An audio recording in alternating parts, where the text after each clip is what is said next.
It's the Opie and Anthony Show on XM 202, featuring Opie, Anthony, and James Norton. I've just been handed an urgent and horrifying news story, and I need all of you to stop what you're doing and listen. Hey, it's Opie and Anthony, and we're back live in New York. Pay attention, they spark controversy. Oh, my God. Being able to do the show we want to do. Hold on tight, kids. One of the biggest fines in FCC history is slapped against Opie and Anthony. You got a couple of great guys over there. Opie and Anthony have cost their bosses a lot of money. Yay, beer! Pulled a sex stunt at St. Patrick's Cathedral back in 2002. We've learned our lesson, right? Yeah, we have. We've learned our lesson. We're reckless, arrogant, stupid dicks. I would like to extend to you an invitation to the pants party. What's up, boys? You know the Holocaust? Uh-huh. Picture the exact opposite of that. Wow, that's really nice. That's just too good to be true for most people. Do you realize who you hired? Beautiful girls, violent.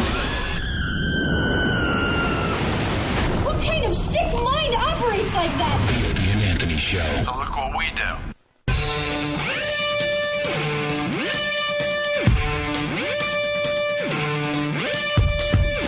Are we ready to broadcast? Affirmative. That's radio talk.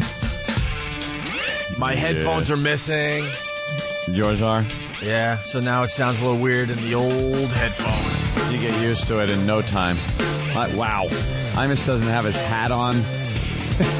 And his... What age is it that you stop trimming your eyebrows? When is it? Because I know I get a stray little, one that comes flying out and decides it's going to grow 100% faster than the rest. And you see it in the mirror and you clip it. But then you just reach a point where it's like, I want caterpillars over each eyeball. That's how I want my look. That picture, right now, he should be helping Michael J. Fox into a DeLorean. Jimmy's got the eyebrows that are long, and they bug me. I trim them. Where? No. You're trimming finally? You do trim. yesterday. Let me see. You've trimmed your eyebrows, Yesterday. Jimmy. Yeah, because Jimmy has one. Faggot. No, they both go all over. Jimmy has one or two, maybe three that pop way out. Yeah. And I've been meaning to tell him that it bugs me. And you really trimmed them yesterday? How'd you do it without fear of you were going to, maybe trim one too far? I Or don't care if I trim one too far. Yeah, just shave one off. No, I just take scissors in the mirror. I close one eye and I peek with the other and I go snip. Is that it? Snip, snip. Yeah, You're a metrosexual. I really am. And I put some gel in my hair. Because you did. You had like 3 hairs that were flying up out of one. Wait a minute. What? You did not put gel in your hair. No, I didn't. Okay, No. all right. And then my ex, because years ago, a girl I dated used to hate it. Yeah. Hated the fact that my eyebrows, so I would always leave them just to annoy her. She'd be like, Yeah. "Can you trim them?" And I would always Bastard. go, "But it makes me look nutty." And I would just make a nutty Make face. a nutty sound And and she hated face. it. Yeah, she didn't think it was funny or cute. It's not. She hated it. All right, good morning and welcome to the Opie and Anthony Show. The O&A virus spreading across America. These headphones are going to drive me nuts today, I'll tell you right now. Just make them louder, Find Opie. me my headphones! Find That's the all boss's you gotta headphones, do. and All then right. replay that intro so we can hear how awful it was, like I had to. I know. Yeah, the intro wasn't that good, It Steve. stunk. I'm not a big fan of any more of the St. Pat's thing being included in that. All right. We get it. We did that. How long ago was it? For God's sake, do 4 we have years to ago. include it into everything we do? It's bad enough the news does. We said this in the past. We could, if for some reason, Opie, me and you decide to get together one evening and come up with the cure for AIDS, it would be on the front page of all the papers, and it would go, cure for AIDS made by Opie and Anthony. You might remember them as the Shock Jocks, Sex St. Pat's. But it's mentioned all the time. Do we have to mention it anymore? No, I don't think we have to. I don't think so That's like either. every intro I have and mentioning Nashville this coming weekend. Who cares? Nashville, right. Be silly. Jimmy Norton. And I didn't even hear it enough, because where is that going to be? At Zany's. Zany's, of course. This weekend. Very nice. Where else would it be but Zany's? By the way, What type of guy I am. It's not at Wackerifics. Stupid comedy club names. by the way, we got to apologize to Buffalo and all the other stations we started on yesterday. Profusely apologize to every market we started in yesterday. Yeah, we pretty much call in our radio show these days. Talking about calling it in. They got to hear a repeat. A rerun. Yeah, there was a lot of excitement. We were coming to some brand new cities yesterday, And what were we doing? We were playing golf. We were playing golf as a tape ran of our show for you fine people in those various markets. But to defend ourselves, who the hell knew when we were starting? That's right. The deal was supposed to happen, I don't know, weeks ago. Yeah, you missed some good stuff. We were raising money for a good cause yesterday. Right. The SIDS Foundation. I guess they raised like $250,000 yesterday, or $300,000. I think it was a little more than that, Opie. Really? Yeah. So like in the 300,000s. It was a charity golf tournament, charity/celebrity golf tournament. Yes. So Anthony and I go up to play some golf, north of the city, and I'm all excited, looking around. Can't wait to see all the celebrities. Celebs. Can't wait to see all the celebrities. Now, Opie, there were a few there. Yeah, you and I. Hey. You and I. We're not celebrities. I know we not. sort of are, I guess, but not on that level. I don't consider Not on a level where you got people paying tens of thousands of dollars to play golf. Was Phil Simms there? Was he? Yeah, I think so. Oh, I didn't see Phil You guys Simms. didn't even know Phil Simms was there? Well, it was a very big group, and we were saw all Boomer like, Esiason. Boomer was there. Boomer Esiason. Me and Boomer spoke at the bar for a little while.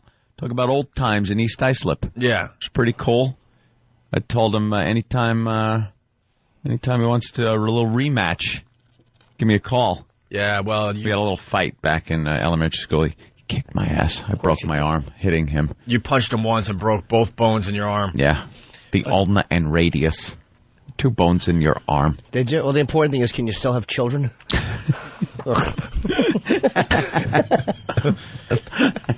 So we played golf yesterday instead of doing our radio show. So welcome to Buffalo. And are we on in Portland, Maine today? Are we on in Baton Rouge today? We better be. Are you hearing us for the first time? You might want to call the radio show. Give a call.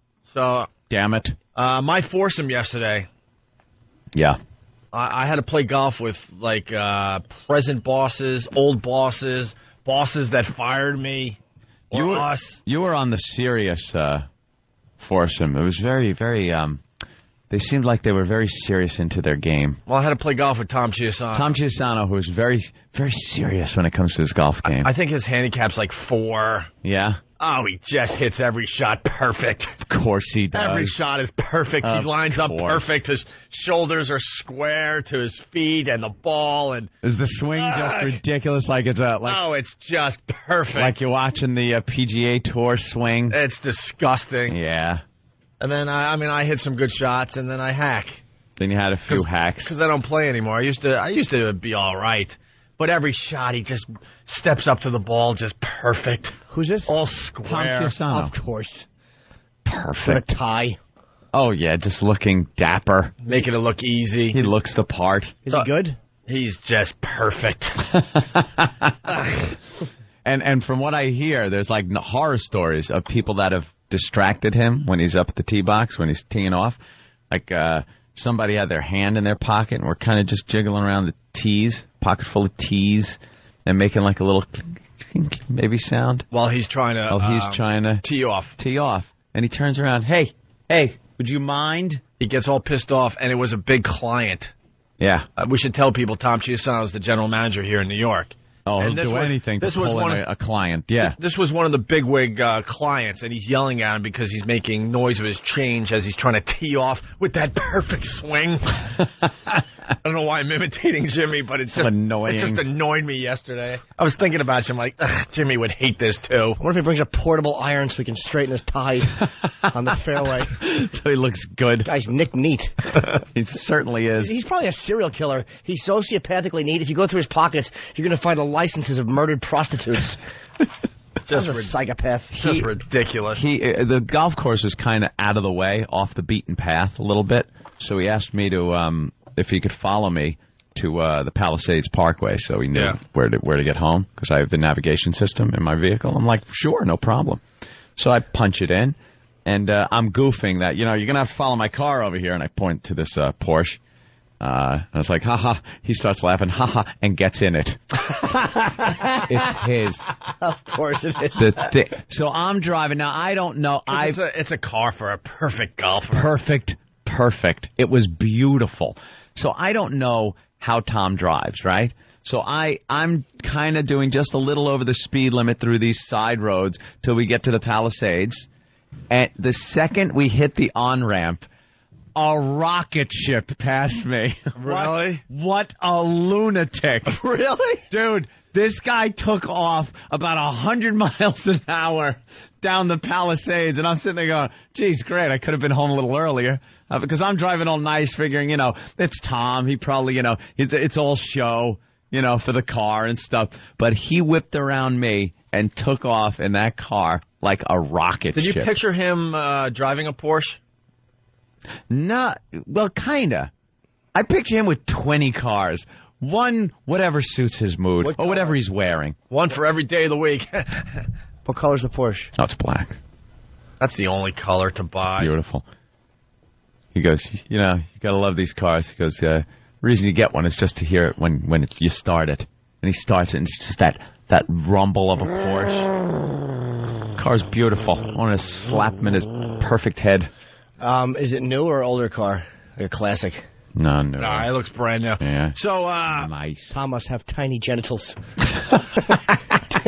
And perfectly shaped. And a perfect golf swing. But I took some money on the putting green just before we teed off. Yeah. These guys are putting. Weasels his way in on a bet. A weasel my way on a bet I knew I could win.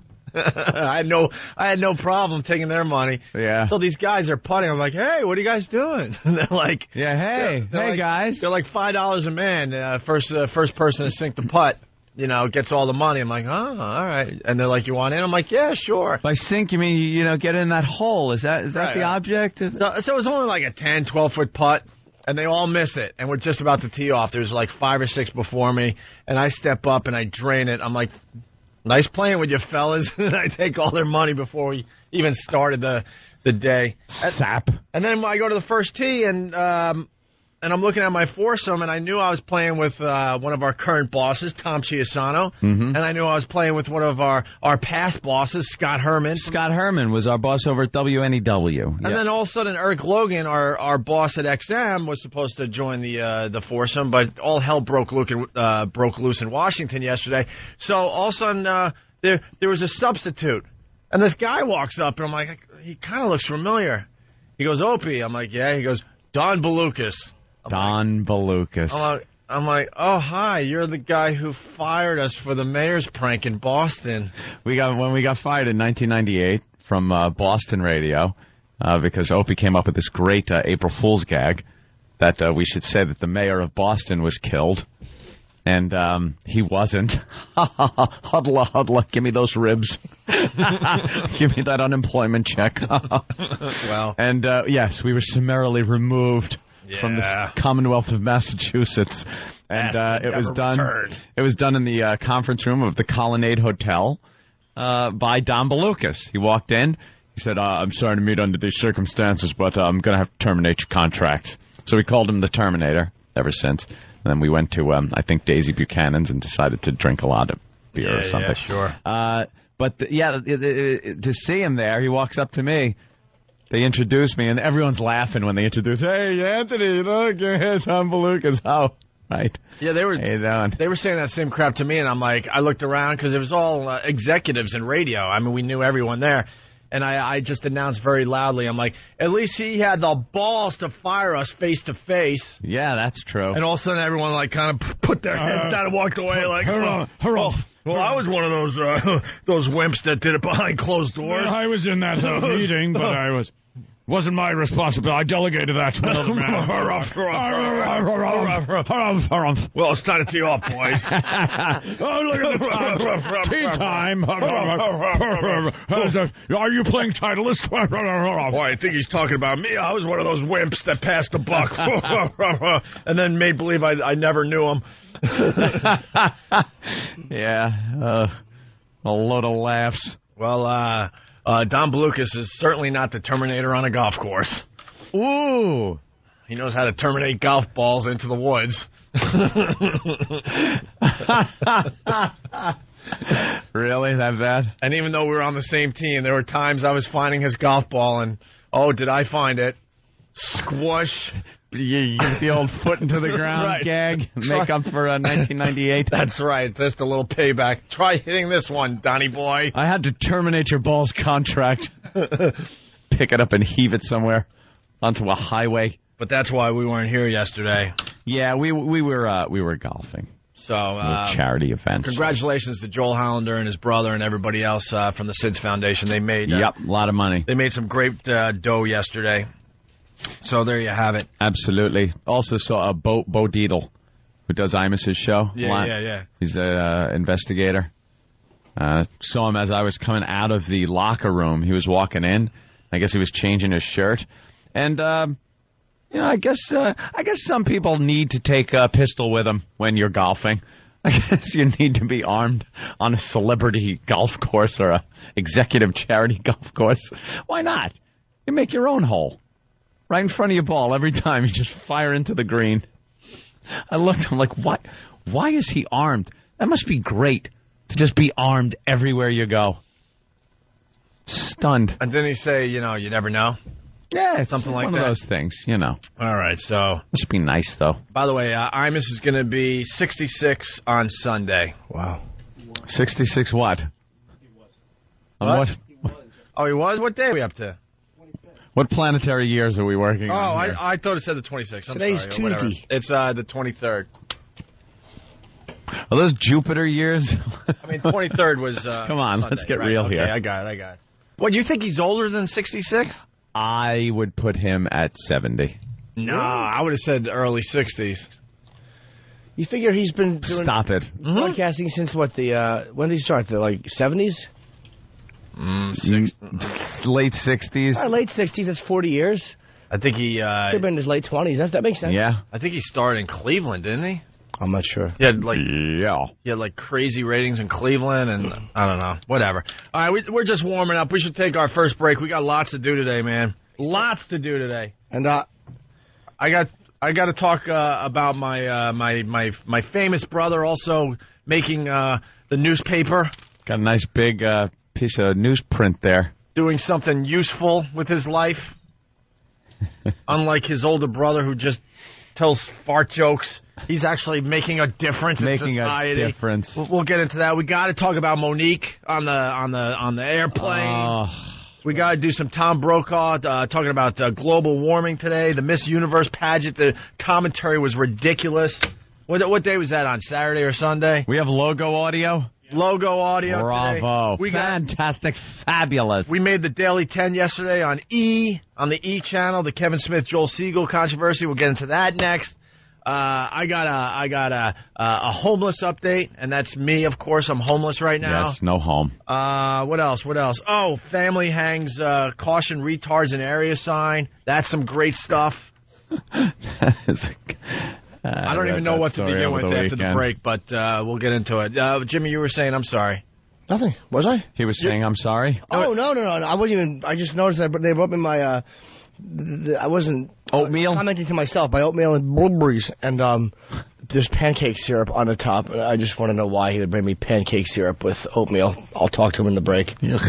All right. Dismiss him with a throw it at him. All right. It's the ONA virus spreading across America. Hello, Buffalo. I know I speak like an idiot. Do you? It's all about me. Is it? I was assaulted. Were you? We're brilliant broadcasters. Are we? You are out of your mind. Am I? Oh, that sounds real good. Does it? I'm thrilled. I'm excited. Am I? I thought I heard Negro. Did you? It's the Opie and Anthony Show. Is it? Hear what everyone else is talking about. O&A Uncut and Live, continuing the show on XM Satellite Radio starting at 9 a.m. Eastern. Visit xmradio.com to subscribe. It's the Opie and Anthony Show. Opie and Anthony!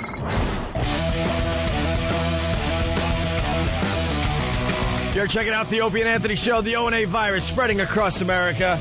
The phone number, 1-866-313-FREE. That's 1-866-313-FREE. Tickets are on sale in Cleveland for the gigs.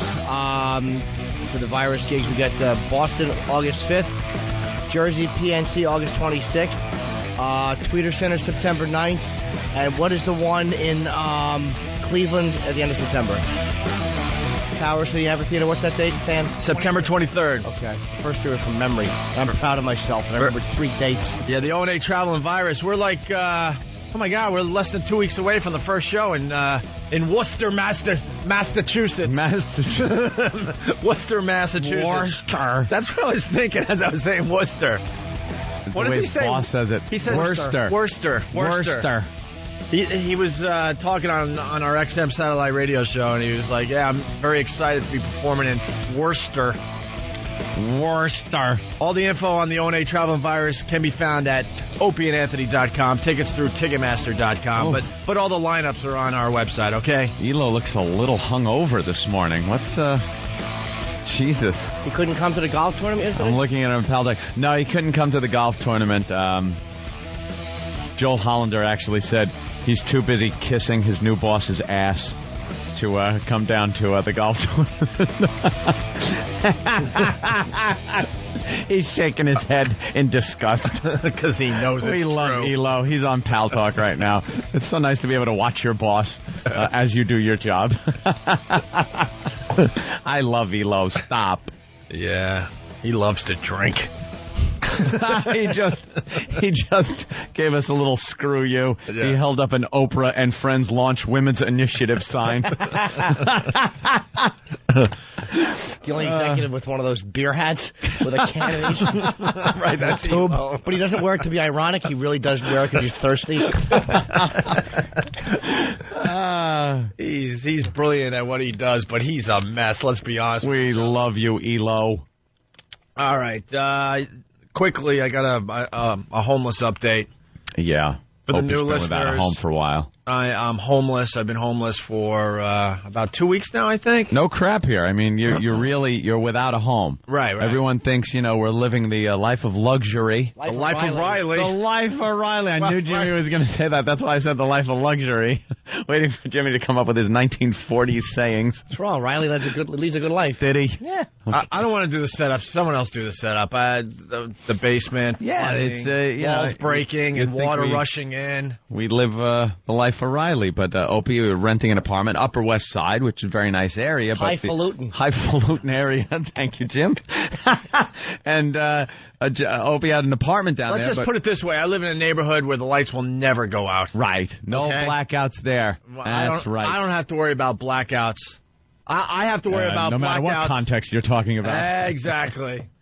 The only time I have to worry about blackouts is when the whole city goes down. But when it's like one grid here, one grid there. You guys are top priority. I'm lucky enough to be at this point in my life where I don't have to worry about losing my lights. Let's but just that's put the it area. That way. That's the area. The apartment you live in is pretty much a crap hole. It used to be cool. It used to be cool before it started falling apart. See, if you have a landlord, though, that doesn't give a crap about the property, eventually the place is going to start falling apart. It's going to go to pot. Right.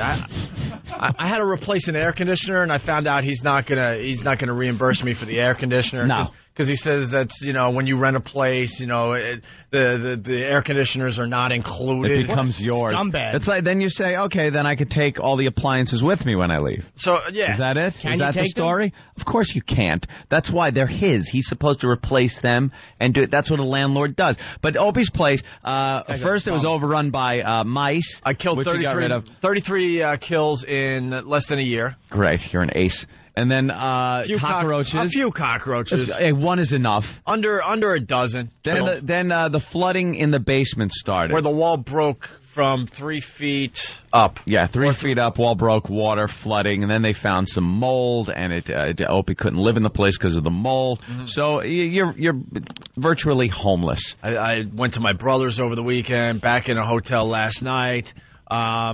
But anyway, here you guys are gonna love this. You're gonna love this. A new addition to the horror story that is Opie's apartment. My stuff is still in the apartment. Okay, you got to burn it. It's pretty much a storage facility. Burn all your here. stuff. So we go back to the apartment. I think it was Saturday morning to get some new clothes. Repack, throw throw our dirty laundry, in the apartment, take some brand new clothes for the coming days. And I'm starting to look at this front room, which is kind of a guest room, and I was really tired. And I'm sick of hotels, so I'm thinking, why don't we sleep in this room tonight? I'm thinking, seriously. Mm-hmm. I'm really thinking about it, okay? And it has an AC unit in there and everything. And a window unit? Yeah, and it's not in... honestly, the front room I could possibly live in if I have to, but the problem is now that the basement is out of play, all my stuff is upstairs, and you can't move around the apartment. That must be great. And so now the front room is just packed with stuff, too. It's just a nightmare. But I'm thinking, you know what, why don't we rearrange and maybe we could crash here for a night, take a break in the action. We'll go back to hotels or living with family, Sunday night or whatever. So I turn on the AC unit, and we go and get a bite to eat. And then we're going to come back, and we're going to possibly sleep in that room. In a nice, cool room. It's going to be nice and cold. Yeah. And I'm like, you know what? We could deal with this for a night. Who cares? We're just tired. We need to sleep, right? And the bed's in fine shape. Everything's washed and what have you. So make a long story short, we get back from dinner, and I'm like, as soon as we opened up the apartment door, I'm like, what is that smell? And the front door is closed. So it's wafting from underneath the door. We open the door. You smelt it in the hallway before you even opened your door. Well, as soon as I got into my apartment. Yeah. But the front room, the door's closed because the AC's on. The smell's... To keep it nice and chilly. The smell is obviously coming... From your apartment. From what? From your apartment. Yeah. Coming from his room. Coming from the front room. The only room left to sleep in. Oh, you haven't heard this yet? No. It's the only room left to sleep in. That's the only... Exactly. Exactly. Push comes to shove, before this incident, I was like, I could at least sleep in the front room if I had to. Yeah. If I really had to. I opened the door. I swear to you, it smelled worse than the subway. Yeah. Worse than the subway. Like a subway where the homeless live. Yeah, any kind of alcove in a building, the subway, under bridges where a homeless person might live. I was smelling... urine. Yep. The unmistakable smell of homeless subway urine. Mm-hmm. You know when you go down to a back alley and you have to take a leak? Oh, yeah. That smell. Where everyone else goes to take a leak. So it's more than... It's the smell that's been there for years and years and years. It's concentrated is what it is, because the regular liquid evaporates away but leaves all that residue behind. So the second any moisture gets on it, it's just like concentrated. Ugh. So wait, this is now on a ground floor. Explain to me, because you live on a ground floor, so like where homeless people had probably been congregated. Yeah, ground floor and the front room. Well, the regular listeners understand, because I told the stories of the homeless people outside my window using the faucet to wash their heads. Even though the faucet's only 6 inches off the ground, they're sticking their head down there. There's a little spigot outside your building. Great. And you hear them going through the garbage and all that crap. So what they're also doing, apparently, is being jealous of somebody that has a home and a room. Well, it's a brownstone, so you got to step down off the sidewalk like a few steps and then into the building, right? So it's a perfect area to step down, sometimes sleep there, but most likely it's a great place to relieve yourself. And that's what they've been doing in your air conditioner. Well, it was obvious because I'm like, what the... I mean, the smell was so bad we were dry heaving. It was ridiculous how bad it was, right? So I go outside to check outside, because obviously it's coming through the AC unit. And the grill on the AC unit, another thing that the landlord has decided is okay when you're renting a place. You know, the grill is all ripped away, and pretty much the AC unit is exposed. And right there at the bottom of the AC unit is a nice big puddle of what. So a homeless guy staggered to my wall in my window, leaned his arm against the wall, and relieved himself. and it ended up in the AC. In the AC, which you turn on, and then it just blows the air into your room. Yeah. Wonderful. The fact that you were even contemplating sleeping there is mind-boggling. You can never sleep there again. It's a cancer, that place. You keep going back. The hotel. My stuff is there. We're getting stuff out. Get new stuff. Yeah. Leave everything. I would never bring one thing from that place into a new place. You're a bad packer. You packs last minute, like as we're all waiting. Oh, as we're waiting for a trip. So, and you're also like you like to tiptoe into a new place. 1 foot here, 1 foot there. You don't like to just go, and you have to just go. You say, leave. Like, there's hotels. Stay in the. How could you be sick of hotels? Like they're clean and nice. There's mold in the place. You got to stop with it. You know what? Sue this guy for the money. Sue him. He's a bum. He's You and Lindsay go out. You can't believe You find new clothes. You go on a shopping spree. Get all new stuff. Take your old stuff, leave it there, and burn it. It's time to start anew. Yeah, exactly. In celebration of us starting in Buffalo and Baton Rouge, if the money's not rolling in from that, I don't know what it will roll in from. I might be able to afford a hotel tonight. And Portland, Maine.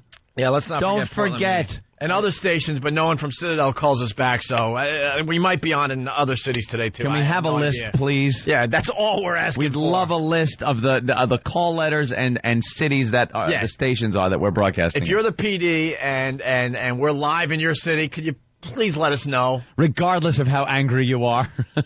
So we could, at least we can promote you a little bit.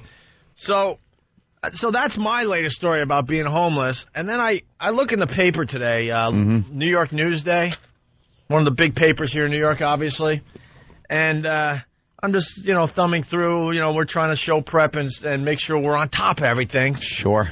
And I see on, I don't know, like the 4th or 5th page, a really nice picture of my brother.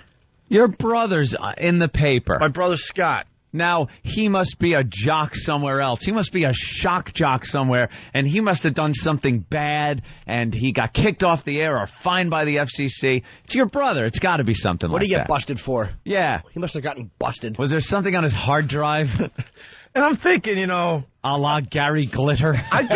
I'll tell you about this picture, because it's been in Newsday a couple times now.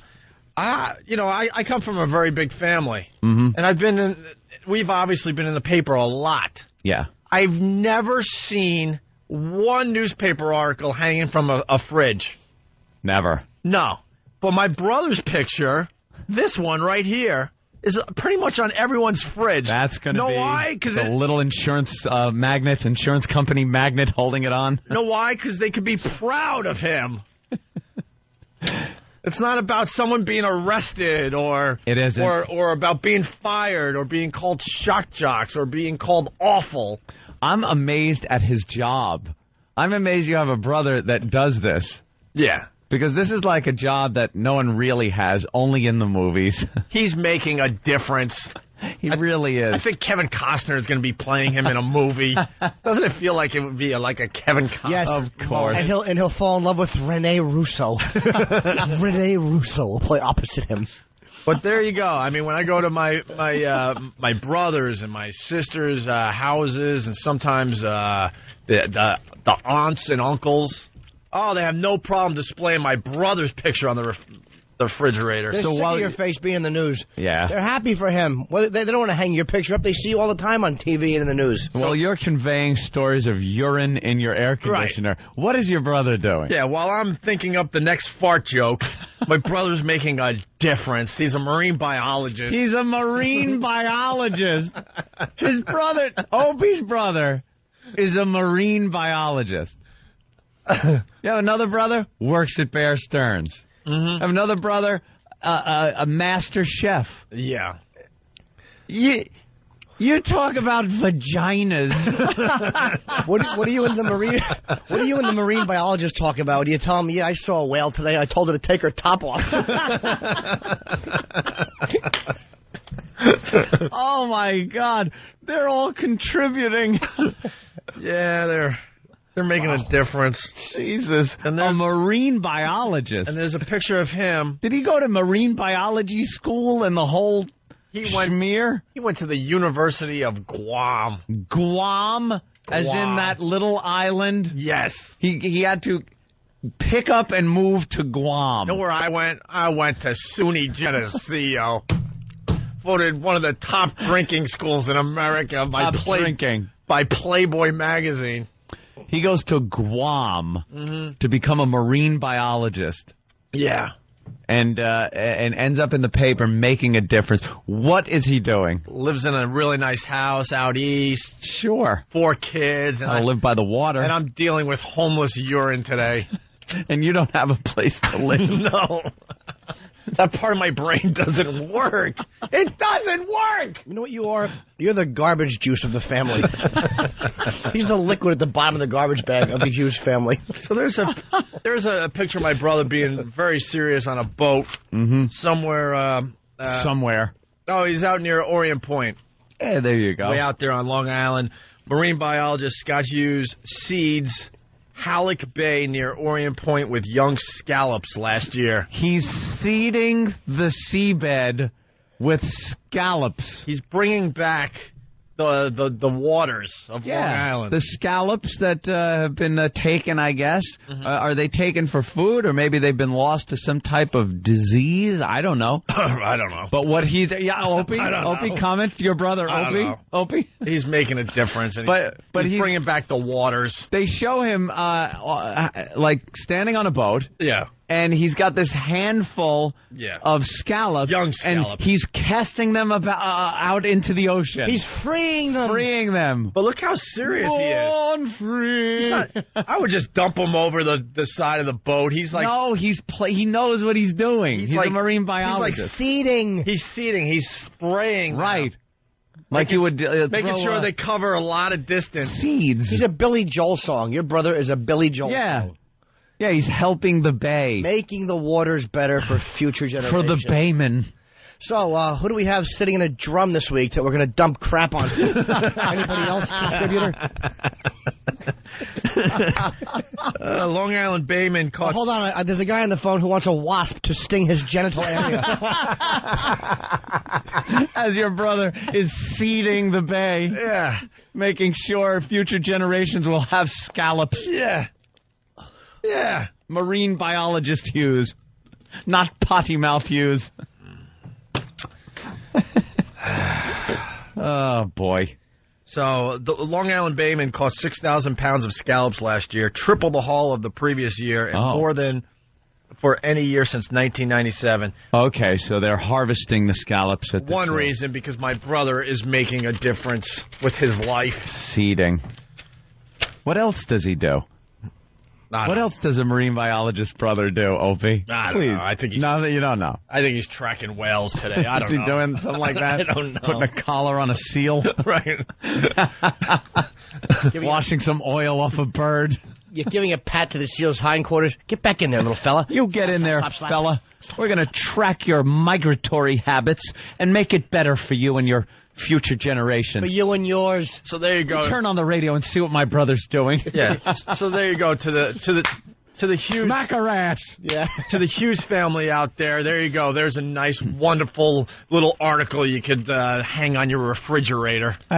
There isn't something in there that says that his mother must be some type of whore for having a child like this. Remember that article? Yeah. When they called my mother and Opie's mother some type of whores to have animal offspring like the likes of Opie and Anthony. Didn't they suggest either you and I or our parents should be tarred and feathered? Tarred and feathered. We should have been euthanized.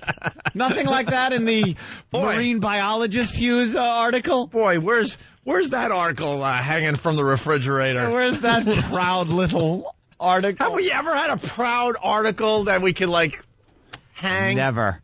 The one time I thought I'd be proud and be able to show my mother a copy of Time magazine, because we had been in every smut publication there had been. Hustler, Penthouse, even did something with Playboy, which is, a little classier, but the fact of the matter is it's still, naked women and at this point, nude men. Not something you want to show Mom. So Time magazine did a piece on the Opie and Anthony show. I was so proud. I'm like, Mom, this is great. I'm going to be able to bring this over, and you're going to be able to read a little thing about me in Time magazine. I bring it over. My one quote in there is how I was looking at a poster of Mary-Kate and Ashley Olsen in our office, and I pointed out to the interviewer who the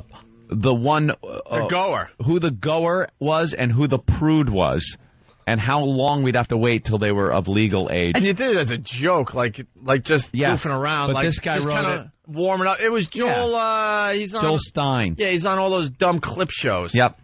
They think he's just terrific for all those stupid clip shows. He stinks. Talked about all kinds of stuff as far as the show went and radio, and he chose that quote to put in, and that was pretty much my only quote in the whole story, was how Mary-Kate and Ashley are hot, and one's a goer and one's a prude, and you could tell which one's the goer. And I went into it in too much detail, you know?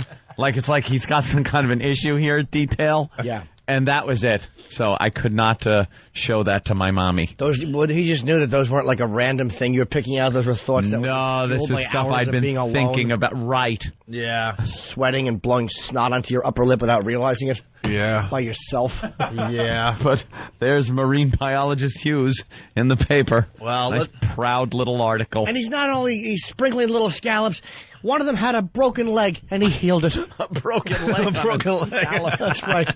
Scallops have little legs, and they break easily. See, Jimmy's little cast. Jimmy's confused because we've described him as a scallop, so thinks all scallops have arms and legs. No, Jimmy, just you. I don't know. And my brother looks serious, and he looks proud. He is. Why shouldn't he be? He's helping the world. Every time there's a picture of us in the paper, there's that look of guilt.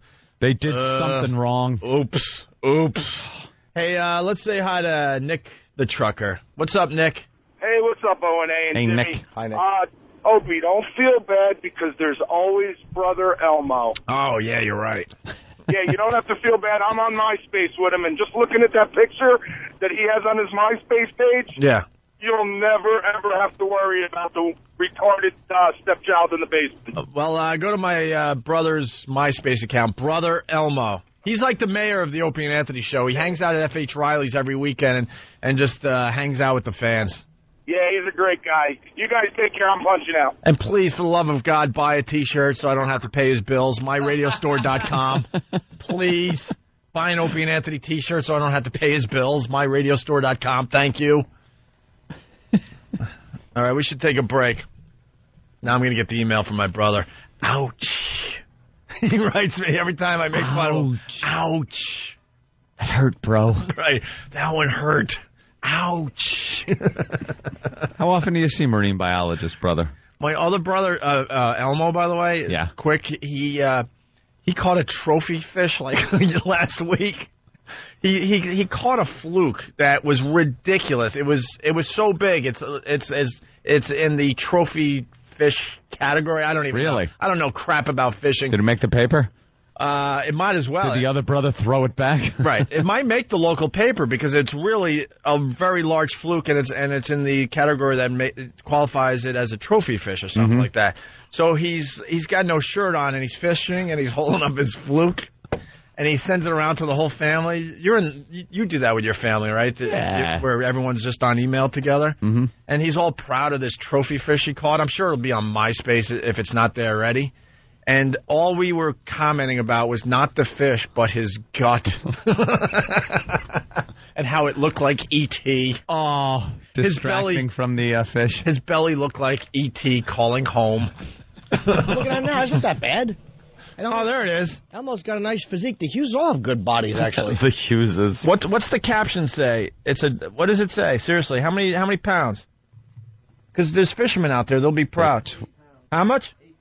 8 pounds. 24 inches, 8 pounds. Oh, 24 inches, 8 pounds. Okay. Well, yeah, it doesn't weigh a lot. It's a pretty big fluke. Because it's a flat fish. But look at his gut. It looks like E.T. calling home.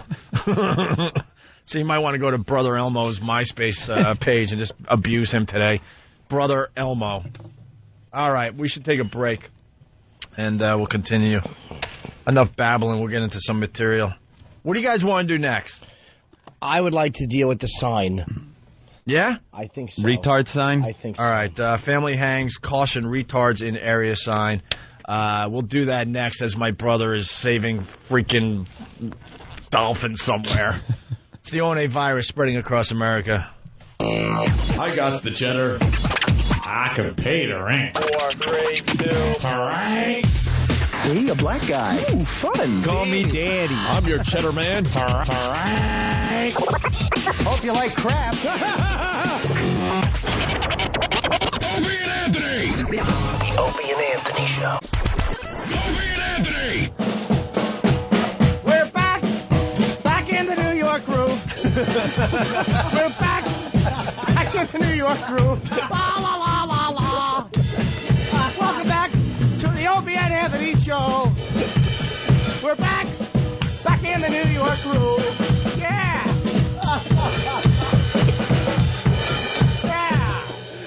Jim Norton, everybody. Break it. Jim Norton bringing us back. Yeah, Wow. amazing. The Opie and Anthony Show. Yes, the O&A virus spreading across America. Jim Norton playing the drums. They're setting up for the New York Dolls, I think. Yeah. The New York Dolls will be performing on the Radio Chick Show later on this morning here in New York. This afternoon, I believe, right? Yeah, I said later on this morning. Didn't I? Yeah. Later on this afternoon. And they're setting up the equipment now for some reason. So Jimmy has to toy with things. And the Good. And the drumsticks were laying out. I mean, how stupid are these people? Then you got to play. Of course. And Jimmy, by the way, wow.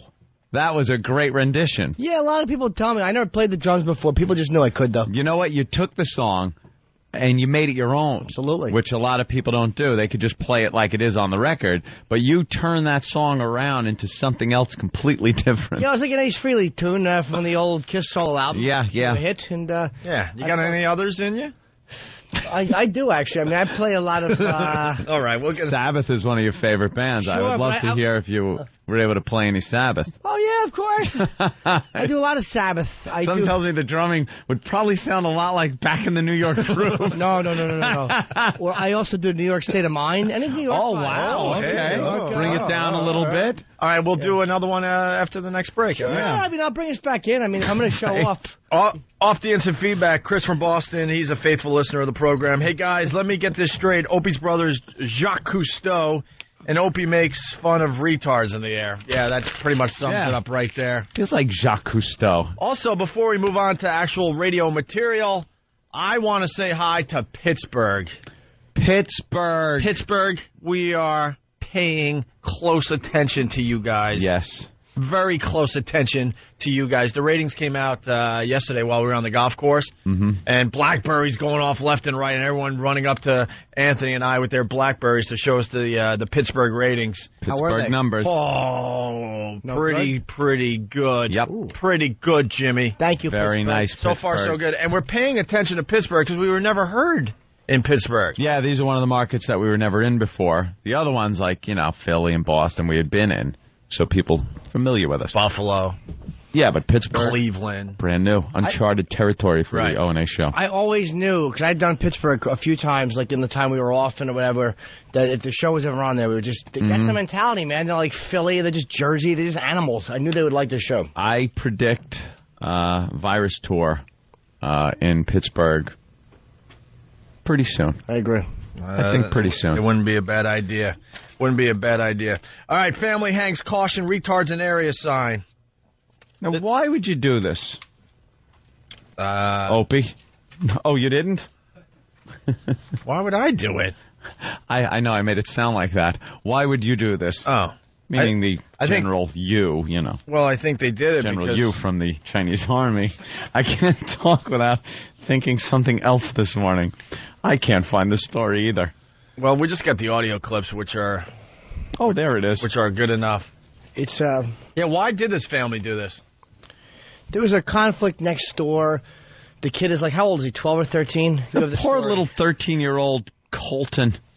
Little Colton is developmentally delayed. His mother says he's more like a 3-year-old in a 13-year-old's body. That goes beyond delayed. That's a little more than delayed. Yeah, that's brick wall. Yeah, what do you really get out of a 3-year-old when you're trying to talk to them? Developmentally delayed. If you're 13 and you have the brain of an 8 or 9-year-old, delayed. You're a little behind. A little delay. If you're 13 and you have the brain of a 3-year-old, you're finished. Yeah. Delayed is one thing. Not showing up for the event is another. He's headed in the wrong direction. I'm going to be late, and I'm not showing up. That's the difference. little 13-year-old Colton. His mother said that he's like a 3-year-old. He looks normal, but once you start talking to him, you can see he has these problems. That's one of these tricky type mentally damaged children. They trick you sometimes.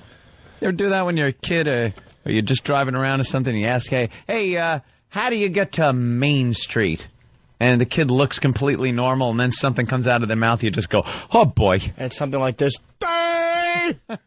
That's why you gotta love the waterheads. I'm like the mayor around here now. Excuse me, which way to Elm Street? I'm like the mayor around here now. Okay, I'll be driving along, thank you. Thank you, Mayor. Now I'm forced to ask the black guy. Thanks. Could you tell me where I am? We welcome you most regally. Yeah, but that's not telling me where I am. Silence, whippersnapper. Morons. All right, here's the audio. Morons.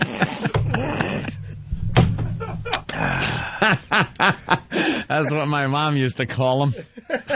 I'm sure she did. Yeah. That's pretty accurate. Morons. Geniuses would be silly. That would be. Here's the story, guys. Oh, I'm not taking the sign down. Last night was the first night of peace we've gotten a long A cardboard sign hanging in a tree directed at a boy with developmental disabilities, and the boy's mother isn't happy. This sign now that we feel is very discriminating towards my son. The cardboard sign is hanging in a tree in the central Utah town of Nephi. And it's also being denounced tonight by the advocates for the disabled. Sam Penrod has the story. Penrod. Oh, Sam Penrod. That's a horrible name to have through school. Little Penrod. That's when he's in school. That's his news name. Here comes Penrod. His real name is Faggot Teeth. Change it to something less embarrassing. And incidentally, this is the same sign that was hanging up in the Voss yard for a long time. You gotta love the balls of the neighbors, though. They hang this sign in the tree. Yeah, how bad could it have gotten? But I heard something. They said that, good. Last night was the first night we had a good night's sleep. So apparently, there was a problem. I don't know what the problem was. Well, the waterhead is keeping everyone awake, obviously. He did something like, he assaulted the daughter, he threw rocks at her. He did something like... What's the sign going to do that's going to silence the kid? I think maybe they can't read. Well, it's obviously for the parents, not the kid. I'm not saying the guy's right, but I think he said that the parents aren't controlling the kid. Yeah. That could be a maybe problem. Maybe they should put a fence up or something. I don't know. I'm sorry, if your kid's wandering out of the How'd you put him in a dog run, for God's sake? Put a leash on him. By the way, this is the second greatest neighbor story ever. Yeah. The first one was in Brooklyn, where this guy, he painted a yellow brick road that led from the midget's house. The midgets that lived next door out to the street. Out to the street. And would sing Follow the Yellow Brick Road to them every time they walked out of the house. Yeah. Yeah. Out the screen. He'd have his lips pressed up against the screen from the inside. Yeah. Follow the yellow brick road. And they were black, so he would also throw racial epithets at them as you sang. Yeah. It was just, this guy was a horrific It was one of the greatest neighbor stories ever, though. Whistle while you work as they're going off to work. Guy's a classic. He was a classic. But this guy decided the sign was enough to remedy whatever the problem is. I don't know. Maybe they discuss it. By the way, we don't like debating whether it's wrong or right. We just like to find the humor in this stuff. We just think it's funny. So just bear with us, please.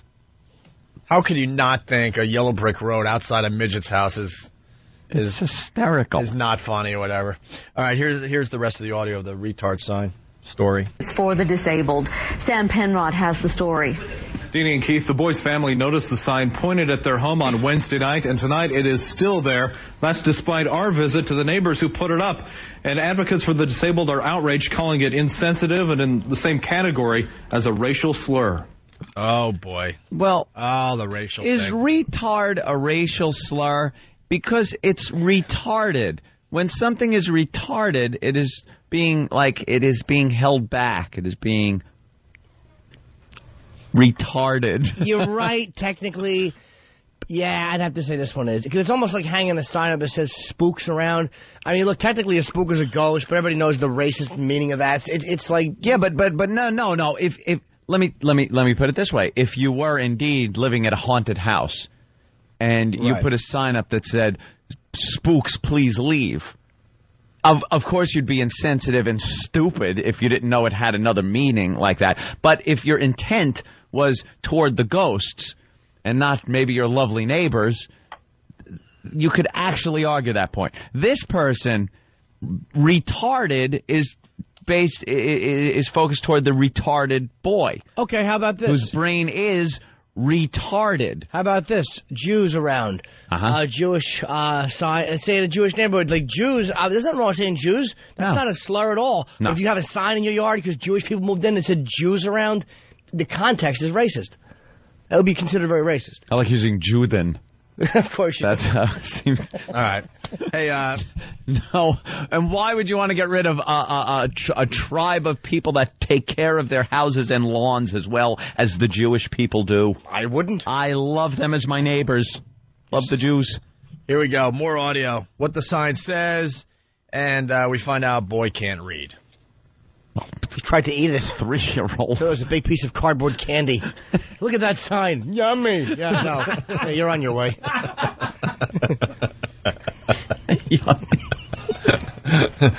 You're a good guy. Yeah, I am a good guy. Yes, you are. This is 13-year-old Colton Heaton, who is developmentally delayed. His mother says he is more like a 3-year-old. He looks normal, but once you start talking to him, you can see that he has He's a blithering idiot. problems, and that he is just a loving little guy. He thinks we're all just a great big family. But now this cardboard is hanging in their neighbor's tree, spray painted with the words, "Caution, retards in area." His mother says it's fortunate Colton can't read the words. Oh, thank God he can't read it. This neighbor's a classic. The guy had to read it, too. Caution, retards in area. What the news guy is saying is, thank God that's accurate. This kid would be really offended. I don't like the way he's saying disabled. Say he's mentally retarded. That's what he is. Yeah, let's go to Jimmy the trucker. Jimmy. Hey, how you doing? Good, Jimmy. This kid, what is he? He's 13, but he acts like he's 3.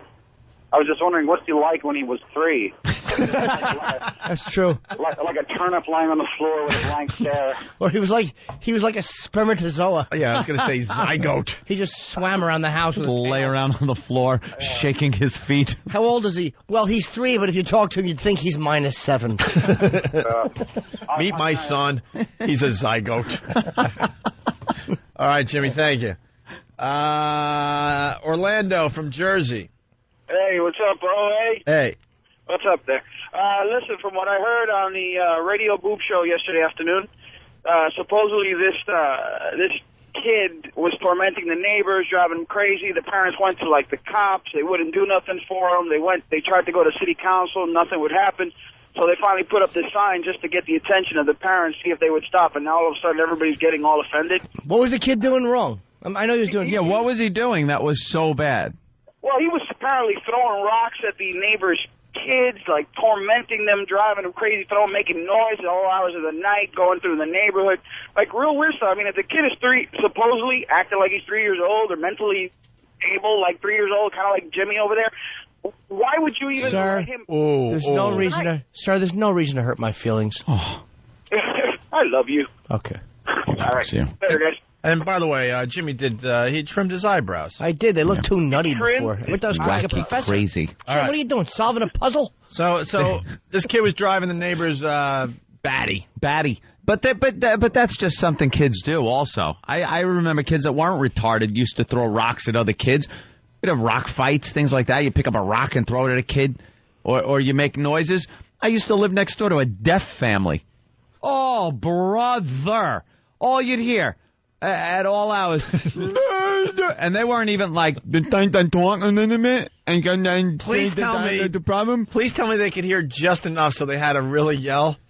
They would sign to each other, but they would also mouth out the words, but they didn't know that they were making noises. So it would come out like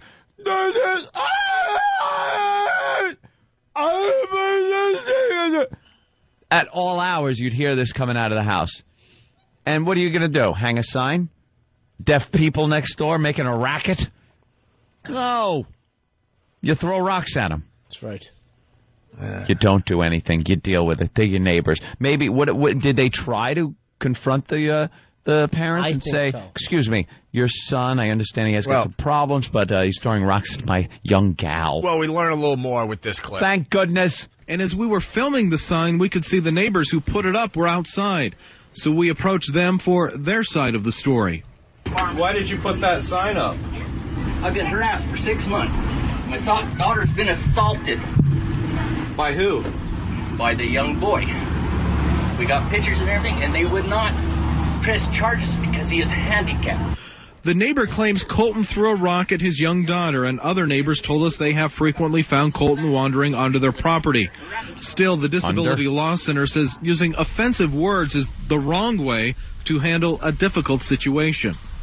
People with disabilities are probably the last group for whom we continue to use language that is hurtful and offensive. No. Instead of being someone who's mentally retarded. I'll vouch for that. With a maybe number 5 on the list. And that means that really what we're valuing is the person. Listen to the way this, if anyone wants to know what a revolting thing political correctness is, listen to this dumb bitch trying to dictate the way you describe something. Yeah. Don't say it honestly like he's mentally retarded. Mm-hmm. This way we're valuing the person? The person? Really stupid? Is that what says you value the person?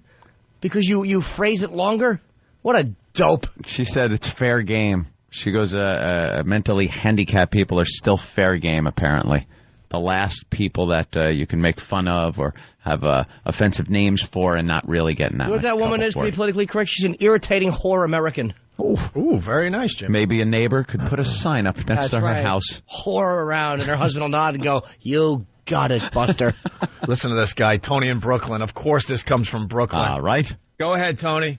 I am so ashamed to tell this story, but I used to teach special ed adults, and these guys were all like real profound, retarded, nonverbal. And these guys would punch you, beat you, kick you, beat the shit out of you. Whoa. Hey. People are going to miss your nice story. Yeah, if you curse, they're going to miss some of your story there, buddy.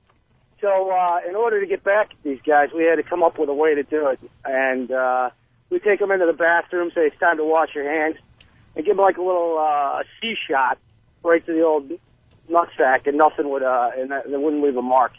And I'm going to hell for that story. You'd kick him in the groin. I give him a little, like a little... Yeah, to calm him down. You'd kick him in the groin to calm him down. Yeah. All right, I'm going because it wouldn't leave any marks. All right, thank you, They're sir. tuning up the retards in the bathroom. Yeah, let's go to Rob in Connecticut. Rob? Good morning, boys. Hey. Hey, I was just saying, don't be too hard on this poor kid. He's on track to finish kindergarten by the time he's 32.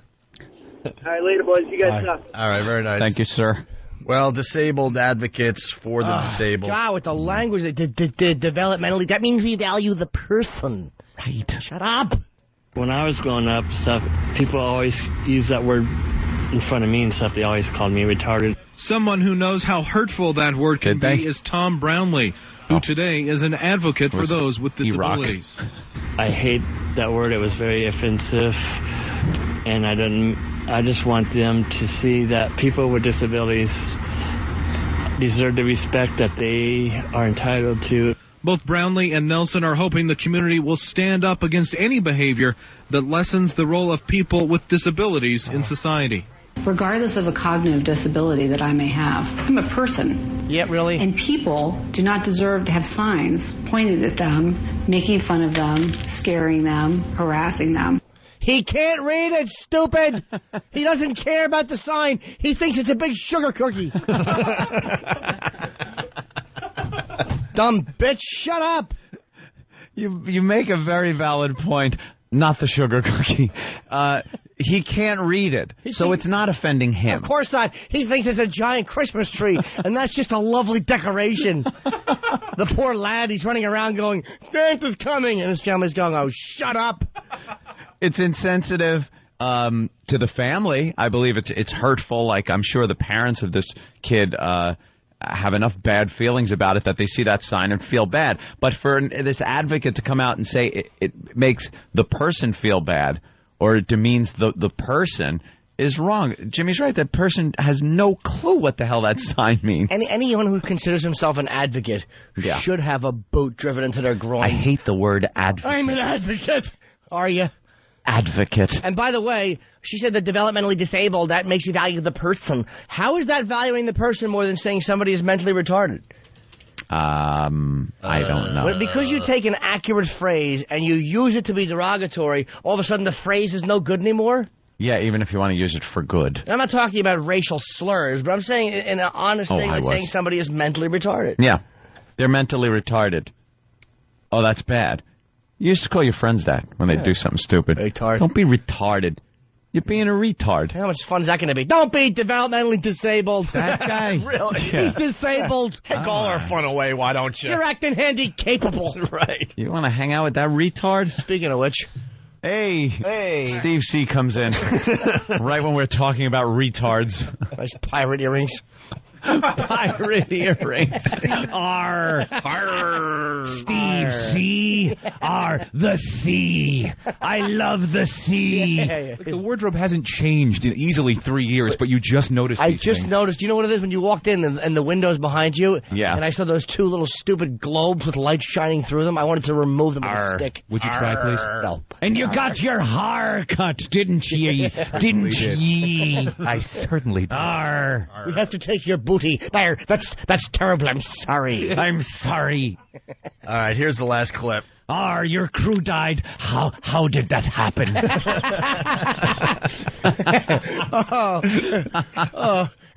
You're on my ship. He just came in to hand something. No, stay in the hull, Captain Bligh. I'll handle it. I'll handle this. That's right. For those of you just tuning in, an ass has just entered the room.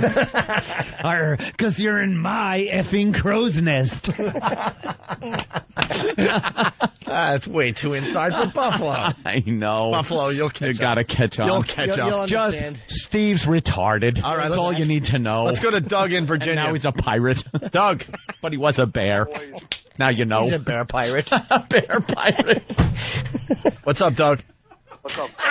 They raised the sails with claws. That's right. He's going to be in Romania, but instead of like the hook through his nose, they'll have it in one of his stupid hook earrings. Have to dance for tourists. Have to tiptoe dance. Doug. Hey, Doug. Well, I can't go over that shit. You can. Of course you can. Give it a try. Let's go, Doug. And I made the dump list. Okay, so you guys are missing the obvious one with the rocks. With the retard strength, they're probably the size of pianos. Okay. He threw a car at my son. Right.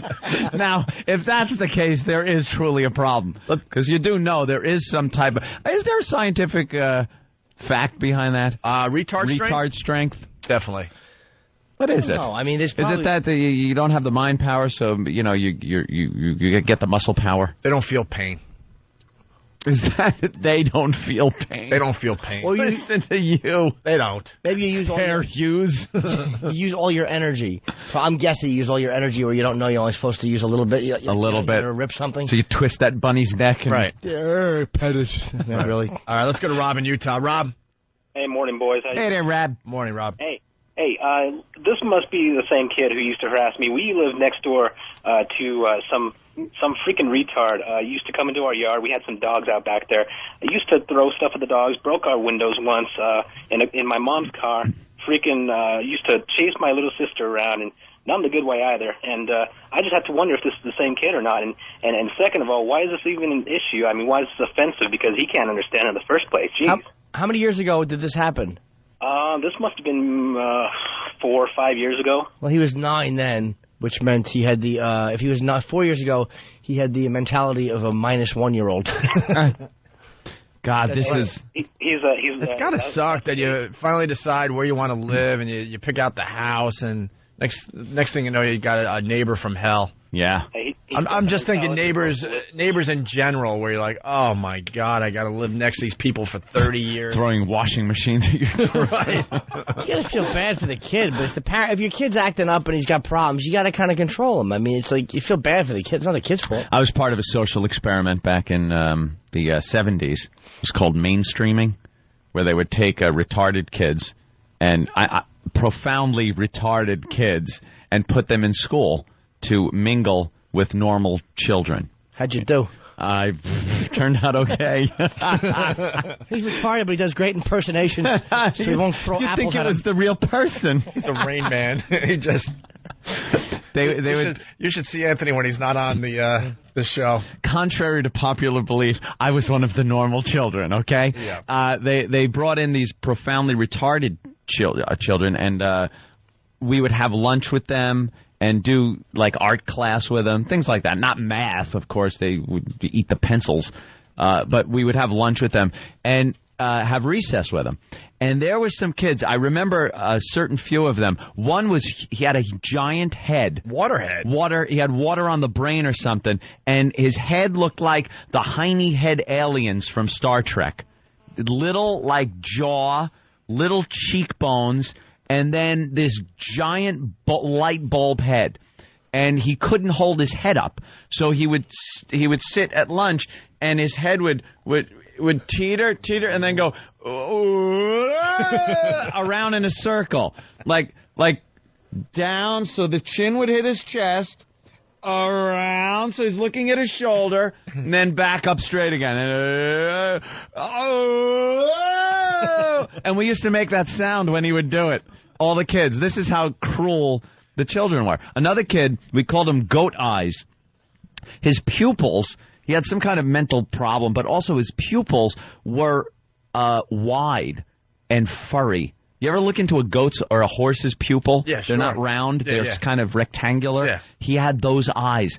It was the weirdest damn thing. And then, of course, there was Dally Dooley, who I've spoken about before.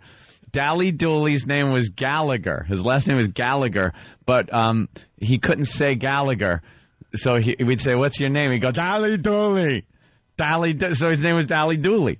And we used to have to play, like, recess with him, and we'd play wiffle ball, and he would hit the wiffle ball with the bat underhanded. And we'd be like, "You hit it like a retard."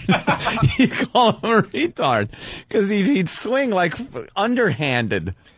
You don't do that, Dally Dooley. Dally Dooley, watch us. And we'd have to teach these kids, or try to, but it got to the point where more kids were being made fun of than were being taught, so they stopped the program. My problem is, why do you call them, like, what is profoundly retarded? Kind of just say brilliant things without expecting it. I want to be judged not by the color of my skin, but by the content of my character. That is profound, and you're retarded. That's right. My God, was that profound. Change his diapers. Lift your legs up, hon. I'll take you for your driver's license. You know what sucks is the... bird in the hand. Right. You know what sucks? The pregnant women aren't drinking and doing drugs anymore. Yeah. So you don't have as many opportunities to see the waterheads. A lot more tests that they can do early on in the pregnancy and kind of get rid of that thing. That made high school very entertaining. Yeah. Hey, one more clip here before we wrap up. We're really late. Goody. Exploring legal options as we get back to the story. I hope that one gal speaks up again. Oh, she's a firecracker. We contacted Nephi police. They are working with the Juab County attorney who told me tonight he finds it distasteful and derogatory and is researching what legal options may be available. None, since probably. The neighbors still refuse to take the sign down. And the Disability Law Center is planning to meet with local officials to offer sensitivity training there in Nephi. That's too bad. Thanks, Sam. Thanks, Sam. Sensitivity training. That's another thing in this society that has to end. Sensitivity training. Ugh. You can't train people to be sensitive. People are what they are. We're a bunch of animals. We really are. Until people accept the fact that we're just another creature on this planet, you can't change the way you think, really, or feel about things. Just that some liberal boob is going to sit in a room and tell you how to hyphenate when you say something. Yeah. Don't say that. Say disabled American. Thanks. I feel much better now. Yeah. Hey. Thank you. Handy. I feel better about myself. Capable. Oh. Let's. Does that mean he does math any better? No. No. Shut it. Still a blithering idiot. That's right.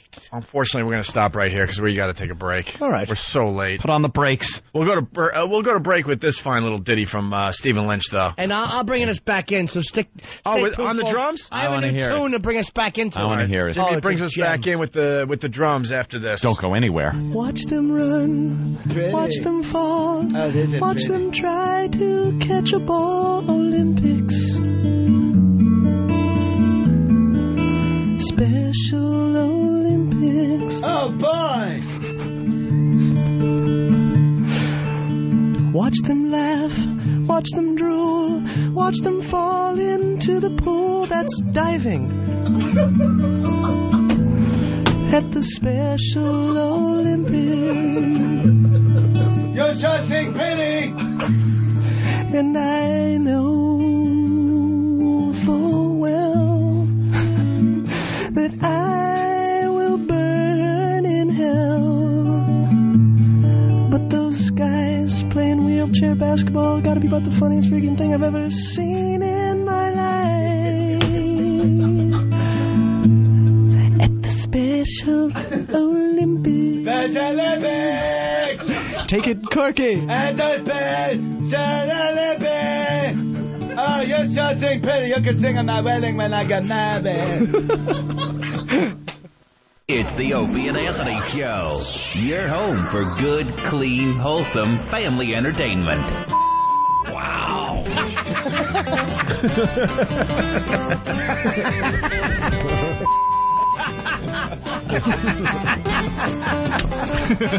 That is such a long way to go just to say.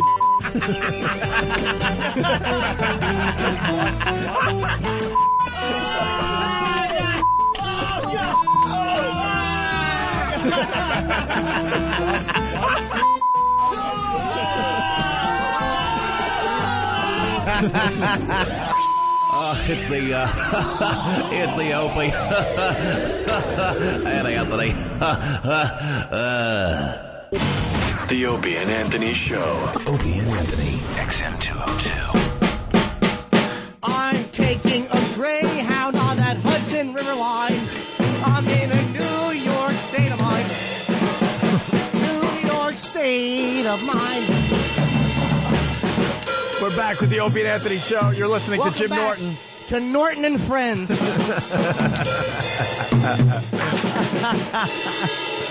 We got equipment in the studio today because the New York Dolls will be on the Radio Chick show later on this afternoon here in New York. And It's fun when they leave equipment around we can play with. yeah, give us a little more, Jimmy. A little more, a little more. More here.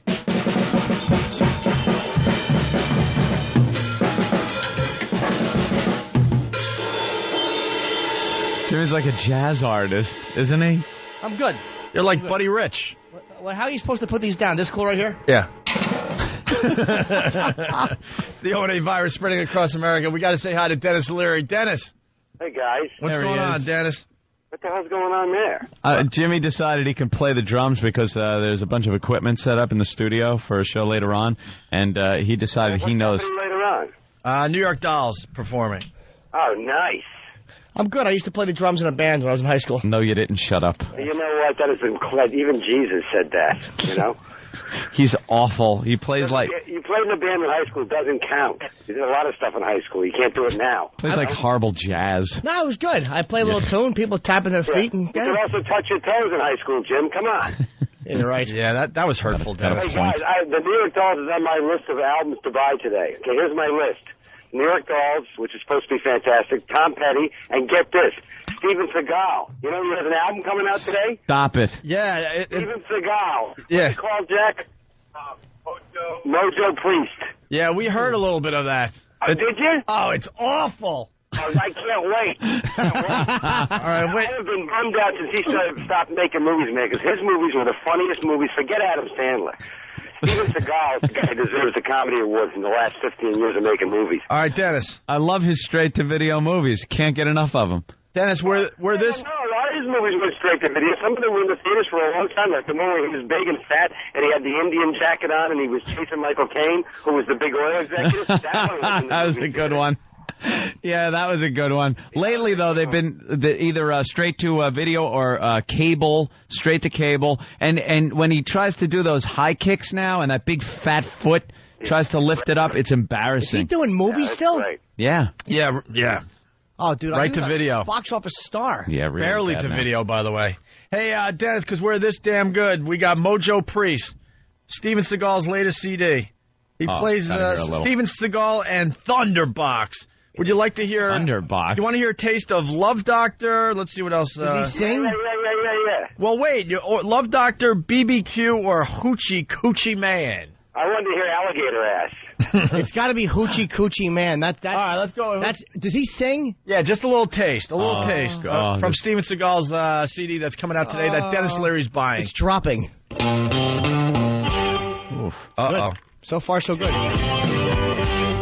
Yeah. Just a woman told my mama.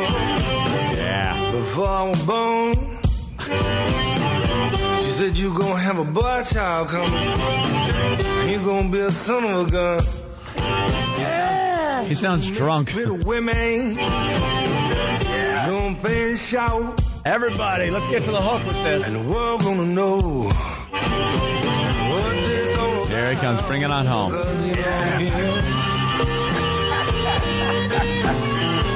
Everybody knows I'm young. Yeah. Didn't Bruce Willis try this? Yeah. For a little while. I'm gonna hold you close, man. What? Everybody knows I'm young. You think that's him singing? And then he beats up the band. Wow. You know what? You know what, guys? Somewhere Kelly LeBrock is sitting back going, I did the right thing. I actually didn't think you could find something with less range than his films, and you did. It's his voice. Wow. Because everybody knows he's a Hoochie Coochie. No one knows that, fat boy. Very nice. Whatever a Hoochie Coochie Man is. Are we on the clean show or are we on the dirty show? We're on the clean one. Yeah, but you're dirty either way, so who cares? Well, they'll dump out down the hall. Yeah, just okay. be careful down the hall. Whatever you want to do. Hey, we got to go right to John in Jersey because he's got a nice compliment for Dennis Leary. John, what's up? Good morning, boys. Hey. Hey. Hey, Dennis, listen, first of all, best show on TV right now, and Garrity is one of the funniest characters ever created. The scene with him sleepwalking 2 weeks ago, I laughed so hard that my 4-year-old daughter woke up in the middle of the night and sat down and watched the rest of the show with me, by the way. That is the funniest show on TV right now. Gary, I just love Garrity. Awesome. Thank you. There you go. Yeah, people digging the show, man. Yeah, Rescue Me on Amazing. FX. Tonight, 10 o'clock, man. The show is Everybody's digging the show except T-Mobile, I guess. Yeah, well, you're getting some good press today, though. Yeah, you know what? They can take Michael Douglas's wife and have whatever fun they want to have. What do you mean T-Mobile isn't enjoying you? They pulled their advertising because of the content of our show, even though their ads, there's some ads that are done by Snoop Dogg. Yeah, and I have a content problem. And Paris Hilton. And Paris Hilton, yeah. Yeah, Paris Hilton and Snoop Dogg do the some ads for T-Mobile. T-Mobile ads, but, we're too dirty for them. All right, good. All right. Maybe we can get CEO Robert Dotson on the phone in the show and discuss this. Snoop is one of the guys behind the Girls Gone Wild videos. Yeah. Amongst other things. Wasn't he a gangbanger at one point in his life? No. Snoop?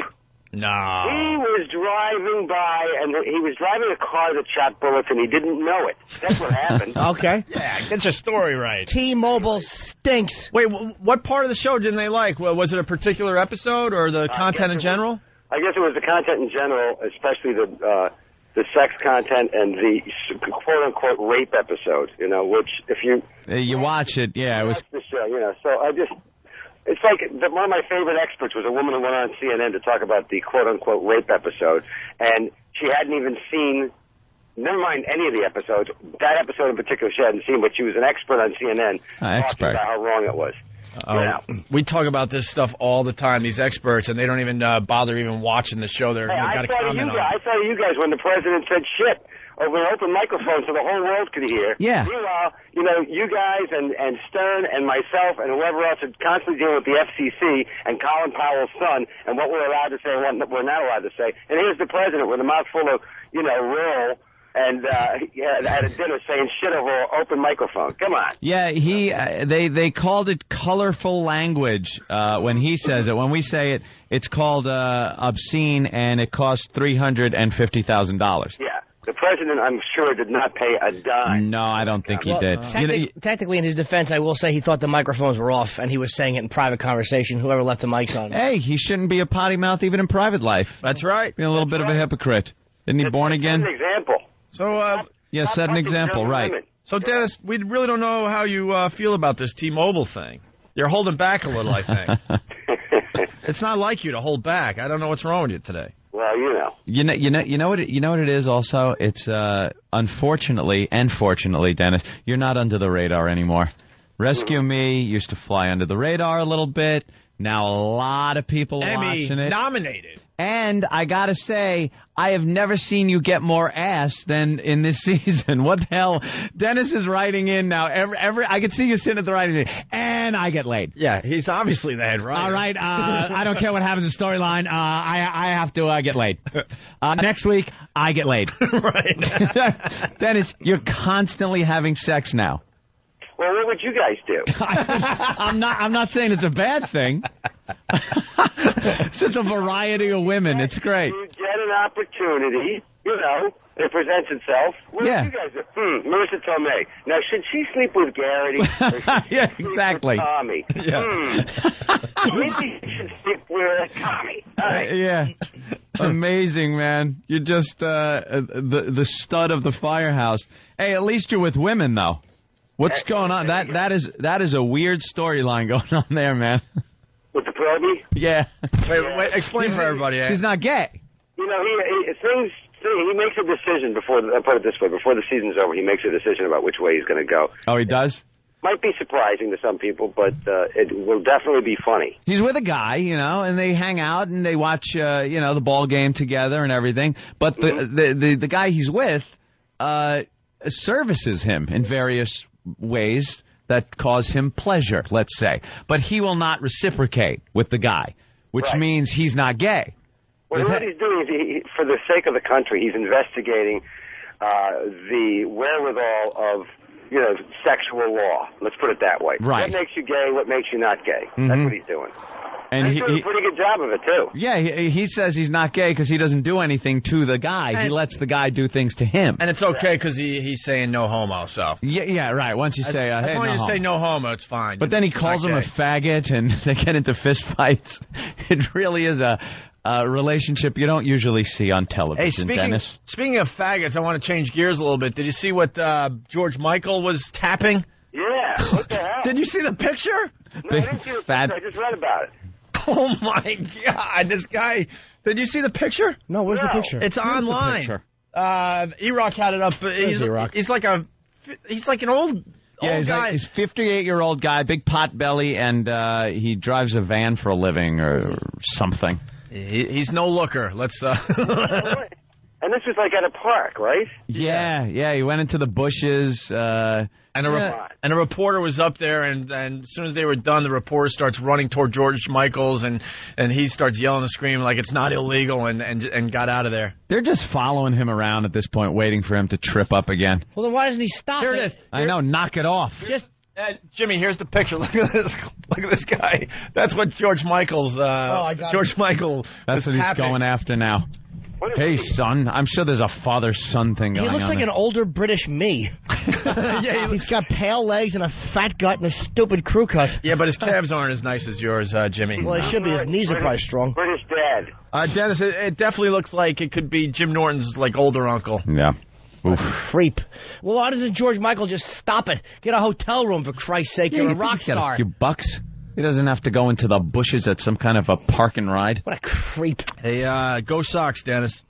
Oh, yeah. Go Sox. All right. I want the Red Sox and the Mets in the World Series 20 years later, baby. You might get your wish, man. I would love to see that. The way A-Rod's going, Well, I mean, but Detroit's having a fine year, too. All right. The kid makes a few mistakes. Enough experience. You got to love Ozzie Guillen, though. How about that guy? Oh, how about being on his pitching staff, Why? He's about 3 weeks away from getting one of his pitchers to actually pull out a gun and shoot a guy. I love the fact that he just acts like there's nothing wrong with what he's saying, Yeah, they wanted him to hit the guy. He didn't hit the guy. I fired him. Yeah. Yeah, he's the same one they wanted to. He trashed some sports writer in Chicago, which is great because players never just assault these guys verbally. He trashed some sports writer, and they wanted him to take the sensitivity training classes, and he right? called the guy a fag or something stupid. Wonderful. Come on. All right. Hey, Dennis. So what's on the show tonight? Tonight is what is tonight? Oh, he's getting laid. Tonight is Tommy's big breakdown. Oh. Yeah, which is actually, it's heavy, but it's also incredibly funny.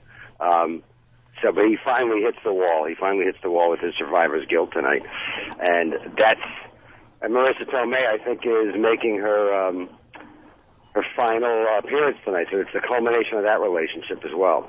And I saw Adam Ferrara this weekend. When's he going to be a regular? He said he might be. Adam, you know what? I just said Adam is in episode 10, which is not next week, but the week after. And you know something? Cool. He's got a straight dramatic scene, and he was fantastic.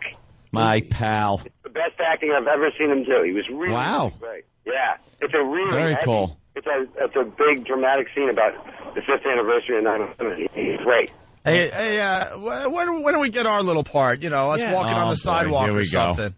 You know what? I gotta let you guys apart. You know, maybe something dumb where we're like, I don't know, getting a magazine from a newsstand while a real scene is happening. While a real scene is happening. I thought you guys would be interesting if we wrote you in as like a gay couple that were caught. No, that's all right. I don't need to be on TV that bad. Look, I have a suggestion. You gotta play against type, you know? Yeah. This is Jim Norton. Show your acting chops. I would like to play the second half of I want to play somebody who's dating a transgender, and we're both trapped in a fire together yelling help out the window, and we're rescued. Me and a tranny get rescued together. That's what I want. I don't have to show my acting chops. I'll just yell help and wave. Ripped from the headlines, Jim? No. Well, that's an interesting wish, Jim. Well, not in real life. I mean, just in the show. LOL. Yeah, no, I understand. It's fictional. Yeah, just for the art of it. Okay. Ooh. Write that one down. Jim Norton, transgender, naked, fire. Okay. No, not naked. Just maybe. Hey, when you coming in again? As soon as I can, guys. All right. Oh my God! 2 weeks of shooting, and then I go away for vacation and the Emmys, and then I come back after the Emmys. Good luck, man. Congratulations. That's fantastic. I gotta call Sonny Forelli out from Whackbag. He's like, oh, no balls to call out Dennis. That's it. Kiss Dennis's ass without calling him out on what? On the fact that he did one of the Mantown commercials for a Greg Hill show on AAF.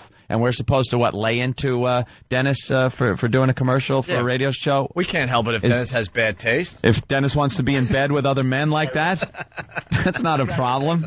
Friends of mine, I did him a nice favor. Of course. I know. You've been going on the show for years. What is he supposed to do? Go in there and punch him in the face? Sonny, sometimes you're a blithering ass. Yes. Hey, guys, I got to roll because I'm on Of course you do. They're telling us that you have to go. Yeah. Tonight, 10 o'clock. FX. Don't tune in if you have a T-Mobile phone because your phone will explode in your ear. All right. Okay? Sounds like you're on one right now. Yeah, really. All right, Dennis. Always a pleasure. Bye, Rescue me on Pumpkin. FX. All right, bye. All right, Tuesday nights at 10 p.m., right? Yep. Sonny, sometimes we don't address things because it's just the non-issue. It's a non-issue. It's a non-issue, jackass. What a jerk. You know something, Sonny? I'm sorry. You're a friend of the show and everything, but your pal talk privilege taken away for the day. I'll reinstate you tomorrow. Goodbye. There he goes. I've just banned him for the day. Because he didn't I rule with an nicely. iron fist. He asked snotty. He was very snotty, like we should. Oh, you don't know balls to call him out? No, we got balls to call him out. There was no reason to. You know, Sonny was being snide. Right, Sonny. And now look, no more looky in on Jimmy playing the drums. E-Rock doing what whatever he does. Yeah, leaving the studio. Where were you, Eric? We needed you. What happened? Your pal talk privileges have just been revoked. That's right. You're missing nothing. Yeah, Just exactly. this dope leaving and me standing here and not playing the drums well. That's all I have to pull from people, though. Stop it. All right, listen, we got to take a break. Laura's here. Oh, good. Laura Keitlinger. Yes. She has a new show. I didn't even know she was working on a show. Oh, really? Yeah, it really depresses me. She's a member of Lucky Louie on HBO. Mm-hmm. We'll talk to her next. Friends succeed. We got to get the daily. We made the Daily 10 on E. We got to get that. Want to hear that? We'll do that after the break. And also, you want to try some Tom Brokaw or what? I want to hear what Tom Brokaw has to say about global warming. Right. Global warming. I hear it's because of carbon dioxide. The guy cannot say carbon dioxide, and it's such a huge part of the story. It is so funny. Are all these attempts at him trying to say carbon dioxide? Yeah. Carbon dioxide. All these? 2, 4, 6, 8 of them?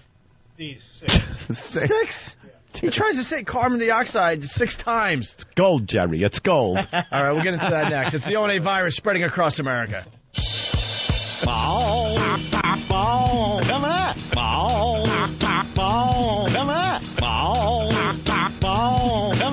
That was a clip from Anthony, the retarded half of the Opie and Anthony show.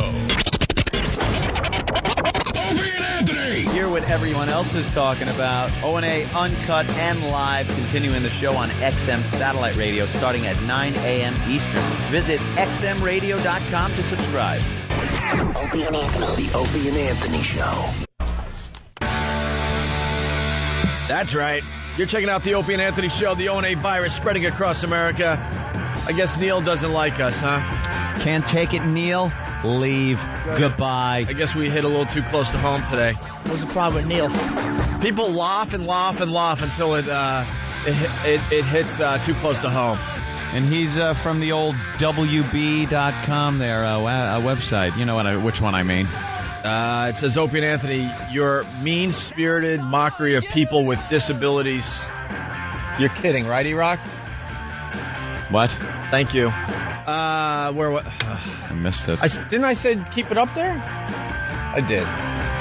Opie and Anthony, your mean-spirited mockery of people with... Could you unhighlight it? Thank you, E-Rock. See, when you highlight it... When you make the background black when you're trying to read black type, it causes a problem. Opie and Anthony, your mean-spirited mockery of people with disabilities sucked and it wasn't funny. I hope you both get in a car accident and end up with speech impediments and colostomy bags. You effers are blithering a-holes. So he's one of two things. He's either a really big fan who wants us to yell at him, or he's just a douche and a ha-ha, we hurt your feelings. Deal with it, stupid. Can't take it. Just hit too close to home. Exactly. Yeah, that must be it. What's the matter? That brother that you have to take around? Exactly. Was that it? That drooling 51-year-old you have to introduce? Must be a personal problem. Of course it is. All right, really fast, we have the Kevin Smith and Joel Siegel thing. It made the Daily 10 on the E! Channel. That's pretty cool. Ooh. This Daily 10 is the latest gossip show. It's really, really good. I check it out every night, actually. A couple of shows I check out on E! Is the Daily 10 and, of course, The Soup. The Soup. But they took our audio and they really ran with it. Of course, Clerks 2. Where'd they go? Clerks 2 did pretty well. Good. I think it made about $9-10 million. You know, it's not going to be one of these blockbusters, but it's going to do very well out there. It's going to find its audience. There's a slow build in the theaters. Right. And then the video is what, the DVD. Right. That's where they make huge amounts of money. And the backstory, Joel Siegel, a movie reviewer here in New York, he walked out of Clerks 2, the screening, and he said it was the first movie he's walked out of in 30 effing years or something like that. Yeah. He didn't like the discussion on bestiality that takes place in the film. Just the discussion of bestiality was enough to make him walk out and make a huge scene. So then we had Kevin Smith on, and then Joel Siegel called the program, and Kevin Smith was confronting Joel Siegel, and Joel Siegel had no idea he was talking to Kevin Smith. It was a whole thing, and E! has taken the audio, and they ran with it last night, I believe. So let's take a quick listen. That was quick. Yeah, it's just so fast I barely heard it go by. That morsel from Clerks 2 only scratches the surface of raunch humor that writer-director Kevin Smith serves up. So raunchy that ABC film critic Joel Siegel vetoed the movie. Yes, at number 5, Smith apparently turned Siegel's stomach so much that the critic actually stormed out mid-showing at a recent screening, yelling to his fellow colleagues, "First movie I walked out in 30 years." On his website, silentbobspeak.com, Smith let loose with an expletive-laced tongue, lashing at Siegel. Ironically, Smith said he was elated with Siegel's disapproval as much as he was with the 8-minute ovation the movie received at Cannes. There you go. And then they got into it a little later on in the show. My question is, can I ask why they have that stupid music playing behind? People, what does he think, that half of us are going to listen to his voice and the other half are just sticking around for the tunes? What a douche. I don't get that either, yeah. Awful. Because we all have short attention spans. What? Ugh. So you got to keep it as interesting as possible. It's like that clip show mentality. Quick in, quick out. Yeah. The two ended up going toe-to-toe on the Opie and Anthony show. Funny thing is, Siegel has no idea he's actually talking to Smith. Why isn't walking out of a movie, that's like the ultimate criticism, That's fine. Walking out of the movie, Joel, is one thing. Why would you be the guy that yells and interrupts the movie for other people? There are other critics in that screening that is so unprofessional, man. That is so That's like newbie, man. That's newbie. First year hack critic behavior. You're really stretching it. I don't think Joel understands. You're talking to Kevin Smith right now. Where's Kevin Smith? You've been speaking with talking Kevin to him the entire time, Joel. He wants you to resign, Joel. Clerks 2 opened at number 6 this weekend at $9.6 million. There you go. That was pretty cool, right? It's great. The quality of the audio sucked. Yeah, what the hell are we recording on? I don't know. Like an 8th generation through the internet? I think that was real audio. Real audio. It was that them? was them. It was really them? We gave them crystal clear audio? All right. Stupid music. Hi, Laura. Hi. How are you? Fine. Look who's here. Hello. It's Laura Keitlinger. My friend. Yes. You two work together. Yeah, we haven't seen each other since Hollywood, you know. He is the worst. He always tries to come off like a bit. I know, What? you are. I talked to my co-star. I understand you have things like co-stars and TV shows and things like that, but it annoys me that you speak like that. It was so nice we saw each other in the dressing room. You look good, you too. We give the kiss on the cheek and it's good to see her. Ready for your scene? Laura, here's the beauty of Laura. She, like me, her, and Rick Shapiro, we were the 3 comedians on the show besides Louie, and all 3 of us are just paranoid, low self-esteem idiots. It's true. We're going to get fired. Laura would go, I'm going to get fired. I'm going to get fired. I'd be like, I know, me too. We all think we suck and we're going to get fired. But Jim is such an angel. He's very comforting and very nice. And here, I think probably, I don't know if everyone knows about your sweet, interior, and I know you're kind of gruff. A few girls know about his sweet interior. Don't know it's sweet when it's on their back, but Jim, he bakes banana bread and brings it in for everyone and makes cookies from scratch for the director. Aw, he's adorable. He's a faggot. He's the best. I'm a nice guy. People know I'm a nice guy, but any inkling of a diva, some kind of like tantrum, because he knows he can't really pull anything like that here without us giving it to him. Just laughing at him. Anything like everybody kind of talk like behind his back. Yeah, give us some inside stories. Jimmy was this, or Jimmy, you ever notice when Jimmy does this? Or Well, he doesn't ever come to the set without an escort. Really? Everybody else just has to find their way there, and he usually needs somebody. A man or a woman to bring him. A man, woman. Someone lower on the ladder to walk me in. Yeah, a bit of a... That sounds like you, yeah. That's not a surprise. Here's the thing. I'm so afraid of getting dumped from the show that I was Bill behavior. I was the best behaved little boy you've ever seen. It's on true. Time every day. But she was as paranoid as I was about getting fired. She's a really good actress, too. I guess that something that probably never goes away? You Yeah. could probably be like the biggest actor ever, and you still go, am I going to get fired? Am I done? I know I come in here on a daily basis saying the same thing. Well, it's because happened it's 2 or happened 3 times. It's happened too many times. Don't take it for granted, kids. Horrible. Hold on. Let me say hi to Don in Jersey here. Don, what's up? Hey there, Don. Hey, Laura, how are you? Oh, I'm fine, thanks. Laura, you're the reason why I stay up on late Sunday nights. Ah, bless you. Thanks. He thinks you're really hot. Oh. Thanks. What do you want? That's what I kind of got from that. I just took it that way. Don, you think she's hot? Oh, man, she's adorable. It got you kind of a little whored up in that show. Sure. Yeah, a little whored up. They've Go ahead, Don. What magazine can I see you in? What? No, I'm not a porn magazine. Backdoor Brides, maybe? It's a great one. I don't do that sort of magazine, Don. Brides pulled that together. I don't know. You haven't seen me in magazines that I know of. At least I didn't get paid for it. That's a great visual of a girl in like a wedding dress, like kind of frowning at the camera with a tear and a happy husband waving behind her. But he's got to like pull up so much material, like it's annoying for him. He's taking a picture in 1820. Get ready. This is how it'll be. Thanks, Such a lace in his face. Yeah, right. Love that. Let's say hi to Ryan on Long Island. Ryan, what's up? What's up, Jim, Laura? Hi. Excellent show, man. You gotta owe me a pair of pants. I just pissed myself. Great show. I started watching it. I don't know what. Wow, you know, Ryan, were you hoping for a reaction after that line, or what was the line, Brian? I didn't hear it. Well, no, you can't. They already dumped out because you used the wrong word for taking a leak. But yeah. Myself. Oh wow, he's gonna try it again. That's okay. You know, I have a Dachshund Chihuahua who every once in a while we call it an excited pee. I hate that. I like that. When you pick him up and you nuzzle him and he just can't help himself. Sometimes you just walk in the room. Sometimes you just walk in the room and they roll over and woo, there it goes. Yeah. Little dogs and old people, they're just the worst. They roll over on the floor. As soon as you acknowledge them, they can't help it. They crap. Great show, guys. I think it's crack a hip.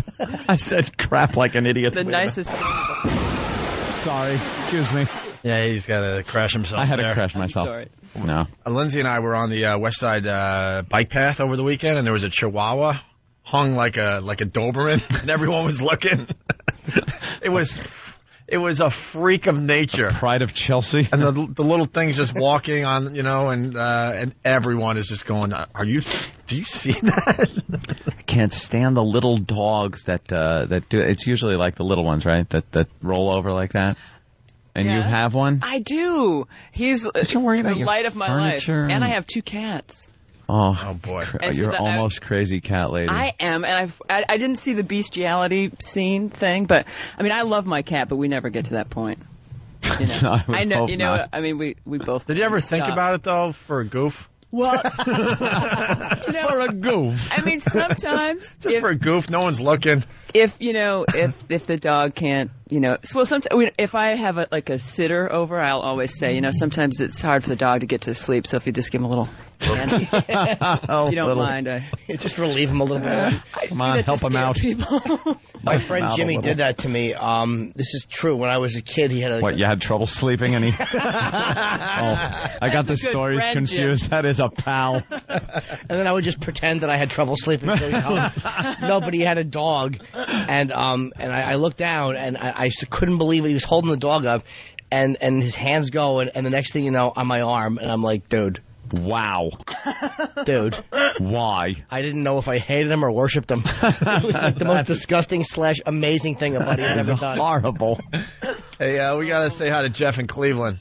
Jeff. Yeah, you douche is going to look up her skirt like you did the last female guest. You weren't? No, she's wearing jeans. She's wearing jeans. She's smart. We had the mother from Sixth Sense sitting right where you are, Laura. Uh-huh. And she had this, sundress on. Uh-huh. And Jimmy and I were... I don't think Ann could see from his angle. I had a little bit of an angle, but I didn't have as good an angle as Opie did. To explain, Laura's sitting way below us right now on a couch. Mm-hmm. And Jimmy and I were trying to figure out if she had panties on or not the whole interview instead of conducting a professional interview. Who wouldn't? Yeah. We were just trying to figure it out. Just staring at her legs and just trying to get a crotch peek.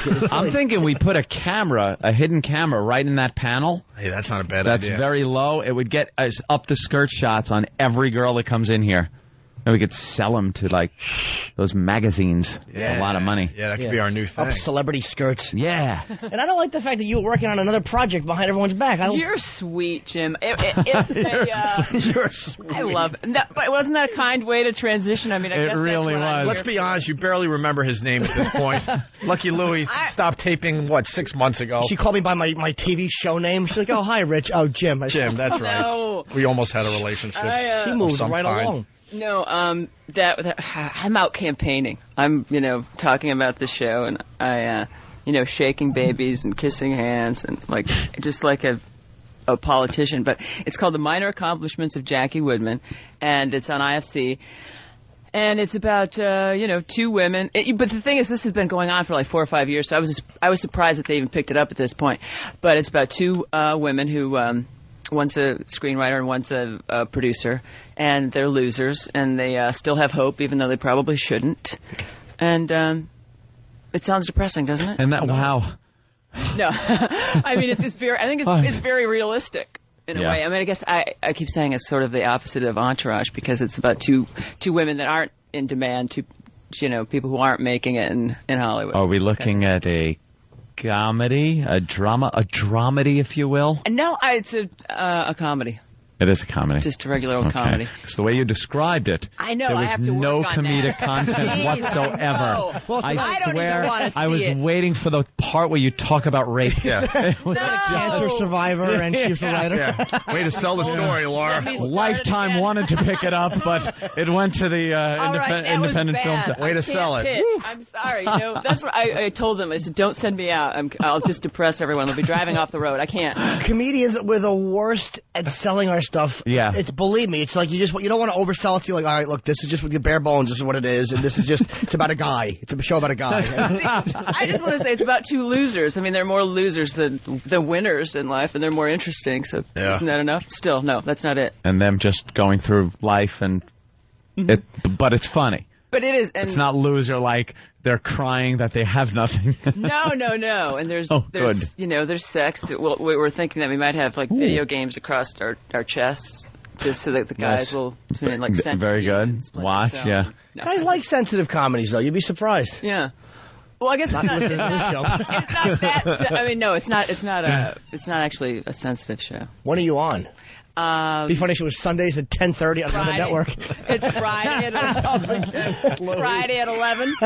Fridays at 11 on what channel? I know IFC. Oh, that's hilarious. That would be funny if she competed with Louie and smashed it. That won't happen. We interrupted what? To bring you the ozone midget sighting of the day. Wow, who saw this coming? Oh, no. You want to explain this to Laura? Yeah, we have... You don't have any midgets in your family, because this would be really awkward right now. No, just retards. Okay, that's fine then. We have disgusting listeners, and there's a guy named Ozone who did a midget sighting. Back in the day when we worked with him at WAF. Yep. So now that we credit him, and whenever there's a midget sighted, they'll call in and describe the humiliating little person. There you go. Let's say hi to Steve in New York. Steve. Good morning, boys. Hi, Steve. I went and stopped at Dunkin' Donuts this morning, get some coffee, and there it was. It was a female and what appeared to be a male. Both midgets buying coffee. Buying I coffee? To share it with you. Yes, that's correct. So the only thing you really saw were those little Vienna sausage fingers reaching up at the counter for their coffee? Yes, grabbing the cup with both hands. It was very both hands, with just the palms of both hands. That muffin-like palm of the hand grabbing on either side of the coffee cup and walking away. And instead of picking out like a dozen donuts, they're picking out a dozen donut holes. Yeah, but they won't call them munchkins. Right. It's offensive. Right, it's offensive, right. Wait, are you guys... You can't call people it. Well, you kind of can. I mean, because to them it's like... I say for babies. No. Oh, it? No, but to them, the munchkins are like... Back at the show. Right. It's like walking into a chicken place and being black and picking up little enners. Little what? I know. How do you not get the joke? My goodness, if we could only say it on this goddamn channel. Oh, okay. Enners. Imagine KFC Enners. That would be like a midget walking in for a Munchkins at a Dunkin' Donuts. Okay. You want to explain to Laura? No. I would get it if you said I had to crash myself again because I stink. You just abbreviated something, and I didn't get it, and no one got it, because Enners could be a word. Yeah. Yeah. We didn't realize you were being filthy and racist. Yeah, I wish we could just use racial epithets on this program. Ow! I'm going to have to do that joke over at XM. Yeah, in 34 minutes, you'll hear the uncensored version of that gem. Right, of that gem. In all its disgusting glory. All right, listen, we got to take a break. And by the way, Laura has a huge episode this week about her daughter, and she's Mike Haggerty's wife on the show. Excuse me, it's Tina. Sorry, Tina. That's it's right. Tina has a big... we don't know her as Laura. Thank we know, you, Opie. I appreciate it. We know you as Tina. From Lucky Louie. Yeah. I have a daughter. Mm-hmm. And can I say this is going to sound disgusting. How old is your daughter supposed to be in this? Did you go out with her? No, I would love to have. I know. She plays like a 16-year-old, right? Yes, and my this friend of mine, when I saw Jim, this friend of mine has a crush on him, and I said, she's too old for you, she's 25. She is 25. By 10 years. Yeah. Wow. But no, what were we going to say, Jim, about the daughter? There's this I'm not going to give it away, but there's a moment in this show that's supposed to be disturbing, and I can't tell you how I filled up. Oh, my God. I can't tell you. You'll tell us next Monday? You'll know it when you see it. When she says the line, you'll know. What is the line? I can't. He's not gonna I won't say give it away. He But I won't say couldn't it. say it here anyway. Okay, so we'll wait for the episode. Now, and we'll I don't talk know about if it. you're saying we'll talk you about filled next up Monday. with tears or something else. Well, let's Tears. just say. No. No. I was really he fills up. You'd have to visit a doctor if it was filling up with Yeah, tears. Laura just figured it out. I went to every rehearsal. Jimmy, what are you doing here? No, I'm just making sure the show's going good. You're not due here until Thursday. Just watch it, see if you can figure out. I'm not just trying to plug the show in some horse way. It really is a great line. All right, It really turned homework me assignments. Listeners got to remind us next Monday to discuss this because we're going to forget. We're going to forget. Figure out the line. You'll know it as soon as you hear it. Laura, you hanging or going? What do you got to do? I have nothing to do, but should All I right. go anyway so you can get on with... No, as long as you don't mind us just sitting here talking about things like, retards and Well, we're going to do midgets. We're going to talk about Tom Brokaw. Tom Brokaw and his global warming show that he did. And you can jump in if you got something. How's that sound? Hang out, you silly goose. Should I? All right, what's the big plug again, Laura? That's Just in case you do sneak out. the minor accomplishments of Jackie Woodman. Sorry. Jim, can you say something good about it? Well, I love you and I love your work, so I'm sure it's funny. I mean it. I know it's like a whorish, like Hollywood thing to say, but she's a great writer. Laura's a very underrated writer too. And it starts September 22nd, 10 o'clock, which is a Friday on the IFC channel. And I would definitely TiVo it and watch. No, starting Friday, August 4th, and running until Friday. Oh, I'm September sorry, I read that 22nd. wrong. Jimmy. I would have had people. What a scumbag! I didn't even notice. Did you see the passive aggressive thing I just subconsciously did? I would have had people tuning into your last episode. It's probably the best one. What a douche I am. So August 4th, I'm sorry. I stink. Yeah, watch Lucky Louie on Fox. Every Friday, starting August 4th, IFC channel at 10 o'clock.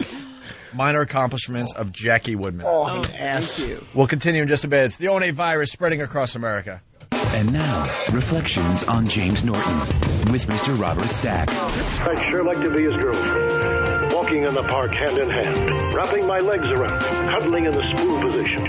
All right.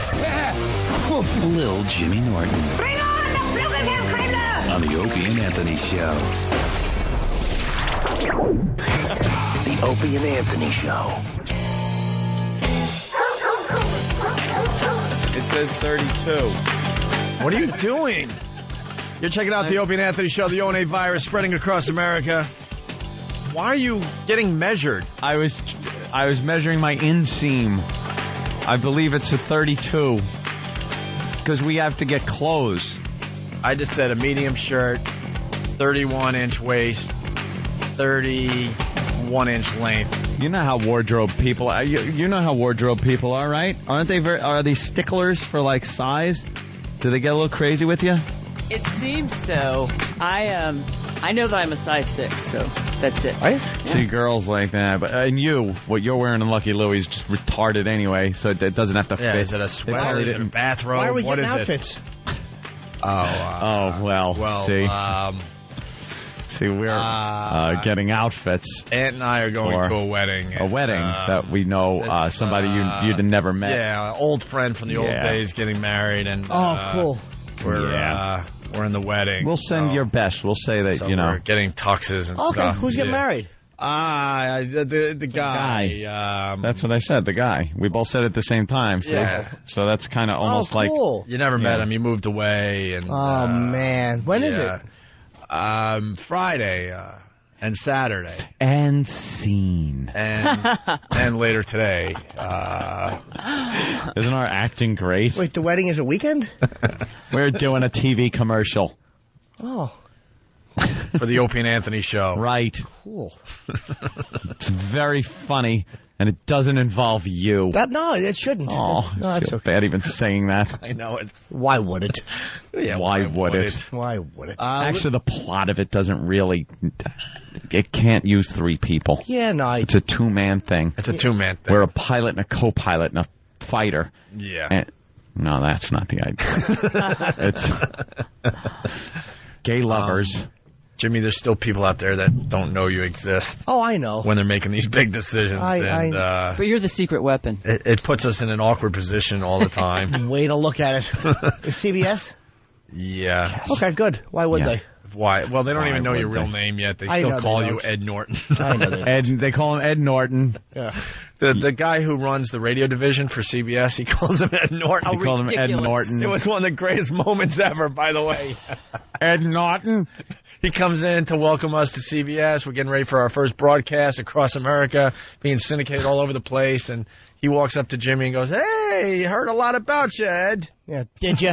Oh, Mike Pop had a good one. What? We could have told Jimmy the commercial was me and Opie are on a luge. No, the funny part is you guys mentioned a commercial like a couple weeks ago. You're like, "Wait, yeah, come in. We're having a meeting. Come with us." Why? Why bother? We did tell you to come with When us. I refused, why would I? For what? So they could write you in. They would. Yeah. They would Could've write wrote you in. It's too groveling. I can't do it. did you in? They wouldn't have. Hey, let's say hi to Lisa in Jersey. Lisa? Hi, guys. Do you have another seat? Do you have a seat I can... Get Jimmy a chair. Ed needs a chair. No, it's Jim. Hey, Yeah. could your friend wait outside? We have to thing. We have to... I called to thank Jimmy. For what? Because you've used the C word referencing women so many times that you've desensitized me to it. I don't use it that often referring to women, only specific incidents. Only when they deserve it. Exactly. And that would be any time you talk about a woman. That's not true. No, it really isn't. You're acting like one right now by belly aching about it, but just belly aching. Stop your whinging. That was very cool. All right. I think it's more effective to use against guys. Yeah, it's absolutely more effective. Well, I work in New Jersey. Do you? Call center. Yeah, I really do. And, boring. Yeah, well, it sucked anyway. But, You know, our girl numbers are never going to go up if we treat them like this. But Lisa, I love your call. I think it's wonderful. C-word alert. C-word alert. Warning. Warning. She's saying something that's just not true. How can you tell what she's saying? She's a bore.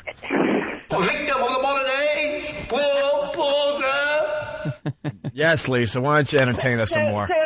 So when the guy called me at FNC, and all I could do was laugh.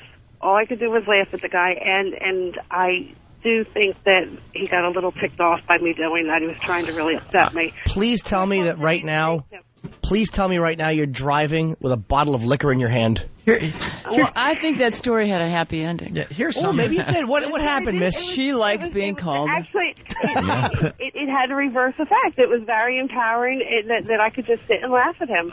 And it's really? Do you think of that when you're scrubbing the toilet? Shut up.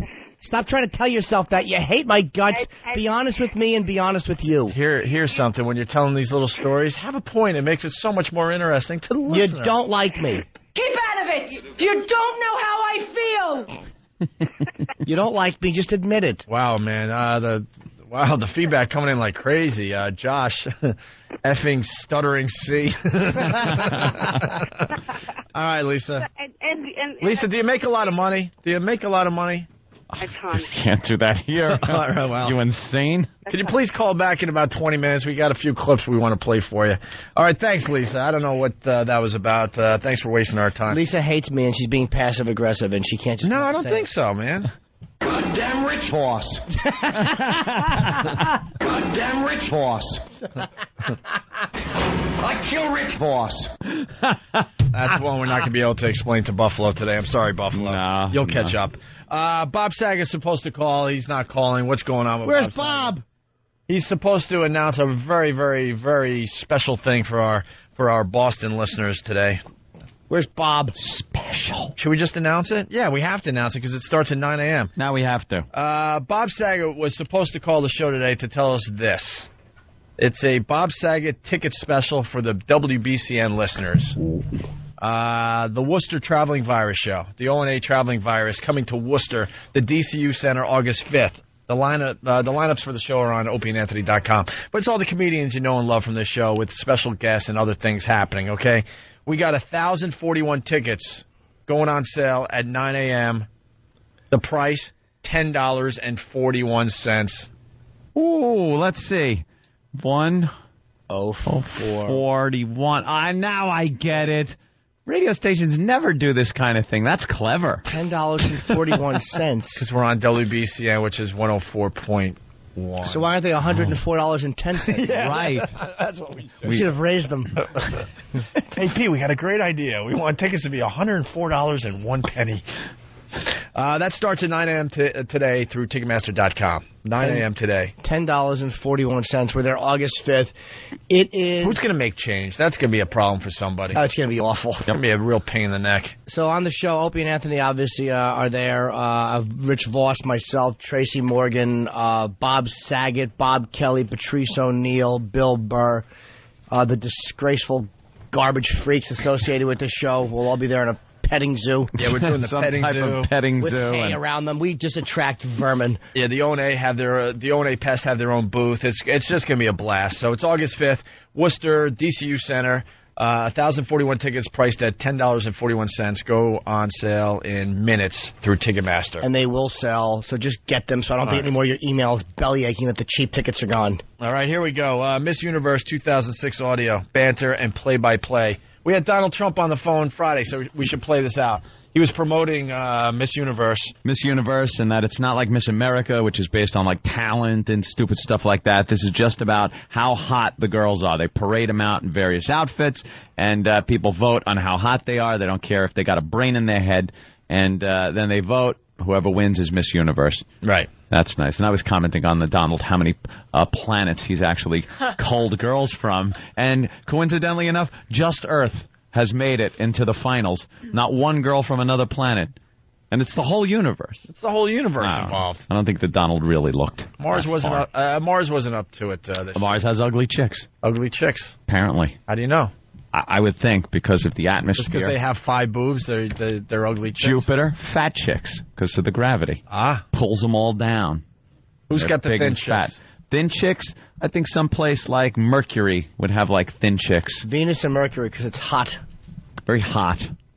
Well, they're less gravity. That's where the darkies live. The smaller planet. That's where the darkies live in the universe. Too close to the sun. The taller chicks are on these smaller planets. Yeah. Pluto, skinny, like model chicks there. All right, here we go. So this is what's weird. We got to talk to Donald Trump. Miss Universe, hot chicks in all sorts of hot outfits. They have a woman commentator and a gay guy. And a gay guy. Why ruin it with a gay guy? I understand. Look. You gay guys want to have your own shows. You put them all over. You got your own network now. That's what the logo. logo's for. You got your own logo channel now. You play all the gay stuff you want.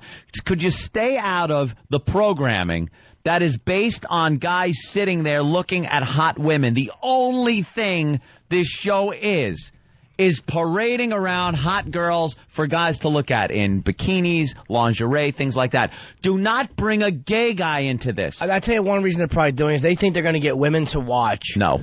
Because they think that the funny repartee between the two of them is going to attract female viewers. Because they figure they got the guys already. No, it's not. It's yes. And who's the gay guy? The blonde guy from Queer Eye? Carson?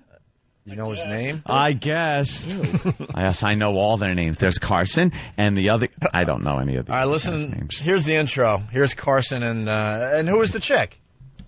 Last year's runner-up for Miss Universe. Oh boy, she must have a lot to say. Boy. That's funny and interesting. Well, she wants to go into broadcasting, so here's she's her going to be shot. horrific. They all want to go into broadcasting.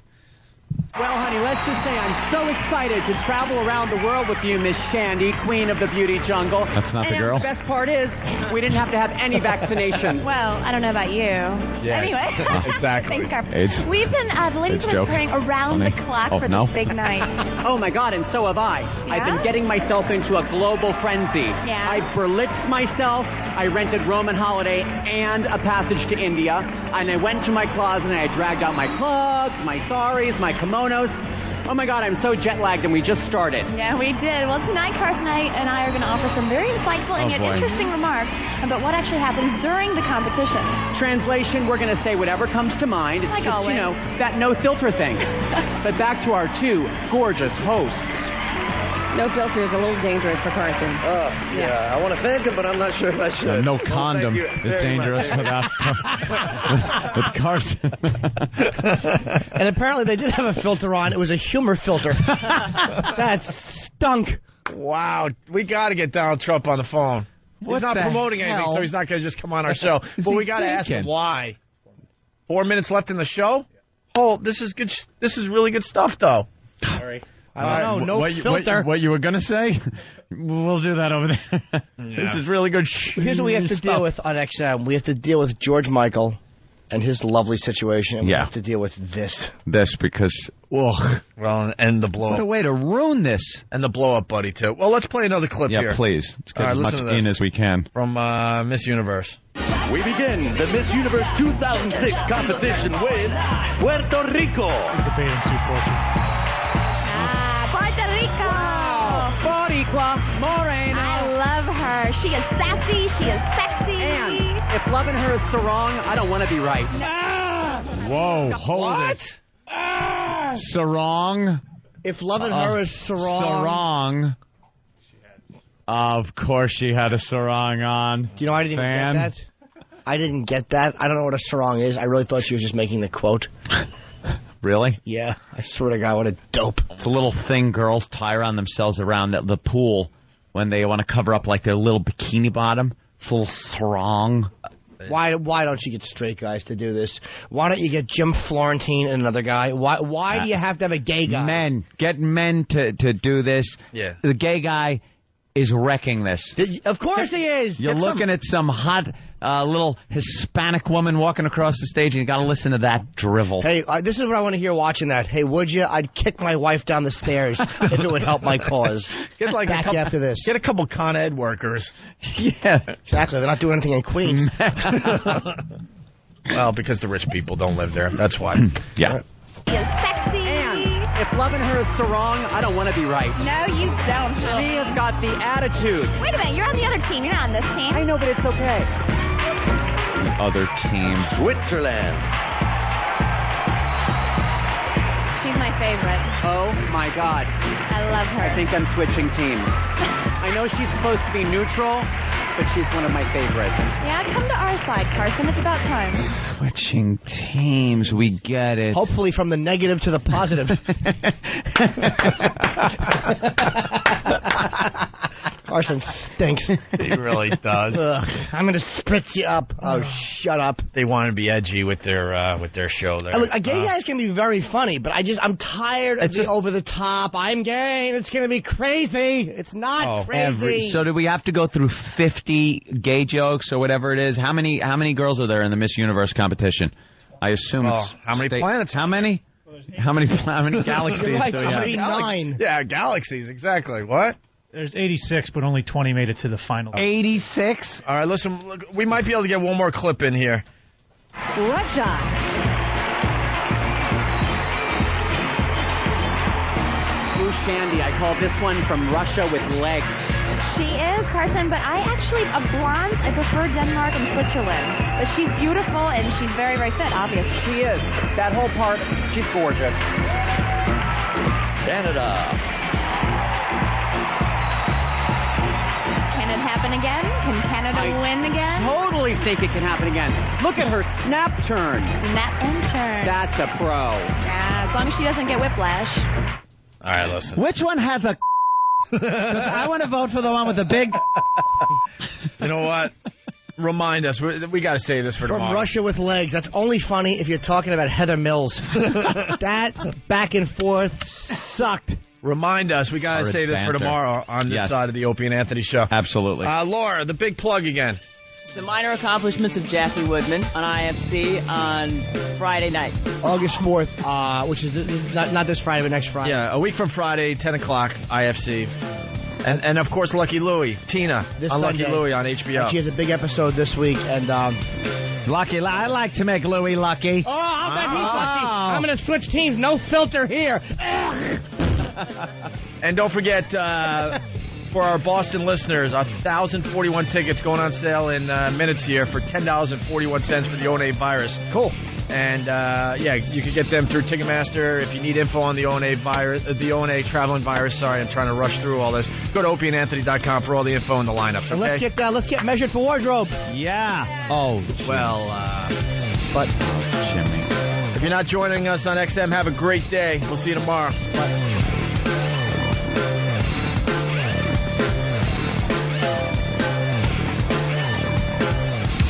Opie and Anthony are the latest shock jocks to hit it big. Goddamn! They are heavily into one thing. Boobies. Boobies. Yes. One of you, I don't know which one, said, then you can pull out your business. It's junk. We're artists. You present it as innocent, but I'm not so sure it is. Screw you. We're artists. Is there anything you won't do for ratings? We are publicity whore bags. Publicity sluts. We're artists. This is all about money. That's what it comes down to. But you're mercenaries. I mean, aren't you mercenaries? We're radio mercenaries, dickhead. We're artists. We're entertainers. We're not psychologists. We're not doctors. We're not daycare workers. We're artists. So it's all on the parents, none on you. None on us. We're artists. None on us. I'm scared. It's the Opie and Anthony Show. Opie and Anthony. The Opie and Anthony XM walkover begins now. Begins now.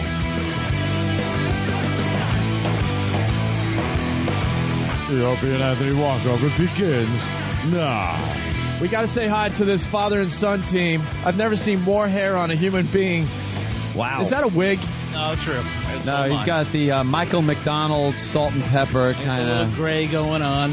Been following you guys for a long time, and now it's the next generation. What's your name? Max. How old are you? 17. Cool. 17, son. Going to get his license today, so get off the roads. Yeah. But this was our first stop. He wanted to come for Jimmy Day last week, but I couldn't bring him. So we're on vacation down at the Jersey Shore. We drove 2 hours up this morning to come and see you guys. Where are you from? We're from Jersey. We're over in Jersey, but went down for a vacation. When's the 18th birthday coming up? July 24th. July 24th? Wait a minute, so you just turned 17? Yes. Oh, Okay.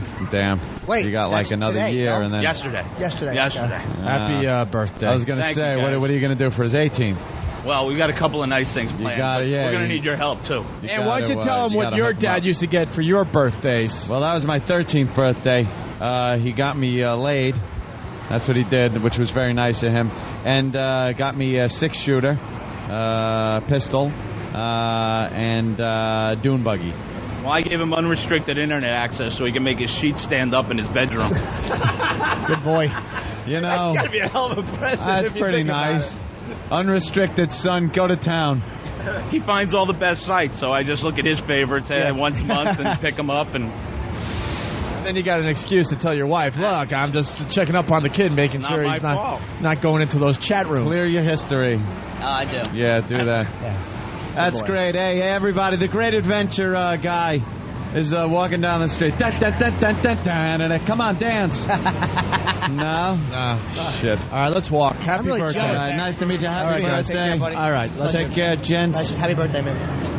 Ant's father gets him a hooker for his birthday. When I was 13, my dad made me fuck someone and give him the money. She was a friend of the family. She wasn't a hooker, sir. Oh, okay. That's even creepier. Yeah, I know. Hey, Laura was very nice today, Jimmy. Yeah, she's sweet. She certainly was.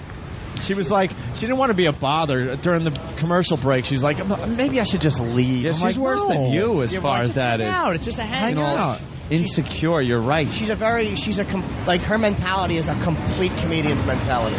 Yeah. Yeah. The fucking They're all afraid of every self-hating wrecks. Yeah, don't fuck up because you're worthless. Oh, no.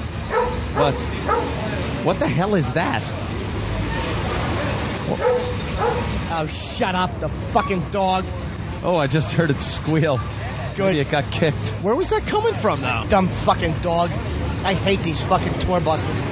By the way, Cocksuckers sitting at the top of tourist. double-decker bus. Look what happens in New York. People walk down the sidewalks with microphones. It's crazy. Ugh. It's crazy. Where are you from? Where are you from? Where are you from? Where are you from? Brooklyn. Oh, What are you doing on the bus? That's the tour guide. You're the tour guide? He's the tour guide, that's why. All right, I thought, all right. You ever get stuck behind one of those fucking cocksucker sightseeing buses in the village? You fucking turtles. And they're like, this is where Jimi Hendrix recorded. Yeah, is it do a sharp turn and fucking spill over and watch all those douchebags fly off the roof? I like the low bridge analogy better. Yeah, Just exactly. drive under a low bridge. Put on Cleveland Indian pitcher uniforms and fucking smash your faces. Shark Week. Ooh. Starts Sunday, I think, right? Scared. On A&E? Learn English. 1-800-ENGLISH. That's good. You can't read the fucking sign. Yeah, that's real smart advertising. Yeah, shouldn't that be in Spanish or something? Yeah. I bet you XM's responsible for that. Learn English. All right, our corner. We've made it to our waypoint number 1. Hey, by the way, that movie Ant Bully, we made the observation that one of the main characters in that animated flick looks like Big A. Looks like Big A, yeah. Like and no one has done anything with that yet on Whackbag. Oh, we need some Photoshops. I'm thinking. Also, we got a sales guy following us today from the West Palm Beach station. Oh. That guy, well, obviously, the only guy in a suit. We got to ask him about West Palm Beach. See what the feel is down there. Kenny? All right, everybody, out of my way. Get out of here. Ugh, people. Look at this. What happened? Just people. They disgust me. Is this yours? Nothing. Sir? He's 100. He couldn't hear anything. Jimmy, West Palm Beach sales guy. Hello, Jimmy. How are you? How's it going, man? Pleasure. How you doing, sir? Hello, sir. What's the West Palm Beach voted you most likely to brighten our day. Oh, thank you, sir. What's the vibe down there? Yeah, great, man. The show is huge. It's on fire. When are the ratings coming out? End of this week, the book's coming out. Nice. Very good. You saw the trend, man. You guys were talking about it. 10 times the numbers of that other guy. Is that PD still there? The program director? Yep. All right. How come he doesn't like us? He likes it. He definitely likes the show, man. I think he was writing that email more to corporate CBS saying we need some marketing support just to get some billboards up and stuff around. Yeah, he didn't expect us to read it over the air on our show. That was the problem. Look at this guy sweating, getting in shape. Sublet.com. Villa da Hey, that's us! That's us! Villa 14. Villa 14. Get away from me! Villa 14 Madara. I can't understand. Walter 14. Villa 14. Boy, did she get upset. Oh, wow, that was good. She got so pissed. I just babbled at her and she yelled at me. Penny Crone. Wow. Talk to us. Is that guy famous or gay? Let's help you? Yeah. All right, hold on. This guy. All right. There goes our. Our pictures are on the bus that crazy lady just got My wife's on. pissed at me. You know, she's pregnant. Should they get that way? You know how it is. No. She'll talk to you for 2 minutes, 1 minute, 30 seconds. She'll love me forever. Oh, this is a talk on the phone guy thing? Jimmy is great at this. Yeah, Jimmy's she loves good. Jimmy too. Jimmy, would you talk to his pregnant wife on the phone? Possible, yeah, call her up. I think we could smooth things over. Why is she mad at you? No reason. No reason? She's pregnant. You know how they get. Well, Laura was telling everyone how you like to bake banana bread and you're very sweet inside. So Jimmy will smooth things over. Jimmy What's your name, is by the way? the Hey, consummate hold on. diplomat. Jimmy's on the phone for you. Amy. Amy, and she's pregnant. How many months pregnant? 5 months or so. All right, Jimmy, why don't you smooth things over? Amy? He just hung up on her. She went, yeah, and Jimmy hung up on her. It was the only way. I want to try another language bit on somebody else. That lady was classic. Get away from She was me. like crazy lady. Anthony, right here. This crazy lady. Okay. Undo krasie bonnedia. Sunne vrka. Oje karabal şudur. Bekara gansıma. I don't know what we did. Hey, I like the new bit. She's crazy. I like the new bit. There's nothing better than New York City crazy ladies. Looks like your living room. What the fuck is it? Why is my stuff out here? There's an old range out here. Ooh, paintings. Where's this coming from, sir? That's by Fred Picasso. Fred Picasso. Those could be some famous painter could have painted that, and they're out here on the street. Yeah. Jizzabago. Yeah, could they? Jizzabago. These were painted by a waterhead. You don't know. You never know, right? Who's on the back? Is there a name? No. Hey, Anthony, turn those dials on that range. I wouldn't touch any of this shit. That stone has AIDS. For $1,000. Oh my God! What was that? A refrigerator and a stove? Yeah, and a sink and like a microwave. That's like thing. if your kitchen is the size of a shoebox. It does everything. Oh, look at this, Ant. This one. What is it? A toilet? Oh, look at the shit coming down the side of that thing. And I thought I had mold. Wow. All right. Where's this from? Whoever it is, I hope they died slowly. You know, that's a refrigerator. The door is supposed to be off of that as far as the lost states because a child could crawl in there. That's right. And don't mention it. Come back tomorrow, have a laugh. Hey, little blue toddler. What's the buzz on Snakes on a Plane with Samuel Jackson? There is none. I have no idea what that they've been talking about this movie for months and months and months, and the website is like really popular. Is it a comedy or is it a drama? Never heard of it, sir. It's a drama. What, about a guy with fucking snakes on the plane? I think the snakes were like kind of smuggled in there to scare the crap out of everybody, and they attack the people while they're flying. That sounds stupid. And I bet you that one of the pilots is going to be bitten by the snake, and he's not going to be able to fly the airplane. True. Maybe one of the snakes will fly it. And then there's going to be all sorts of problems, because then you got to figure out who's going to fly the plane. I'll bet you it's Samuel. I thought snakes was like figurative. Nah, it's actual snakes. I saw the preview. It was terrific. How fucking awful. All right. Bunch of snakes on a plane. Who gives a shit? Step on the fucking things. All right. Belezedote. Bikorotos. New York.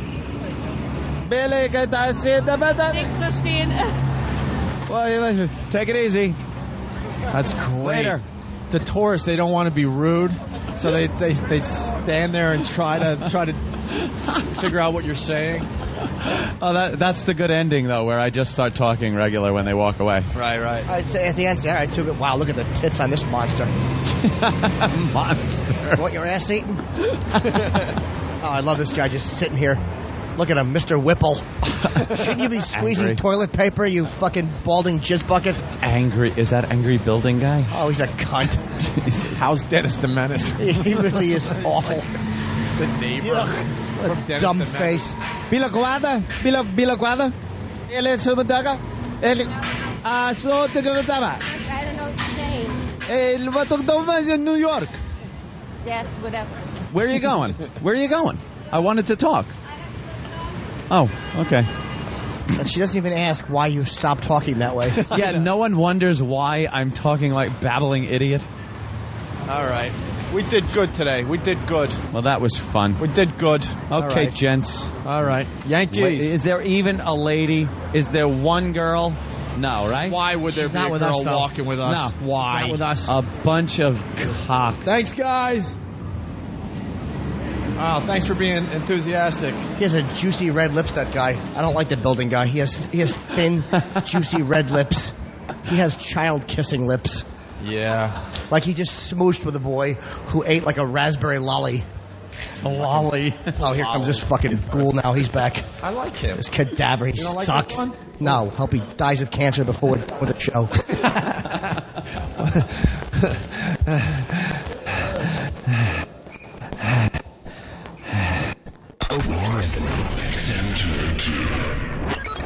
That sucks. Lesbians. I like that in a woman. And every other kind of thief. I love paying for sex. This moral decay weakens our resistance to the onslaught of the communist masters of deceit. We're a bunch of scumbags. These abnormalities are corrupting the minds and the hearts of our children. Jackass. I can't believe it. It's pedophile humor. It's depressing and horrendous. It's awful. A bunch of idiots. Perversion for profit. Here it comes! Here it comes! The Opie and Anthony program.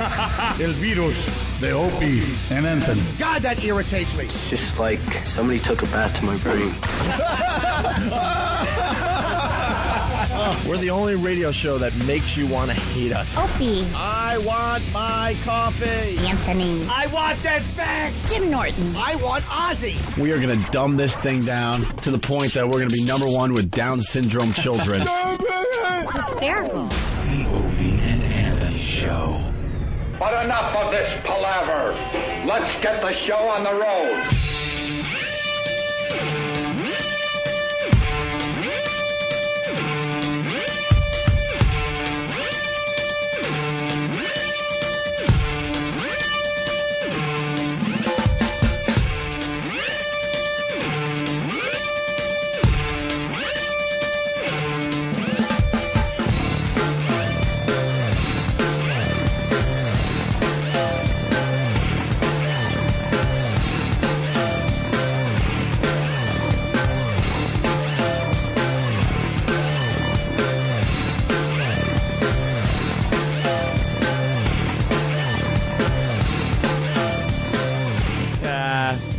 Very good. Thank you, Fan. Hi, everyone.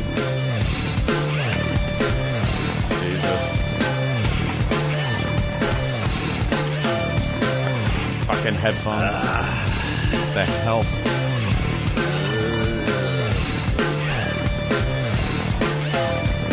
All right. Hi, everybody. Well, that was fun. Oh, we didn't even talk about Monique yet. No, we didn't talk about Monet. Ask Monet. What is the Monique story? What? Let me hear what? What's the Monique story? Jesus H. Christ. Jesus H. Christ. Jesus H. Christ. Yeah, I cannot talk about the Monique story when that was just handed to me. What happened? Look at that. What paper is that out of? Ew. What paper is that out of? Ew. I don't know. What? Who found that? Where's this from? Can we get this on? Is that Bill? That is Bill and my brother. Cowbell Bill? Yeah. And Joe. What? Get them on the phone. It's an ad, I guess. Yeah. I would imagine it's in like what is the Good Times? Good or Times? No, it's the not Island Ear. Island Ear or something like that on Long Island. It's an advertisement for the Little Shelter. Little Shelter. You know that crazy woman that calls all the time? Marge or whatever her name is? Marge, right. And there's a picture of Brother Joe with an Opie and Anthony T-shirt on with the sleeves cut off. Of course. And then there's formal attire for Joe. And then there's a picture of Cowbell Bill wearing sunglasses, and he's holding a dog that's also wearing sunglasses. Because the dog's cool. And the ad says, adopt at Little Shelter and find your perfect match. Plus, enter to win a brand new Harley. Wait, cute puppies and Harleys? It's from today's Daily News. Daily News? Are you kidding? Enter to win a brand new Harley or $10,000 cash. Hurry, time is running out. Call Adam. 631-368-8770, extension 230. And then it says Little Shelter Animal Adoption Center. Tours available.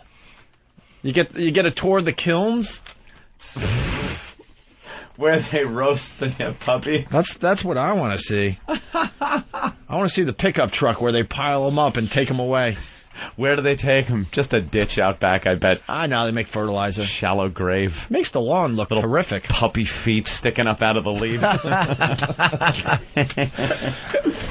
I guess, it's... Wow, man. Look, it's something... And once again, I don't know how Brother Joe got involved with this. I know him and Cowbell Bill are very close friends. Yeah. But this goes with the brother theme once again today. Yeah. Your brother is basically... I know he's just helping out Bill and probably doesn't give a shit, but officially he's helping. He's doing something useful. Something good for the community. My brother is saving scallops and your brother is saving puppy dogs. Puppies, and what are we doing? We're making talking fun about of the retarded. Right. Oh, do we stink. Very nice. All right, let's say hi to Alex in South Dakota. I'm really hungry. I need food. Alex? I just gotta say that, yeah. Hey, Alex. You guys are great, and I just gotta say that we need to hear more of Opie's babbling for an idiot guy. No, that was Anthony. No, I thought you were gonna steal it. Sorry. I would have stolen it if it was good. No, I'm just kidding. It was terrific. It was something to do. No, it was something to do on the walkover. Actually, when the old lady lost her mind, that was really, the first one was really, the best. really good. So she just went kind of crazy. All right, let's say hi to Jeff in Delaware. Jeff, what's up? Hey, on other shows you've mentioned that a lot of your celebrities like Stallone and Swayze have brothers that look like a retarded version of them. I wonder, since both Joe and Anthony are celebrities, which one is the retarded version? Yeah, you're trying to go with something. It's not kind of happening though. Because basically, Ant and Ope are the retarded versions of their brothers. Right. Great, thank you. All right. Well, we take our first break, regroup here. We had a good walkover. Right. We'll get into the George Michael thing. We'll get into There was something else we really wanted. Oh, the Blow Up Buddy's really good. And the hidden camera stuff is really good. We got lots of shows still to do. Stay there. There's a virus spreading in our area. Will it affect you? Find out on the next Opie and Anthony show. The virus made my genitals rot off. I don't really have the virus yet. I'm kind of itchy and stuff, but I don't really have the virus. That virus you're always talking about. El virus de Opie and Anthony.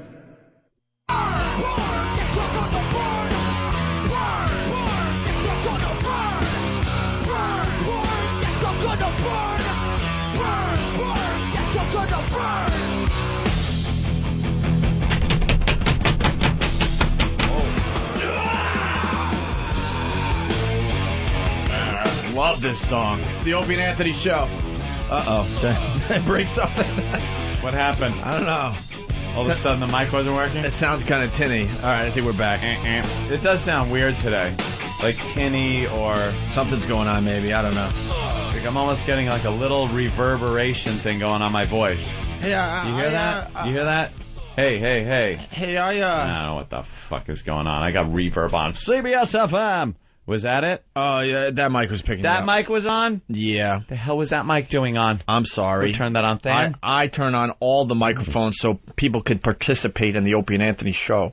That would be it's on the seat. There might be a cricket down there.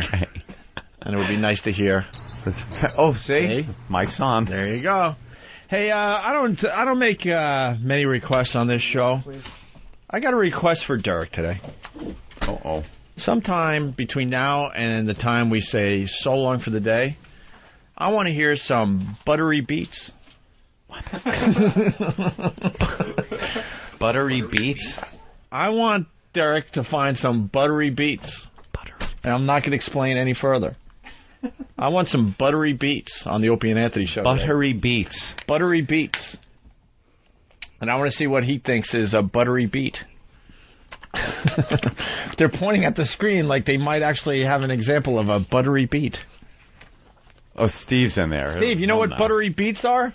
That's what he shoves up his ass at night. A buttery beat. That's exactly what I thought. Steve, do you know what buttery beats are? Never heard of them. Not a clue. All right. Well, we'll see what Derek comes up with. I want to hear some buttery beats. Hey, we had some fine dumps today, by the way. Somebody's pointing out that the Samuel L. Jackson Snakes on the Plane is just Samuel L. Jackson going, "There's motherfucking snakes on the motherfucking plane! Right. There's motherfucking snakes!" That's funny. All right. We had some fine dumps today before we get into... Buttery dumps? Buttery beats and some fine dumps. You got an example of a buttery beat yet? Not yet. All right. He's going to try to figure it out. All right. Let's do the dumps for today. Live from the Opie and Anthony Show studios, the Daily Dump Report. Daily Dump Report. At 7:17 a.m., beat the shit out of you. A caller said, beat the shit out of you. Aren't you glad you have XM? Wow. We got to hear that this morning. A couple of minutes later, because I can't add really quickly, at 7:23 a.m. 6 minutes later. Could be 6 minutes. I can't go over that shit. A caller again. At 7:47 a.m. when the president said shit. Dennis Leary. Talking about when President Bush said shit. When he didn't know the mics were on. 7:48 a.m. saying shit over an open microphone. Dennis Leary again. Forgetting where Dennis was, I gather. And at 8:17, the last dump, I just pissed myself. Yeah, we could caller. We could talk about pissing. We just can't use piss. Can't say piss. Urinate. Talk about urine. You can't urinate. Relieved. You can piss on yourself, or you can urinate on yourself. You just can't urinate on someone else. That is also a rule. So stupid. No shit. And I mean that in both ways. Let's protect no the children. Shit and never any shit can be. So you can't shit? Yeah, I was saying like no shit. Right. You can piss on yourself. You can pee on yourself, but you can't pee on someone else. No shit. All right. All right, let's go to the Blow Up Buddy from the WB. We love the WB here in New York. We do? Absolutely. They're just the worst. Yes, they are. They're a news/entertainment program. More entertainment than news. That's the one that just took the copter girl and put her on the show now. Well, because Emily Francis, the entertainment reporter, is on break, I think. She's on vacation. Well, let me tell you something. She ain't coming back to her gig. Copter girl now. 2 words. In. Lou Gehrig. Why? I don't she know. have a shaky disease or? No, who's got the story? Who was the guy that decided to? He either got hurt or decided to take a little break from playing baseball, and then was it Lou Gehrig who stepped in? Stepped in, and then this guy's career was over because he had horrible timing. Someone help me out with this story. I don't know. I want to. Wow, I wouldn't know that far back. There was somebody. Gehrig's predecessor. I don't know who that is. I think it was Gehrig's predecessor. I think he was a terrific player, and something happened where he wasn't playing. Lou Gehrig stepped in, and they never looked back. That's what we're thinking as far as this. Just think the guy could have had a disease named after him. Could have been like the Freddie Kunkel disease or whatever his name was. Someone help me out with the story. And if I'm a dope, make sure you tell me. All right, so the WB11 news, they're just wonderful. And there's some improv in here, too, so... Is there? It's called Blow Up Buddy. So women... Blow Up Buddy? So women feel safer on the highways. Wow, everyone's calling, so there's something there. Guess or maybe so. Maybe they're helping out Derek with some buttery beats.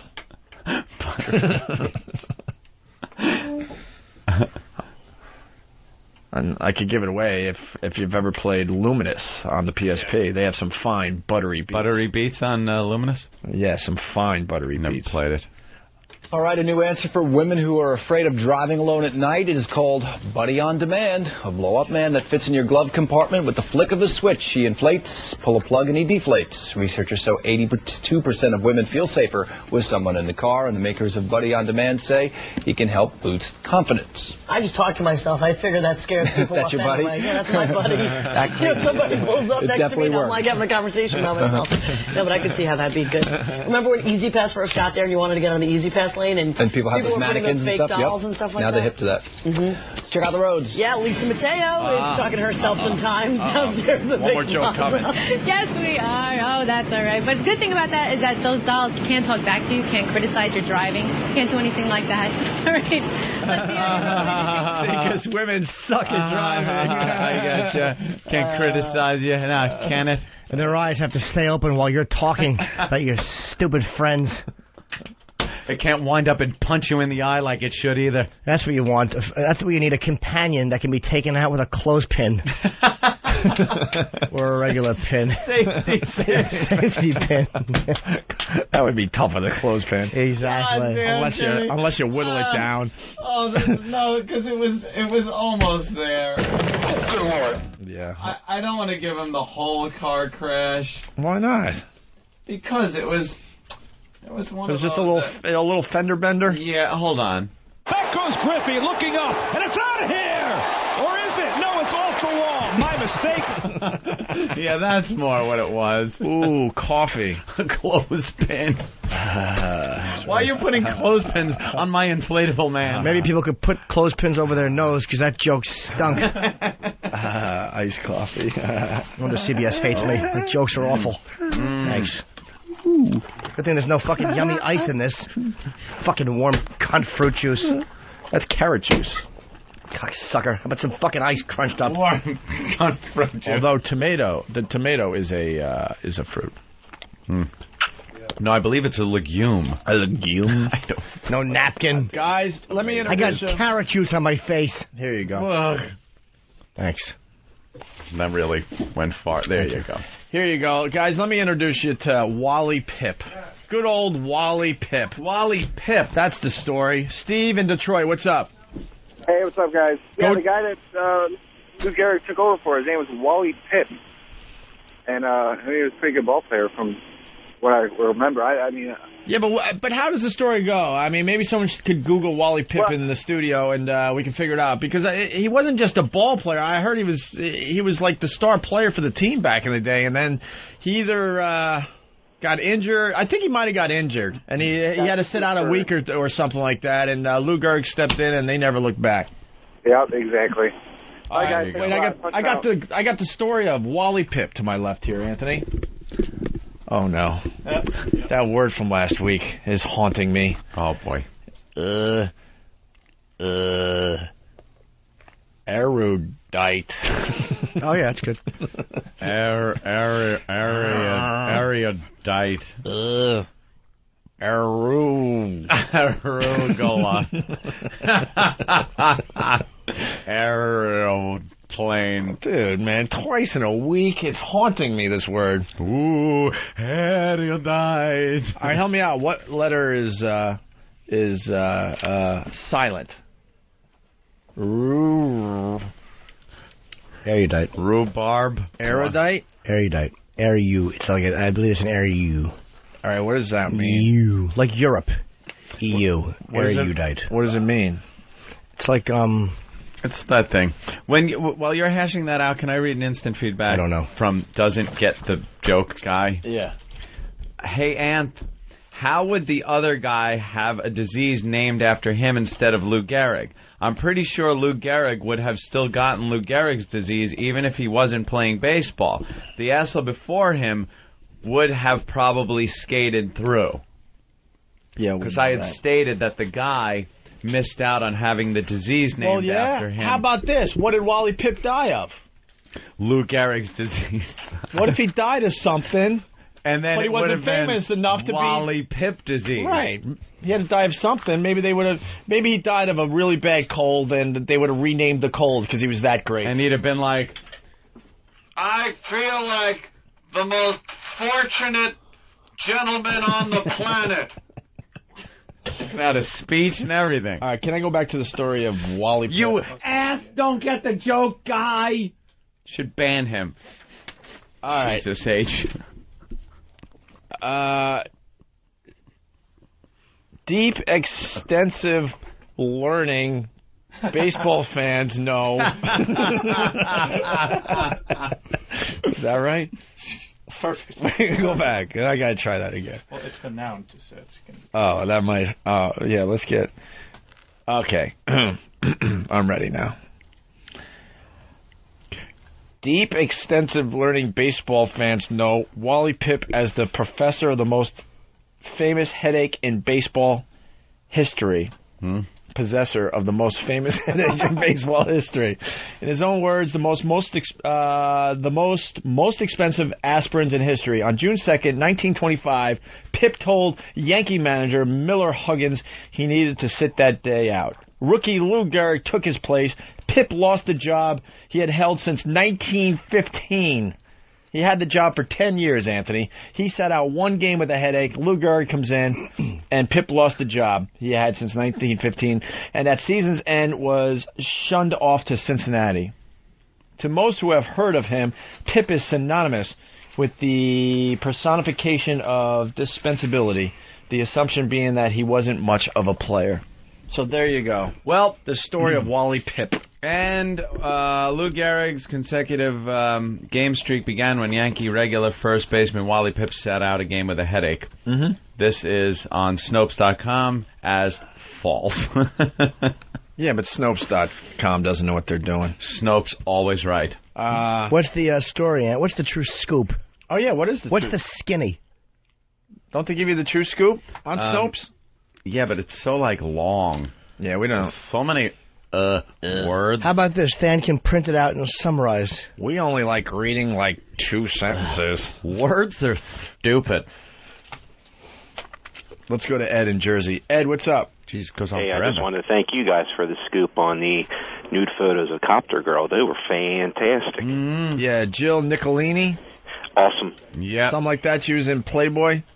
And now she's trying to be a professional broadcaster. Trying. She's in. She is now the entertainment girl. And we found out she's a fan of the show, too, so. Oh, that's fantastic. All right, Ed, thank you. All right. I just got a communique from Than sitting to my left. Derek has a buttery beat. Hey, there we go. I want to hear what a buttery beat is. All right, let's hear this buttery beat.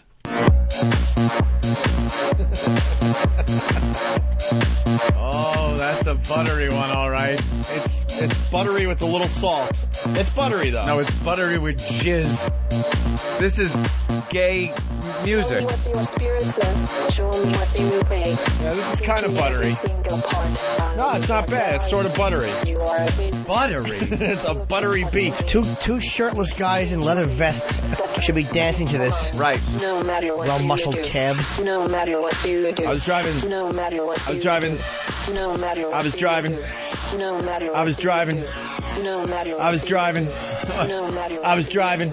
Are you adding to the butter? Are you churning? I was driving Lindsay crazy this weekend because in Central Park on the weekends, you get to enjoy some buttery beats. And we're walking through the park, and I'm like, let's go check out some buttery beats. They set up a little roller skating rink there. Really? Yeah, kind of like east of, what is it called? Sheep Meadow. East of Sheep Meadow. They set up a roller rink, and there's some buttery beats happening, and people doing their skating. How about that? And you sit on the hill, and you listen to some buttery beats, and you watch people, like, dealing drugs and stuff. Is this report true? I'm getting on instant feedback that the neighbor next to this building just put up a sign that says "Caution, retards reading." All right.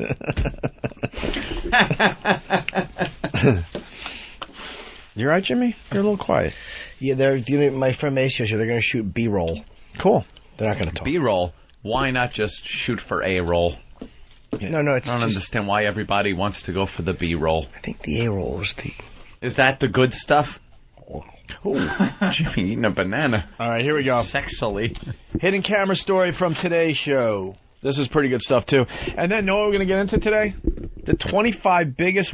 Wait, you guys didn't get this, did you? No, because when it's a list, I like when you guys play along. I don't want you to know. The 25 biggest wusses ever in music. Who do you think is number one? Pussies, huh? Wusses? Are girls included? Yeah. As wusses? Yeah. How far back are we going?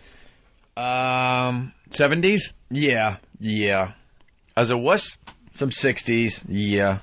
I'd say Melissa Manchester's in there. Ew. I'm doing you today. I don't know why, Jimmy. Cry out loud! Ugh. How about Anne Murray? Anne Murray. She couldn't sing unless she had on a fucking sweater in front of a fireplace. And again, what do I expect? Hey, what about that guy... Eddie Vedder. He's a fucking wuss.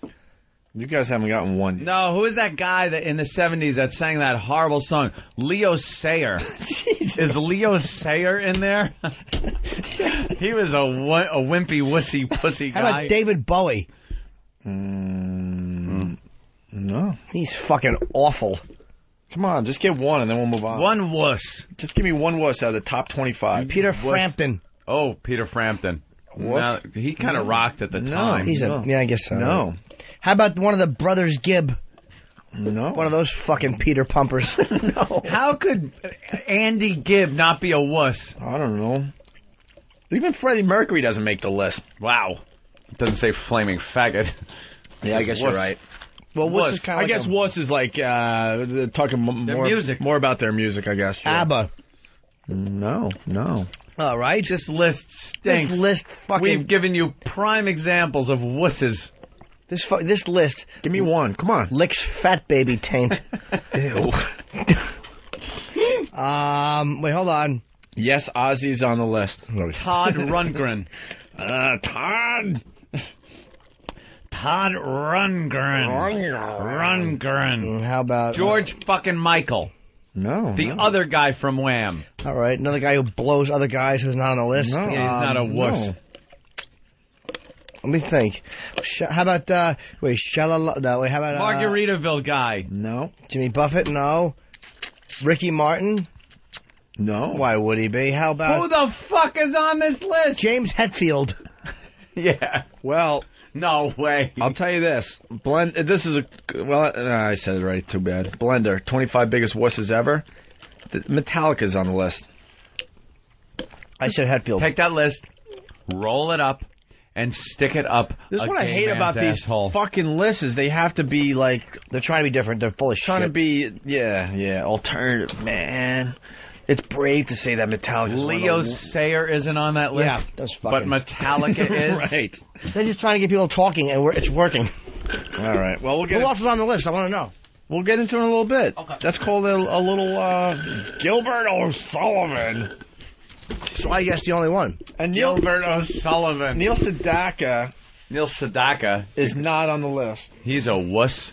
Who else is coming in? Metallica, Milli Vanilli, not on the list. Michael McDonald. Minute by All right, minute we'll do this later. by minute. All right, No? hidden camera story from today's show. Man claims this is a great story. Got to thank who found this? Danny? Danny, you want him? No, I don't. Air Supply. Get him in. No, Air Supply. No, it's self-explanatory. Danny can continue working in the back. Air Supply. No. How about fucking a Little River Band? Little River Band. No. We'll get into the list in a few minutes here, I promise. Gangsta Fag. No. Yeah, you want to call him a wuss? PJ Harvey.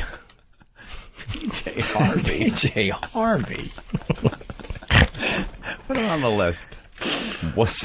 All right, I'll give you number 25. Come on. The list starts with Robert Smith. Who's Robert Smith? The fuck Smith? is that? Wasn't he hang out with Miles Standish? Rex Smith. The lead singer of The Cure. Robert Smith. He is pretty wussy. All right, listen to this story. This is a really good one. Hidden camera story. Man claims he found hidden camera at a sperm bank. Oh. At a sperm bank. They have footage of him gargling. Do you ever feel like you're being spied on? Well, you're not paranoid. Someone very well may be watching you. Here's NBC's John Larson. For more than a year, this man had been a regular donor at a sperm bank in Pasadena. But one day, after completing his mission into a paper cup, he looked up and noticed a hole in the ceiling. I saw a small camera with a wire going into ceiling tiles.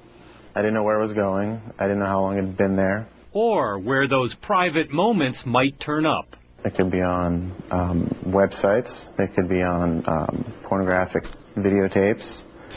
It could be anywhere. Followed the wire back to a production room here at XM Satellite Radio. No, I'm trying to put together a sweeper. Right. That's right. I have a fistful of buttery beets. Hey, we're going to get another buttery beet soon? Yeah, all right. We're working on buttery beets today. That guy just buttery beat into that cup. Look at the video I'm putting up on Foundry. That's pretty creepy, though, huh? It's funny. What are you doing in my house? It's some buttery beets. You're jerking off in my fucking cup. And then the sperm bank person comes in to claim the sperm, but Steve comes in. No, nothing's wrong. Just stay in the living room. I'll handle it. Yeah, I handled it. He's explaining to his boss as the fucking irate customer screams, "Why am I being filmed?" I can't believe there's footage of me on the internet jerking off because of you. How'd your parents die? Oh, Jesus, that ain't it. What are you doing in my house? No, get the fuck out now. Ooh, angry Steve. All right. That's terrible. I'm sorry. And the guy's trying to jerk off, and he hears, like, listen very closely. Grr, grr. And the guy says, "Are you watching me?" That's terrible. I'm sorry. Are you watching me? Oh, no, I don't know which one's it. Oh. Well, if you wouldn't want to say yes. No. Oh, it's up on a different line. Okay, that's the problem, It's yeah. up top. Excuse me, I want to break into this comedy because Derek has another buttery beat for all of us today. Let's hear it. All right, come on.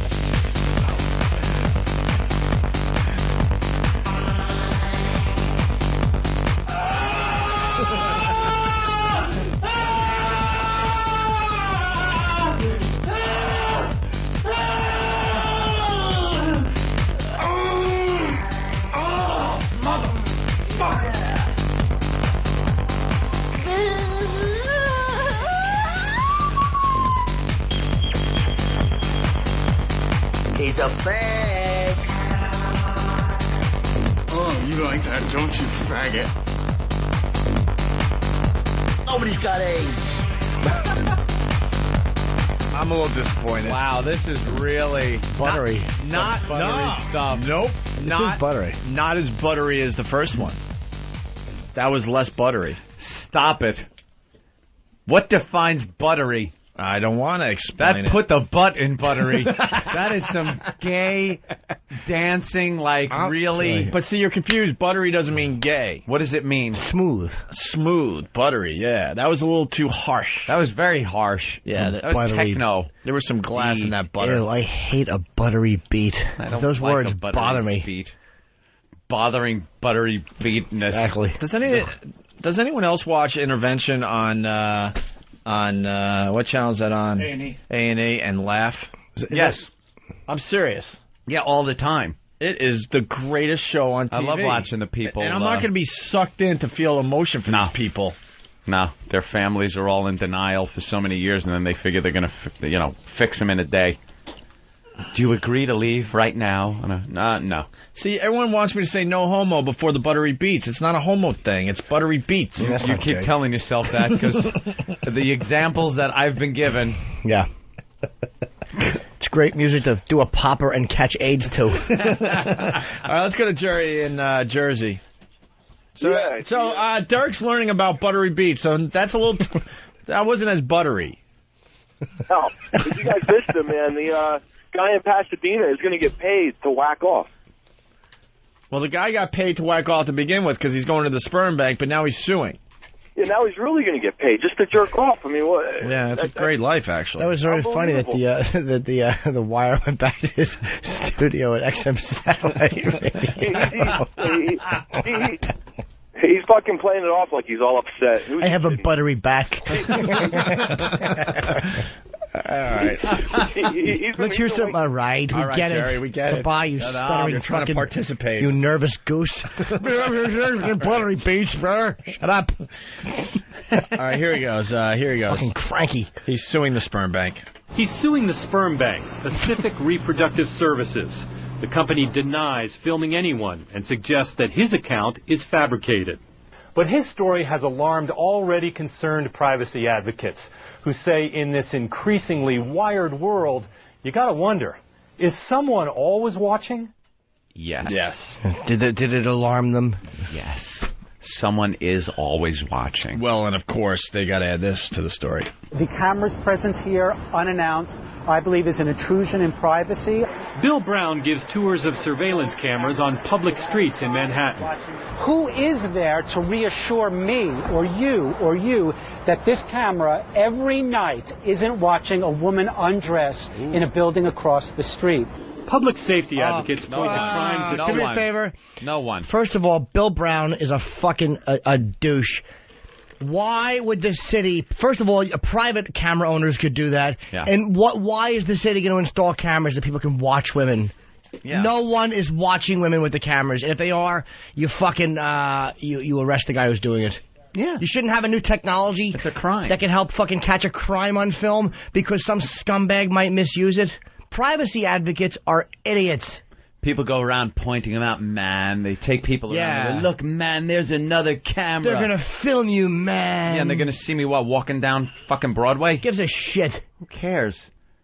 They're mostly bore cameras. You pop these up on the internet whenever you want. You go to a city cam or live traffic cams, and you can look all over Manhattan. All over New York City. Well, we talked about... You know what you see? Dullness. Yeah, we talked about it in the past. You're on camera more than you're not when you when you walk around Manhattan. When you're in the city, walking, driving, you're on camera more than you're not on camera. That includes obviously going in and out of buildings. Yep. Hey, wait, by the way, can we get Bill Brown on the phone? Do we know who he is? I would love to have him. If not today, maybe tomorrow. I would love to fucking... Buttery Bill Brown? I'd love to get him on the phone. Privacy advocate. Buttery beat alert. We got another one coming. No, we don't. Yes, we do. But first... Who's deeming these buttery? He's obviously in New York. You can't. The last one wasn't as buttery as the first. I'm sorry. I don't hold you as the buttery beat authority. I want to know who came up with this. I came up with the buttery beats for the show. But who came up with the saying, and what is it based on? Like, someone came up with New Wave. I was playing Luminous, one of the greatest video games ever on... And you said, this sounds buttery? On PSP.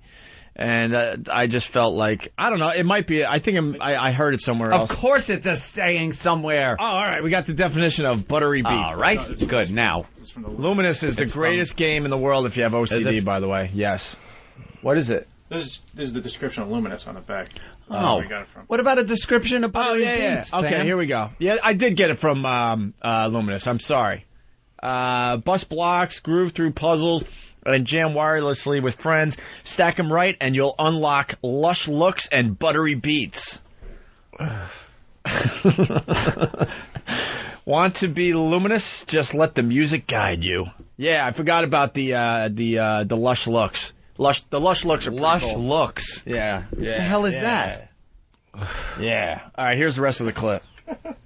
Public safety advocates point to crimes that surveillance cameras help solve, like the kidnapping and murder of little Carly Bruscia. In London, surveillance cameras helped identify terrorist bombers. Closer to home, we've all seen nanny cams, violent babysitters caught on tape. And the technology is only making things easier. Cameras so tiny they can be hidden in sunglasses, a button, a necktie, or even a pen. No permit required, and no way to keep them out of the wrong hands. The wrong hand. I want to get Bill Brown on the phone, and that's a great point they raised. They identified the bombers in London. Yeah. I would love to know why that's a fucking problem. Identified that creep at the car wash taking that little girl away to kill her. So disturbing. Identified him. That was a bad. That was a bad one. More cameras, more gooder. Yeah, maybe not. We shouldn't have them though, because someone might. Yeah, I don't want to be filmed walking down. Shut up. What do you got to worry about? You know who's most upset? Are the people that have the most boring lives, like the people that aren't doing anything. I'm against that. What are they going to catch you mowing your lawn? Exactly. You're not doing anything. Something else with mowing it. Fucking Bill Brown. Listen to this guy, Jeff in Virginia. Jeff. Hey boys, what's going on? Jeff. I got a tour at a police station one time. One of my buddies is a cop out in Virginia Beach. And he said there's a particular stoplight. They have one of these security cameras pointed down on Saturday nights. They catch chicks giving blowjobs to guys in their cars, and they watch it all the time. That's a crime. It is technically a crime, and that video isn't released to the general public. And the bottom line is you're going to get people like abusing technology. But then again, I've always raised the example. Maybe we shouldn't have jails because people will abuse it. I mean, the system's going to get abused, so we shouldn't have jails. It's stupid. Yeah. You can't like fucking nullify a new technology because some douchebag is going to misuse it. Cars are probably the most abused technology that's ever been invented. Absolutely. More deaths caused by them. So what? Get rid of them all? How about electricity? You think that was invented so people could plug something into the wall and cram it into their asshole? Or so women could rub something on their clits when their inept husbands don't satisfy them? Is that why Ben Franklin ran around with that fucking bald head and a kite? But that's the results of it. But who's plugging in their vibrator? I'm just saying, back in the old days. I'm sure in the old days you had to, You think you had to? Plug it in? I'm sure you did. Yeah. Wow, that must have been something. Yeah. Hey, let's get an old broad to talk about a plug-in or... Yeah. Old has to be over 60, though. Yeah, over 60. Over 60-year-old lady, call in now and use your vibrator. Yeah, the one that we have listening. As we listen to another buttery beef from No, we don't have another buttery one, do we? Yeah, this is more buttery. More buttery? A little bit. Holy shit. You know what's buttery? The substance that slides down your throat while you're enjoying this. This is the music that they play like on Queer Eye for the Straight Guy. No. Yes, it is. This is gay music. This is luminous music. I don't care. Whatever you want to call it. How would you describe it? I describe it. That's too easy. I describe it buttery. This is too easy. This is sweaty men having sex music. Yeah. This is like when one guy's kissing the other, he's holding the back of his head. They're not even just kissing. It's fucking, he's got the back of his head and the guy's doing a popper while the two bearded men fucking make out. Like deep kissing. Yeah. Like we're not ashamed to be seen doing this. Right. Short hairdos. Right. I say buttery. Short hairdos. I say buttery. Do you say sugary? What's sugary? This is gay. I don't know what word you want. Too easy. Semeny. Oniony. Let's go to Tony. Tony.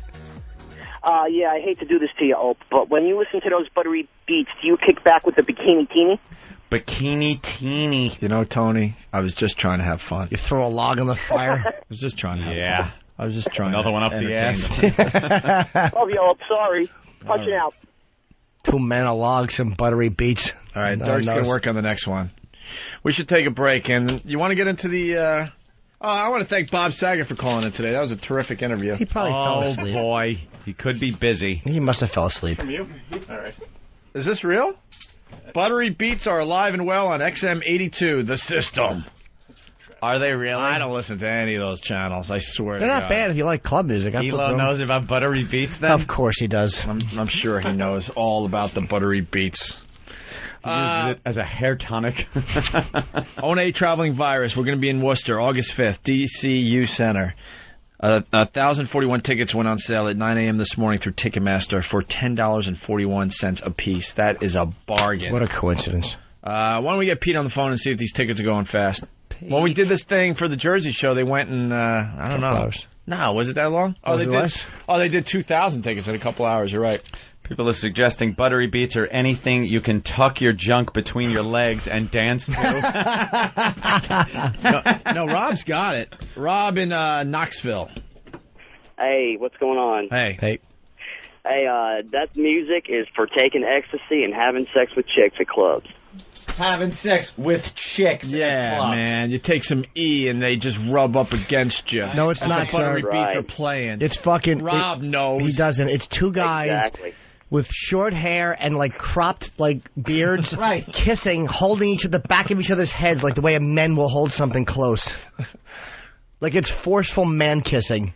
Okay, I have a buttery beet. Go ahead. No, you don't. Yes, I bet you do. Go ahead.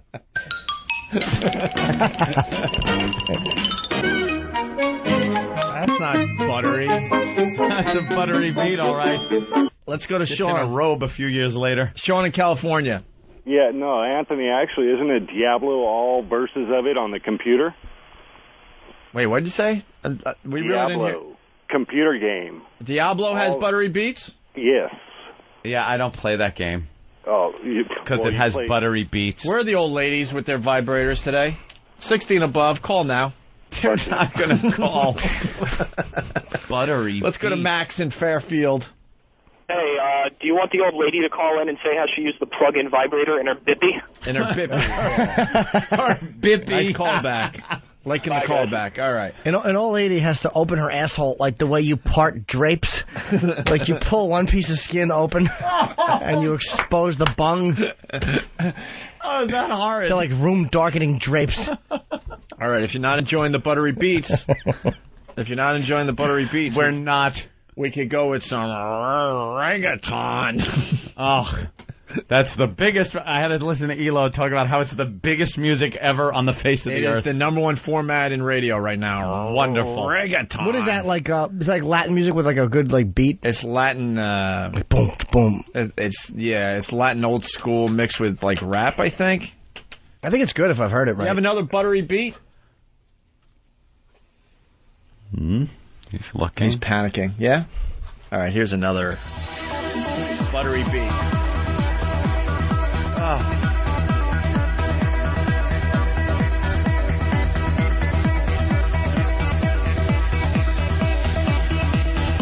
Steve, just go over there and then walk back to the door to this music.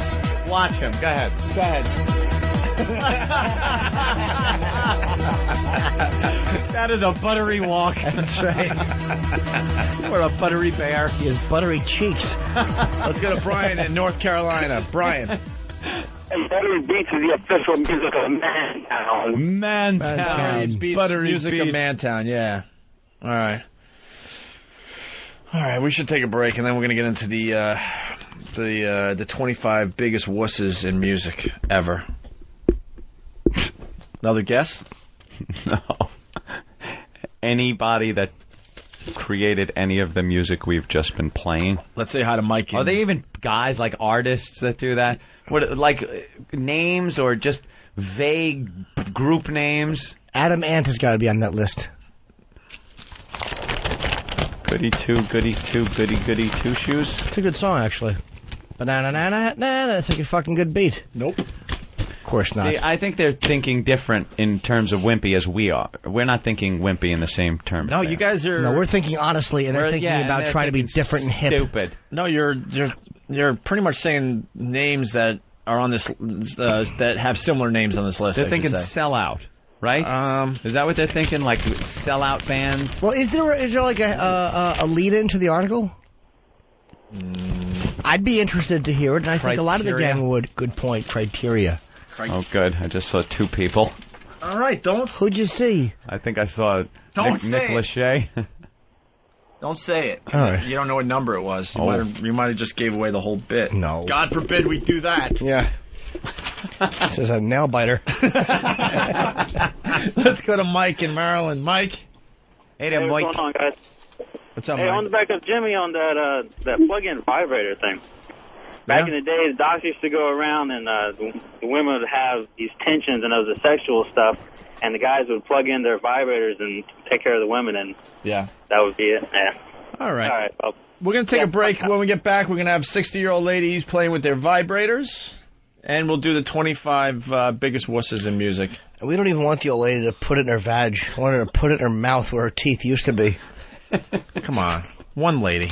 That's all we ask. One old lady. And I know they're not listening, so maybe you could call up your grandma for us. If you got a grandma and you know she's still sexually active, right? Maybe she likes the vibrator. She talks to you about it. She's one of those cool, hip, old grandmas. Yeah. Let me tell you about what I use, since Granddad died. Right. I still got my needs.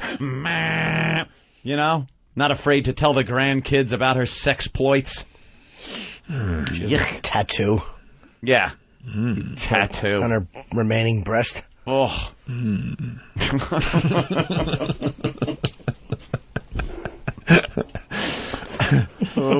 Old lump under the arms. The remaining breast. Looks like the remains of a mudslide.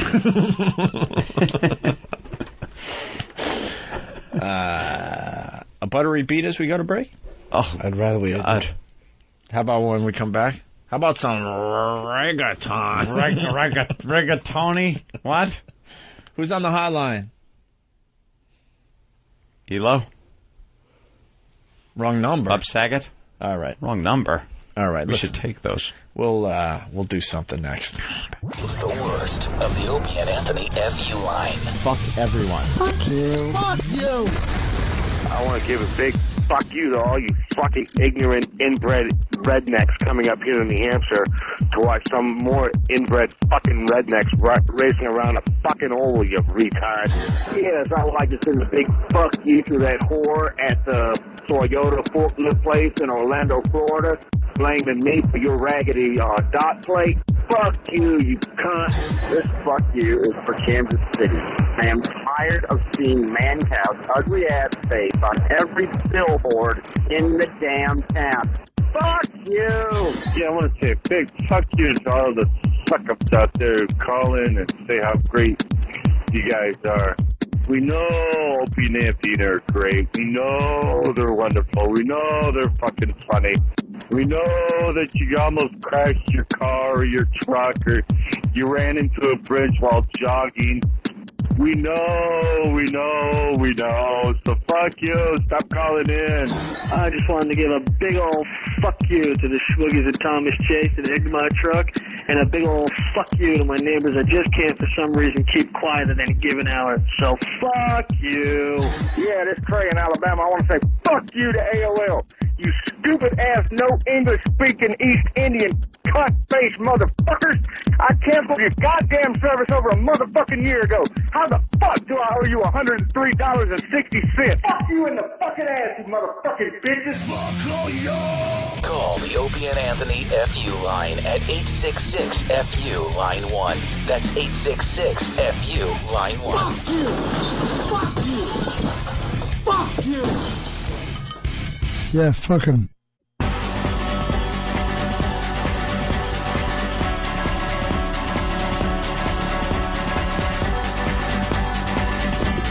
This is the ultimate buttery beat right here.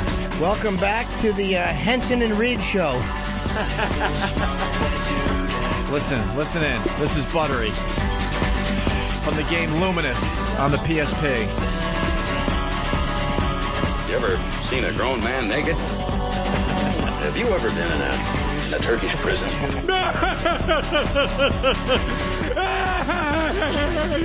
you see that jerk? That's terrible. I'm sorry.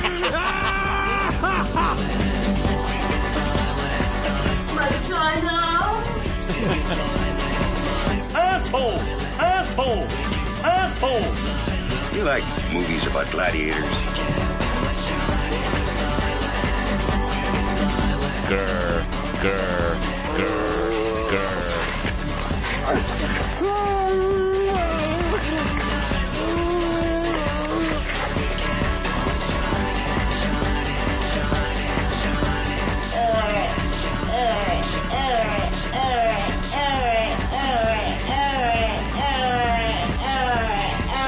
This is so gay. Marijuana is the bomb. There you go. You found the ultimate buttery beat right there, Derek. Gay. That ends the buttery beat bit. And Derek goes, thank you. Please.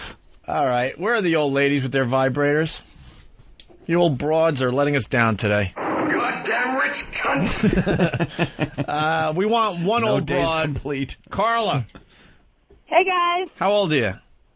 I am 19. Yeah, we need 41 more years on you. Oh, I know, but I wanted to tell you guys about a sex move that I invented. It's pretty fucking awesome. You're 19 and you invented a sex move. I did. Are you gonna patent this move or what?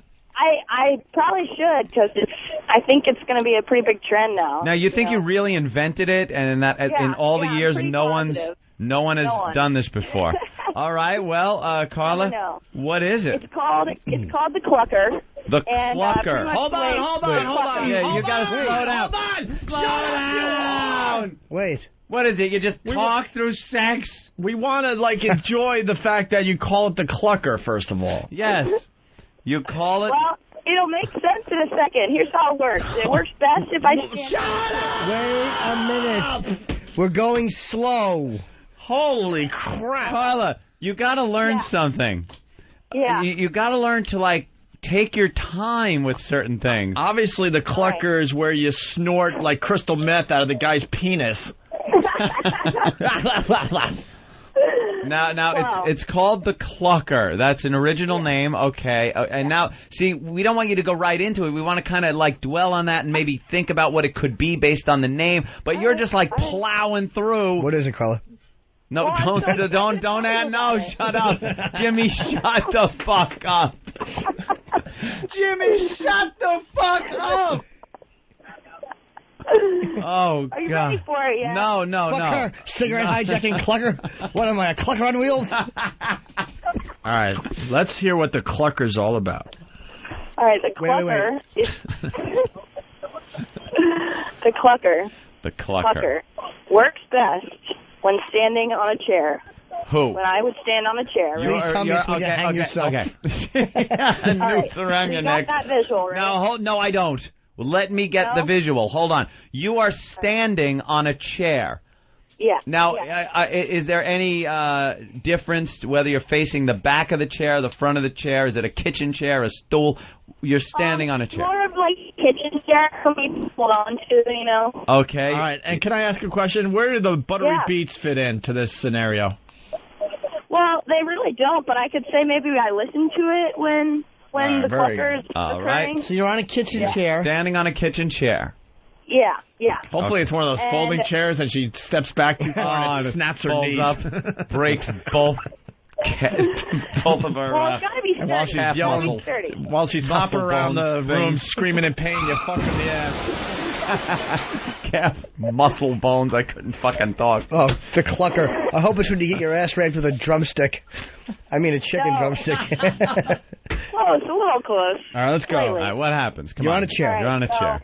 On a chair, My boyfriend has his dildo strapped to his head. You know what I'm saying? No, not at all. It could be a vibrator, but you really got to fasten it on his head. Okay. And he goes at it. I mean, it can either hole really. So he fucks you with the vibrator while you're on a chair, and he's there like a chicken pecking away at you. Man, he's clucking. Wait, is it strapped to his head like by his face or on top of his head? Yeah. Well, it's more like kind of unicorn, really. Like a unicorn? Listen, why is that the clucker? I can't speak for anyone else, but I'm not a big fan of silly sex. No, that is the silliest thing. Oh, come on. Silly sex stinks. It's awful. That's a good one. I mean, it's good for me. I don't know if it's good about him. First of all, no one does that in bed. It's just a funny thing that you thought of. Why not just lay you on your back and fucking cram it in your box? Forgive me for speaking so gruffly. I had to invent something, Look, right? I'm a fan. Exactly. I'm a fan of the oopsies. I like the oopsies, and a little giggle when you realize you slipped and it's in her ass. But the silly sex thing. Yeah. As far as an inventor goes, you are to sex what that guy was with the wings flying off of the rock. It's not quite there. I think you failed miserably with your invention. Oh. You did. Fine, I won't patent it then, but you know what? You just wait. People have been talking about the clucker. No, they're not. No, here's what you do. Here's how you make the clucker better. You're standing on the chair. You drape one foot over the other side, and then you drop down so the back of the chair slams your pussy, and then you run around the room going,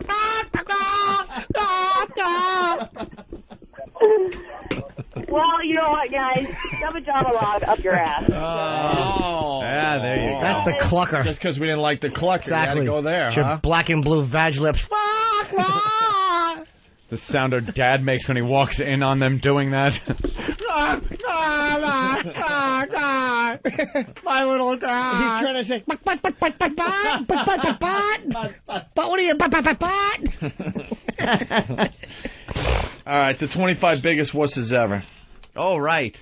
We start with Robert Smith in 25th place. Robert Smith, not lead singer familiar. of The Cure. Oh, right, The Cure. Right. The Cure, very wussy, yeah. I can't listen to one song. Very moody, too. Comes on, ugh.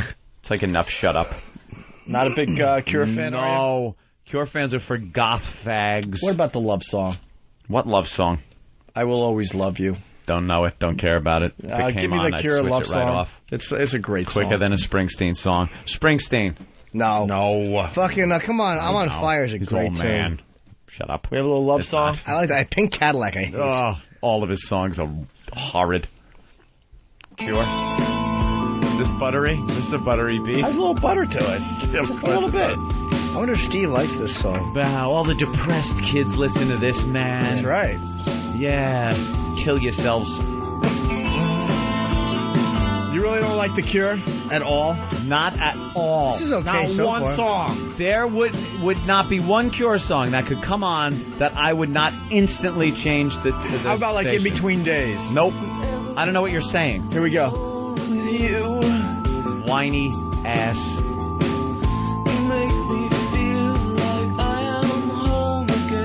This is all right. This is on the radio. You're driving by yourself. You're thinking of things, and all of a sudden you get the goosebumps, and you got to sing out the chorus. What's the chorus?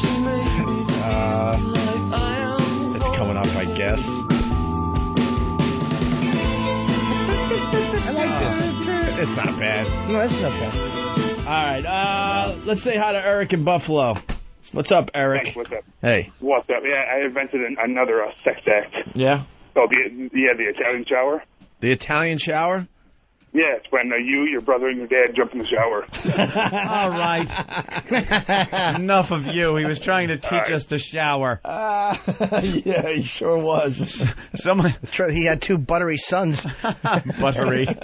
There's a lot of butter in that shower that day. Someone is actually saying that the clucker is a ripoff of what is commonly called the screw-unicorn. When you strap dildos to your head. Yeah, all right. Let's the screw-unicorn. The 25 biggest wusses ever. 24th place. If you have no comments on them, that's fine, because we can move on with the list fast. Donovan. I disagree. Donovan. All right, fine. I've heard of Donovan, The of 50s course. guy. I can't even He's name old. Can you name a Donovan song? He's 50s. Um, What? let's see. He didn't sing Dead Man's Curve, did he? Oh, yeah. Worst song ever. Does Derek got Mellow Yellow? All right. Mellow Yellow, that was the line. Yeah.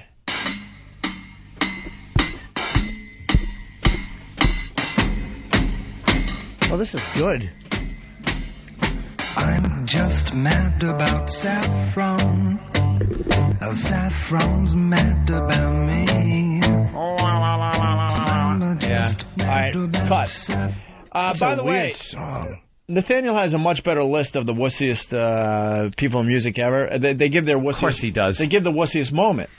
Really? And for The Cure or Robert Smith, it was the Love Cats, The Cure's Fluffball 1983 hit, which features Smith literally meowing over a tune best suited for preschoolers. Oh. You know Love Cats, right? No, I don't. You're lying. I don't. I wouldn't lie to you. You don't know Love Cats? I swear. Let me hear something. I'll tell you if I know it. It was a huge hit back in '83. I was fucking doing drugs back then. I was drinking. listening to The Cure. I was playing this. I was listening to fucking Ozzy and Sabbath and Kiss and Dio.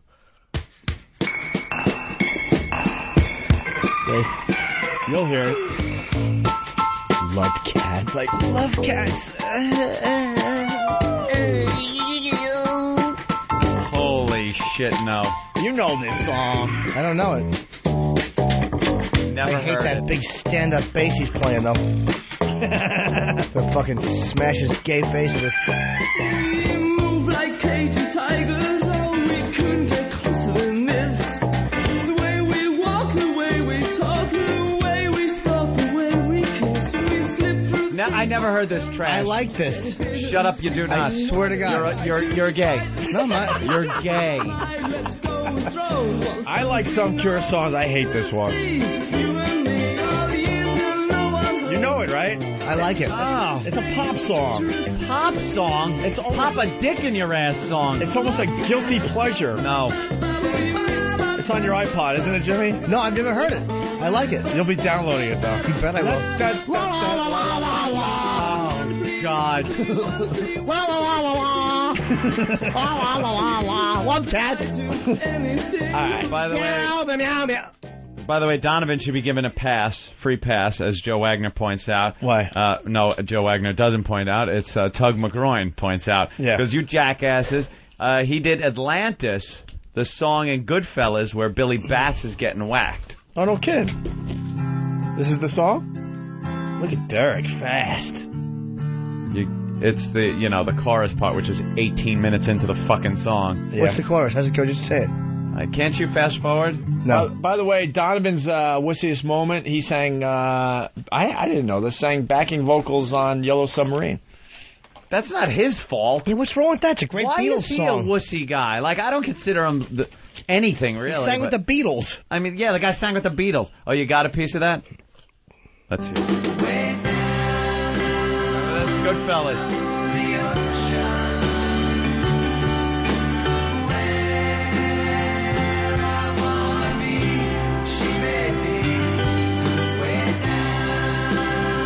Kicking the shit out of him. That's great. His hair looks like fucking Gabe Kaplan in the military. Stupid Sam. Gabe Kaplan in the middle. All right, let's move on here. 23rd place. 23rd. Welcome back, Mulata.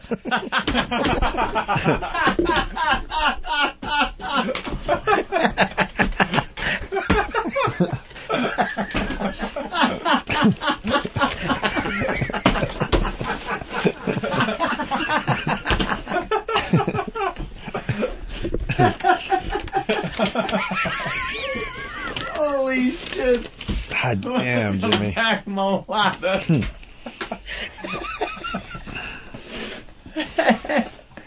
23rd place. Oh, that's going to have me all fucking day. 23rd place. Because we're trying to get out of here at 11. Because we got meetings today. Right. We really do. 23rd place, everyone in sync. In sync. We don't need of course. to even go there. Yeah. 22nd place, Natalie Merchant. All right. Lead singer of 10,000 Maniacs. 21st place, they call him the father of wuss. Pat Boone. Oh, okay. And the reason, Father Debbie Boone, whose appalling 1977 smash You Light Up My Life. Appalling. Father Debbie Boone. He said Father Debbie Boone. What? You said Father Debbie Boone. Father Debbie Boone. I said fathered. Oh, fathered. Okay. Oh. You said Father Debbie Boone. No, fathered Debbie Boone, who's up. Maybe I talked fast. No, you probably said fathered. Whose appalling 1977 smash You Light Up My Life is the worst song in the history of the world. It was a #1 hit, though, wasn't it? It's actually a good song. It stinks, Jimmy. What's wrong with this song? This is great. So she's hanging out by the window. By the window? Oh, yeah, sit by. Why are you lonely? Oh, I see. This is a good song.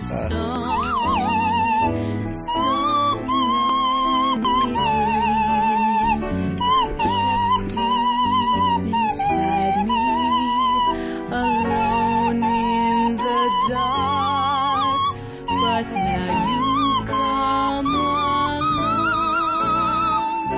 and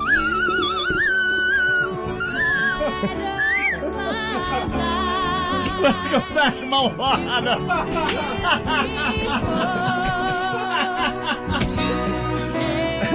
Shut up.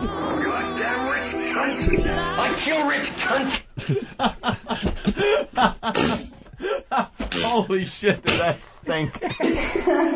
No, I'll give you a better one.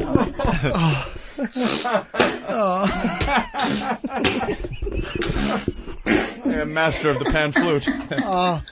Oh, God, Jimmy, that really... Sorry. It smells like sour milk. I need Lactaid. That's gonna make you sick. You want more? Smell like Purell.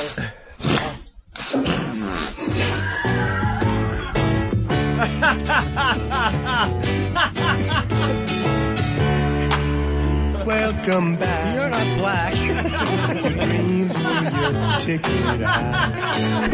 Welcome back to that same old place that you laughed about.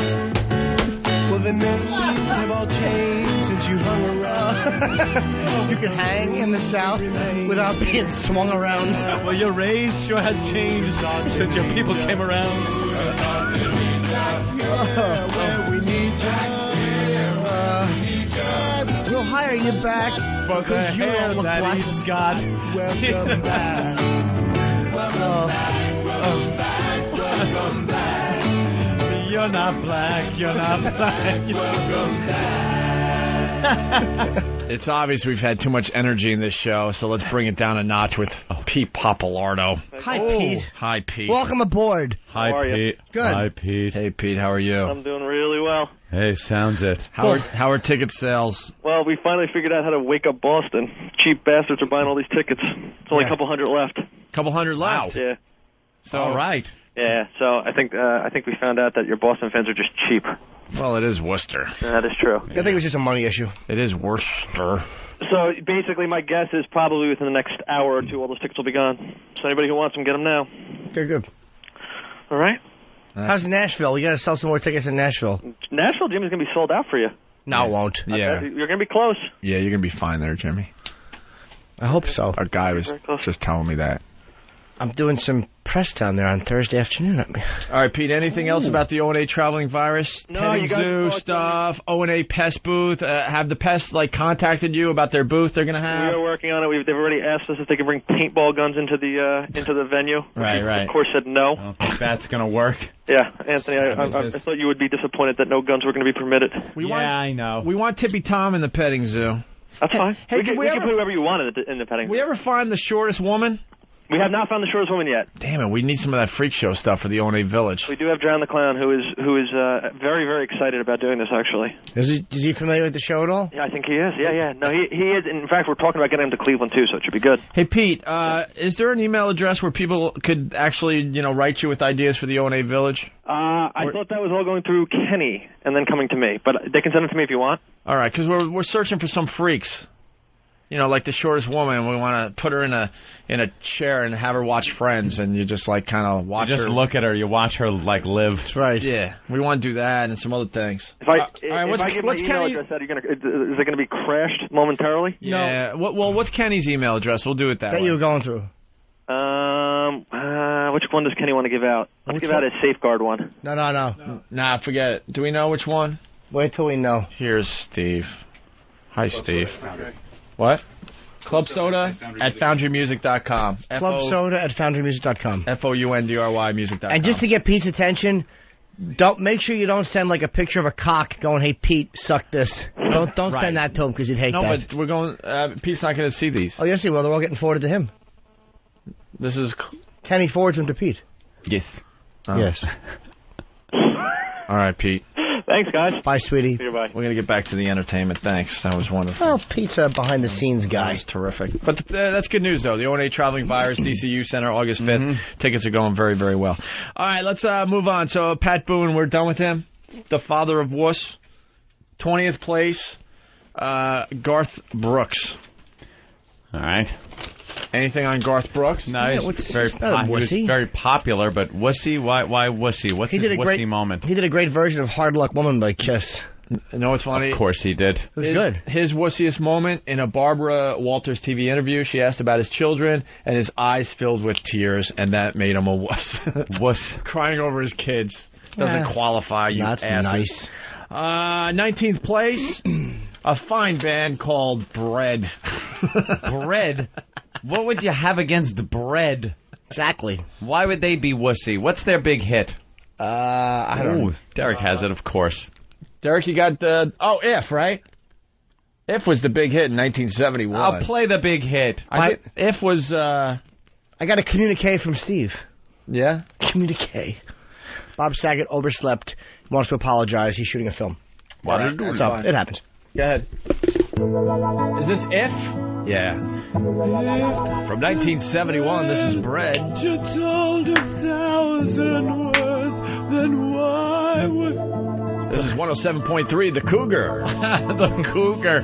I wouldn't be surprised one of those stations come out. Yeah. Big hit for Bread, 1971.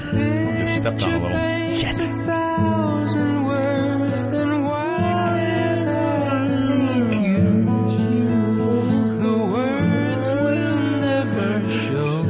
You motherfuckers got married to this one.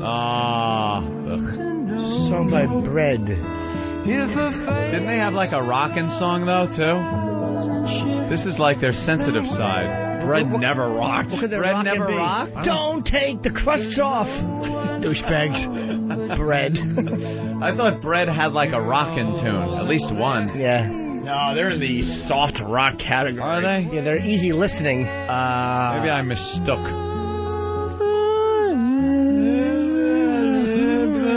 I bet James Taylor's up there. Maybe. Maybe not. And Carly Simon, she can't sing in public. Bob Saget. Yo, sorry, man. Hi, Bob. You let us down, man. I had a fucking yeast infection. I apologize. Oh, coincidentally enough, we were just playing Bread. Yes. That's why I said it. Hey, my Bob. dough didn't rise. I slammed the oven on my cock. Hey, Bob, did Bread ever rock? You know, they did Guitar Man, and I would know this, but the David Gates, the lead singer, I think his balls were in a vice. He had a very high thing going. He really did. He sounded like a woman. I know, that's why I liked him, because he had a china. Got into this wimpy category, or wussy. Well, I named my oldest daughter. He wrote the song Aubrey, which is a very pretty song. So remember that thing, and Aubrey was her name? No. Wow, Yeah, You're a Bread fan. You're a Bread fan, Are you a Bob. Bread fan? No, I used to be really gay. Oh, okay, that explains Big difference, and I'd have sex with guys to the music of Bread. Now, is that... Buttery tunes. What does that mean? Bread and buttery tunes. except during Passover. There's nothing wrong with that. So you're shooting a movie? I am. I'm finishing. I'm not shooting or editing. This Farce of the Penguins crazy thing I've been doing up in Canada, and I've just been killing myself for fucking penguins. All right. Well, penguins are really hot right now. Well, these fuck though. This is Sam Jackson narrates it, and it's me and Christina Applegate, who gets anally raped accidentally by Louis Black, and it's Monique and Tracy Morgan. We know how she feels. Who I'm doing the thing. I'm doing some of your dates with. Yes. Very cool. Tracy's doing, I think, all of them. And Monique, did you talk to her about a problem on United Airlines? No, what happened? She seemed to have had an issue with the luggage or something that she was jumping on it. No, she wasn't in. That's no way to talk about the woman I love. Wait, no. She wasn't in first class, but she wanted her luggage. No, she was in first class. Wait, she was in first class. Oh, what happened? Let's see. TV star Monique kicked off United flight Sunday after getting into a spat with flight attendant. This time the comedian isn't laughing. She's crying racism. I felt like I was being treated like an animal, said 38-year-old Monique. Wow. Here's what happened. She has a flight on United. She's in first class. Her peeps, of course, are in coach.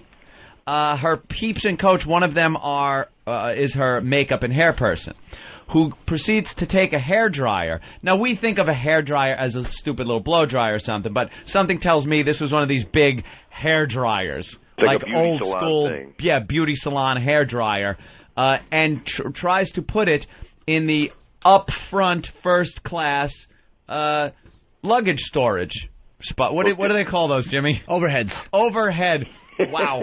Overhead compartment. And you're not allowed to do that from coach. You can't put the goddamn first class, use up our first class storage. I am on Monique's side on this one. Shut up, you are not. I really am. Honest to God. Man. Is that why, like a skunk? She said she was treated like an animal, and you had to act like a skunk and release the most heinous smelling thing from your ass. You know what it is, Bob? I get. Oh my God, I can't breathe. I have a nervous stomach. No, what happened? I've been in the room with you guys. I didn't smell. Wow. Out of respect, I didn't because you were in the room. I think I fucking refrained because you were there. What, do you have like a breakfast burrito? Do you eat a lot of pork in the morning? No, I actually have really good eating habits. I think that's my body just fucking pushing out all toxins. No, it was she. Are you sick? No, I'm very healthy. I have a great immune system. How's your colon? It's actually not bad. My logs are very, very solid. I have solid tapered logs. Can I tell you something about that? I'm going to be on the road with like 3 dates with you guys. I want to know about this when I see you. We're going to bring a doctor or something. Oh no, I have really good logs, dude. You'd be impressed. I have very healthy logs. Well, as solid, that's the only thing Milton Berle told me of value is a nice, firm, healthy shit, and you're going to be fine. Well, his shits were as big as his cock, I'm told. Wow. Did he have big logs? Well, he had a giant cock. I think when he flushed the toilet, he got pulled down. That's yeah. He couldn't do the old courtesy flush as he was sitting there. No, that's not right. I think that when you cough and shit, you should get rid of it so the other people don't have to deal. If you've been in the war, you'd know that. The war. I know. Great world. Great one, big one. World War II. Which one? I don't know. World War IV is about to start. Yeah, I know. We see that happening. It's such a big one, they're just going to skip 3. Are they going right to 4? Right to 4. We're going right to 4. It's one more. I love the way the Israelis handle this. Yeah, they don't fuck around. They do not fuck around. They just what? You took a couple of our guys. We're just gonna blow apart a whole country that doesn't even really technically involve these people, but. Well, I was walking. I've been dating a girl. Here's a joke. I was dating a girl who was half Jewish and half Iranian, and I didn't know whether she wanted to blow me or blow me up. That's a joke. Bob, that's a little racially insensitive. Yeah, but you're the one with the fucking overhead stuff. I didn't know what to do. I'm in Toronto, okay? I'm walking with this girl, and I see people holding a sign, and we're in a free world. It's North America. People in America don't even know it's up here. And they're carrying a sign that says, Palestine, please, Israelis get out of Palestine. And it was strange because they were like looking confrontational-y. They would have been happy to start an argument on the street. It was like a gang of people. It's just a very sad world, man. Gang of toughs. Hey, are you known in Canada? You are, right? Yeah, pretty much all over the world. Worldwide. Yeah, that Full House helped me in all the Nordic countries. What's Full House? There's a show where a bunch of older guys had sex with young kids. Wow. Well, we were supposed to be straight, and we lived in a house in San Francisco raising 3 little blonde bitches that didn't look like me. Yeah, all guys living together. Right, 3 guys, Uncle Jesse and the Rippers and the Beach Boys, and it doesn't get any fruitier. In San Francisco. Yeah, right? And the kids they looked nothing like me. I had like a Jew nose, and Dave Couillet's walking around, probably dropping the baby batter. Yeah. He had a mullet, kind of. He did. He had like a flock of seagulls, like upside down Phil Collins piece of shit on his head. He made a big looked like Davy Crockett's cock. He made a big comeback with that skating show. Did he? Well, you can't. Now you're going. Please tell me you make fun of him. I do. I love him. You got to beat him up over that skating show. I beat him up. I beat him up. I tell everybody he shaves his balls. They yell at him. He gets upset. I think he was partnered with Nancy Kerrigan. I actually got hooked on that dumb show. I don't know why. You know that. You know that. I was on the phone with Stamos, and he says, "Turn it on. Our boy's in a dress." Yeah, he had It's a good thing he shaves his balls. He won't throw his back out. Yeah, he skated as a woman. He got dressed up as a woman, and Nancy Kerrigan, big stretch. She dressed up like a guy. By the way, he's a good skater. Well, he used to play hockey. We all know that. Yeah. You put me in a dress, I'll be a good skater to get the fuck away. Doesn't necessarily make you a good skater, like that if you play hockey, though, right? You got to learn those stupid, fruity moves. Well, that's what made it interesting, because he's a really good hockey player, but could he be a good figure skater? And he had to skate like a girl. Yeah, he had to learn figure skating. Because, let's get real here. Yeah, it's the dumbest sport. Guy figure skaters, not really the most masculine, manly guys. No, they're not. No, and they always show you how you dress. No matter what cup you've got, you can see your Egg McMuffin. I don't think they're wearing cups there. I think it's just pure junk. Yeah, it's junk and kind of a side mushroom shot, like it's been pressed in a book. Yeah. And the nutsack's like it had a stroke. It's always like two nuts. They're like vertical. It's a nut over a nut. Yeah, they're stacked up instead of side by side. Wouldn't that be funny if you take off your pants and they're still like that? It's like a model in science class of the molecular structure. It's a hydrogen molecule. Right. My God, a hydrogen molecule. So what shows is Bob doing? You're doing every one except Cleveland, Bob? I'm doing 3 of them. I'm doing Worcester. That's the big one that I fucked up and didn't call you this morning. I'll probably stalk you now to get the promotion out, right? Oh, no, the tickets went great. They went really fast. DCU Center in Worcester. That's August 5th. Are they already gone? Rich Voss calls it. Yeah, the special giveaway we had today, pretty much the tickets are just about gone. And then August 26th, you're doing with us in PNC? Jersey, PNC. And then you're doing South Jersey September 9th, which is really the Philadelphia market, the Tweeter Center in Camden, which is way South Jersey. And you wanted to do Cleveland, but what do we got going on? Something else? Yeah, Cleveland, I'm not able to. Where the hell am I? I'm like happily busy for fucking finally, you know? My phone rings off the hook because everybody knows I'm dirty. Yeah, to do gigs? Yeah, my stand-up's been really good. I think I'm actually shooting something that week. I'm looking. What's the date of Cleveland? September 23rd. Here, hold on while I'm on the radio going through my day planner. No, that's Jew night. September 23rd is Rosh Hashanah, and I'm still a Jew because the war's still going on, okay? Wait, you're not allowed to... What's the deal with that? Well, it's a Jew thing. I'd feel real bad. My parents are almost dead. I want to watch them before they croak. My dad had a heart attack, and he almost died this year. So, he's doing better, and I got to spend that holiday with him. He's my dad. Yeah, of course. And he's like 88, and this is really true. He had full-time nurses, and he couldn't piss without a nurse. He goes, they hold my dick when I piss. How cool is that? Oh, man. How cool is that at 88? And I'm like, Dad, it sounds good. He said, what is Mom? I said, isn't that weird for Mom? And he said, she doesn't give a shit. The government pays for it. so my mother didn't care because Medicare fucking paid for him getting jerked off. Where do your parents live? In L.A. near me, about 5 minutes from me. So that's the reason. What's the address? It's 1482. Get over there, man. They want to be raped. Hey, Seriously, my mom. I don't think she'd stop you. I mean, what's she going to do? She just had her knee replaced. She's going to run in a circle. You could hit her in the knee, do that Nancy Kerrigan thing on her with like a ball peen hammer. My dad is just going to drop to the ground. He barely survived the year. Jeez, Two of them will be like, you know when Curly went around in a circle going, on the floor. Cheese? Right, that'll be my fucking mom. There's a guy Ben from Piscataway. Was this a true scene from Full House? Because he calls it the hottest scene ever, but I'm not sure of it. Bob was in the tub giving a bath to one of Uncle Jesse's kids, Yeah, this is true. And he wants to know how you kept the rod out of the camera. How you kept your rod. Well, it's funny if you look at that scene really carefully. I've got a rubber ducky with my cock in it. Did you actually take a bath with one of his kids? Yeah, but I don't remember. I blocked most of everything I ever did on there. What the fuck were they thinking? It was Full House. If you were on Full House, you would have not had any of the issues you had. You had a different life 25 years ago. Yeah. 25 years ago, you were on the air in New York, right? Yeah. And if I'd had your life, I would have been out of my mind having fun and been crazy. But instead, they said, I got fired from some job on CBS. They said, you want to be on a sitcom on ABC, done by the people that did Bosom Buddies and Happy Days, and I didn't realize what comes with that territory. How many years were you on the show? 8 years. Fuck, man, you got to be set for life. Well, it's good. I'm doing really. I'm I'm better now than I ever was. They actually, play it everywhere. I'm divorced 9 years, which is why I'm going on the road with you guys. Dude, you got to be pulling in 10, 20 grand a year in residuals. Could be more than that, Jim. Perhaps more than that, Jim. Can we have I'm some? making hundreds of dollars of residuals off of. I actually get office supplies instead. I had one line in Spider-Man, and I got residual checks.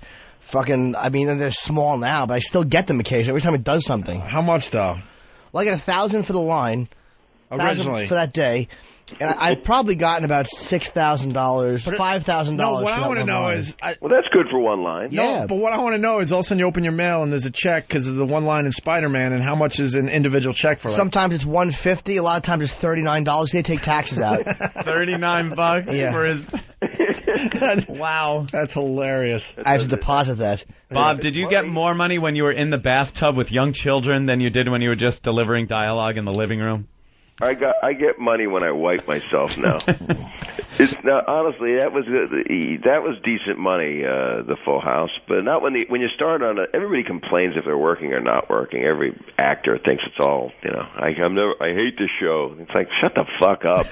You're pouring money in, so you're playing a dork. You can fix it one day if you fucking have any talent, Right. Unless you're Screech. Let's help him buy his house.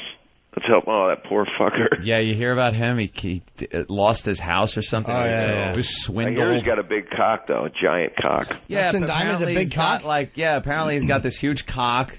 And with a nut over each nut, just like the skating guys. He should do porno then. That would be great. Bail himself out. Wait, he could buy a good house then. How did he lose his house? He was bamboozled somehow, so he says, by some fucking landowner. It's something that should have been in 1860. How did he lose his house? He hasn't worked in 10 years. Figure it out. Yeah. He was out doing stand-up and stuff. He was doing I said, he hasn't worked in 10 years. We had to get a job. You should just get a job, Get a fucking job. Remember when we had him on the show? Yeah. He was really bad. Was he bad? Oh, my God. One of the worst guests ever voted by our listeners. The listeners vote him worst guest ever. But in his defense, honestly, that he was on a show with some of the hottest kids of that time period. It was Elizabeth Berkley, Tiffany Amber Thiessen. Yeah. Those two guys, Mark Goss, what's his name? Mark... David Chapman? Mark David Chapman, a Unabomber in a hoodie. No, and it was, what's his name? The other guy, Mario Peebles. Van Peebles. You figure it out, faggot. What was it?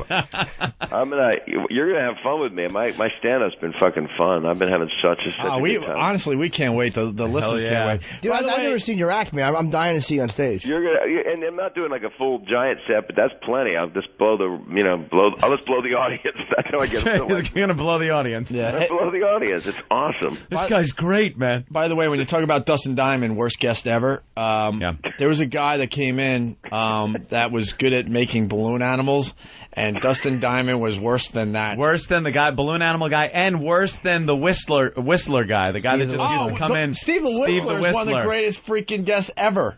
But he just came in and whistled. Yeah, Dustin should have made a balloon animals out of his dick. That would have been the difference. Yes. He has a really giant cock, huh? Yeah, apparently. Look at the poodle tied in a knot. I hear he could kick her ass, though, because he's got some of that karate. Is he a karate guy, right? I think he's got some of that in. Anytime you play a geek like that on TV for that long, you have to learn how to do karate. Big cock and a martial artist. Yeah.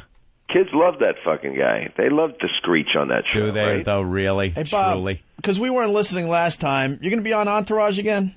They're saying they're writing one for me, but we'll see. That was one of the greatest scenes. That was so much fun, man.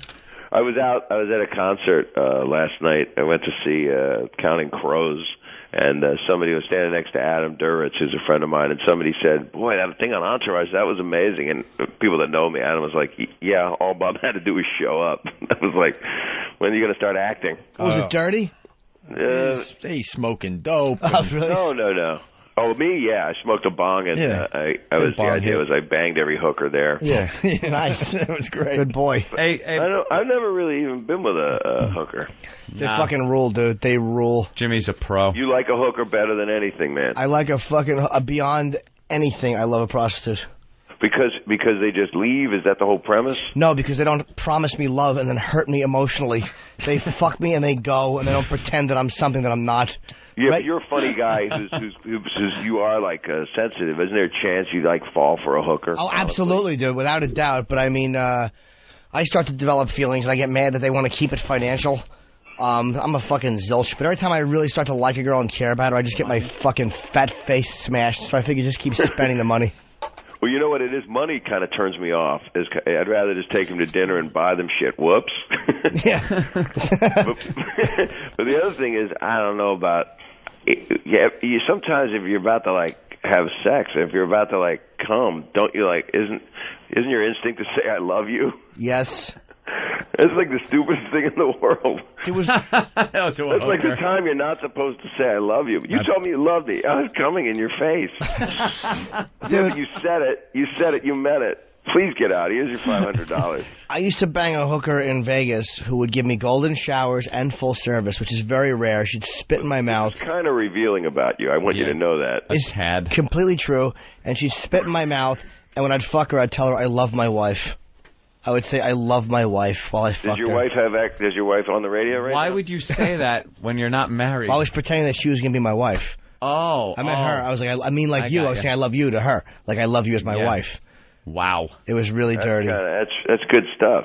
And meanwhile, this broadcast alone is going to get you laid. I know, dude. I just isolate myself from women by being truthful. Sensitive. If I tell a girl I love her in real life, my cock wilts like fucking radiation has been thrown on it. Well, let me say something. The only thing is, she would. I'd let her give me golden shower. Or you acted like it was a privilege that you were receiving one from her. I was paying her. Yeah, you paid her for a golden shower. See, I don't know. You'd have to fucking take me to the onion field to give me one of those. Yeah, really? A nice mouthful of fucking. It tastes like popcorn. No, it doesn't. I'm not big on stuff that already goes through the filter of the body. All right, well, you know what it I'm is? earthy. He's enjoying something and making it trying to sound to us like it's something great. When people are shipwrecked, the last resort is drinking urine. That's because they can't be shipwrecked with hard-ons. Right, so maybe it's just about like being on a survivor. You're just like, Jim we're so win. hot for right. We might as well be on an island together. Let's eat our own crap. Jim would just be roaming around with like piss in a coconut and an umbrella sticking out of it. A little straw, drinking piss. There's plenty of water here, Jim. No, it's all right. There's vitamins in this. There's no more milk in the coconut. No problem. I just filled it with a nice load of piss. Well, we got to bail because we got a couple meetings. Running out of time. Hey, Bob, can you do maybe a video for our Cleveland show? People would love to hear from you.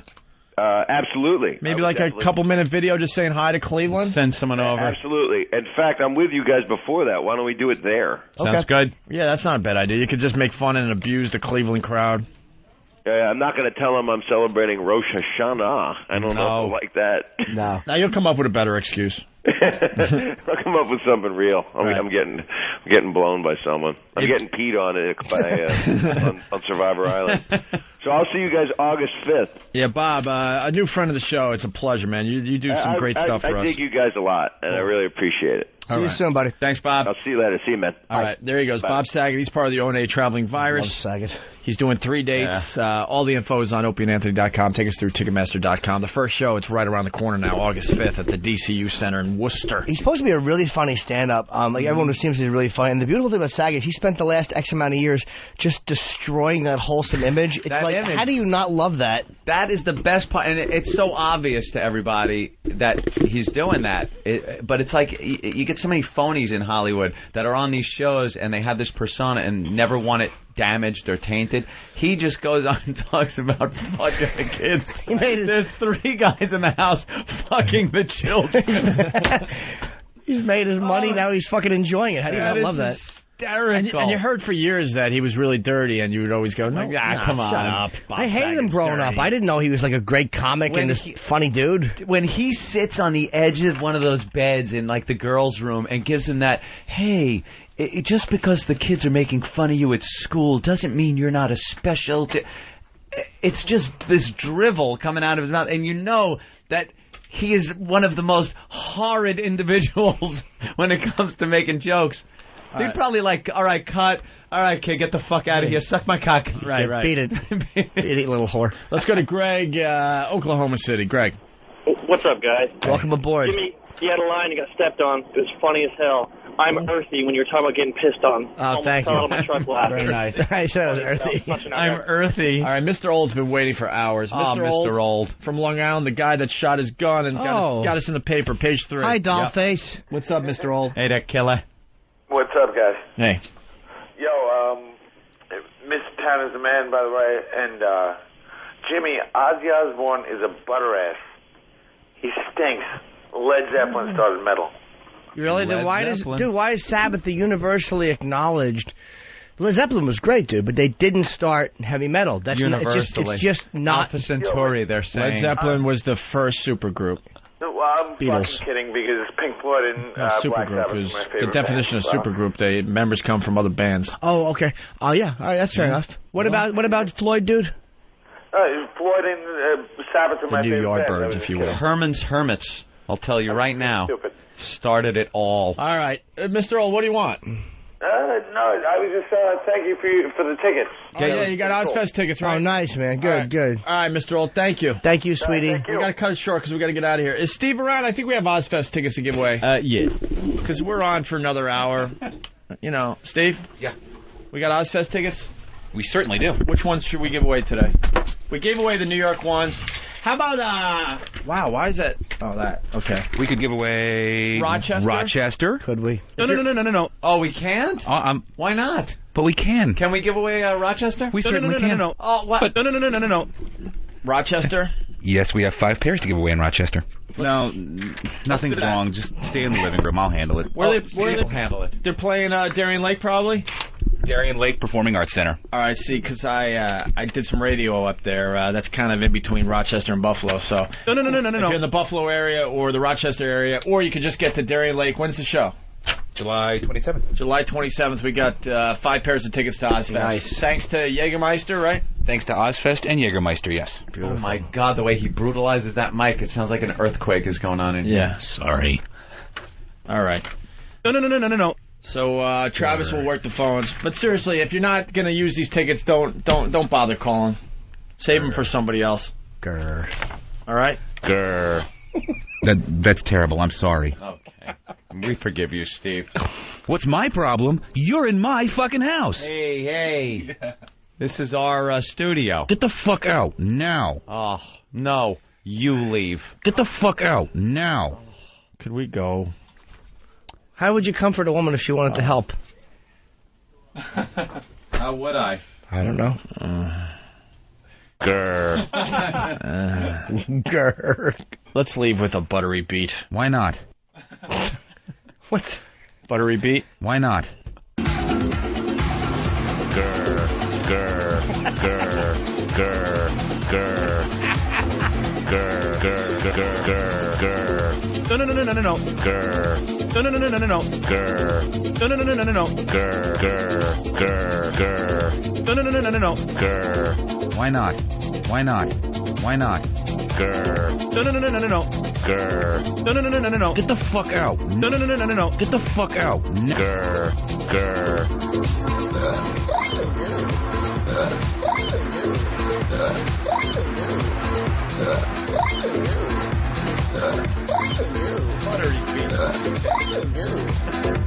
Okay, terrific.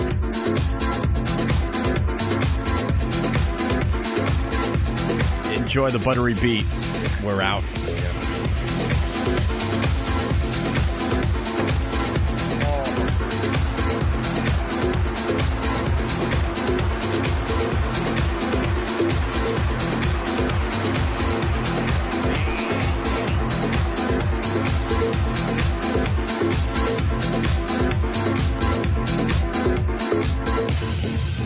Coming up next on Opie and Anthony, Jim Norton sings. Forget me not, you sightless twat. Your dog just shit on my rug. Thought that was pretty fucking funny, didn't you? How's that for a sketch? The Opie and Anthony Show. We don't do sketches, stupid.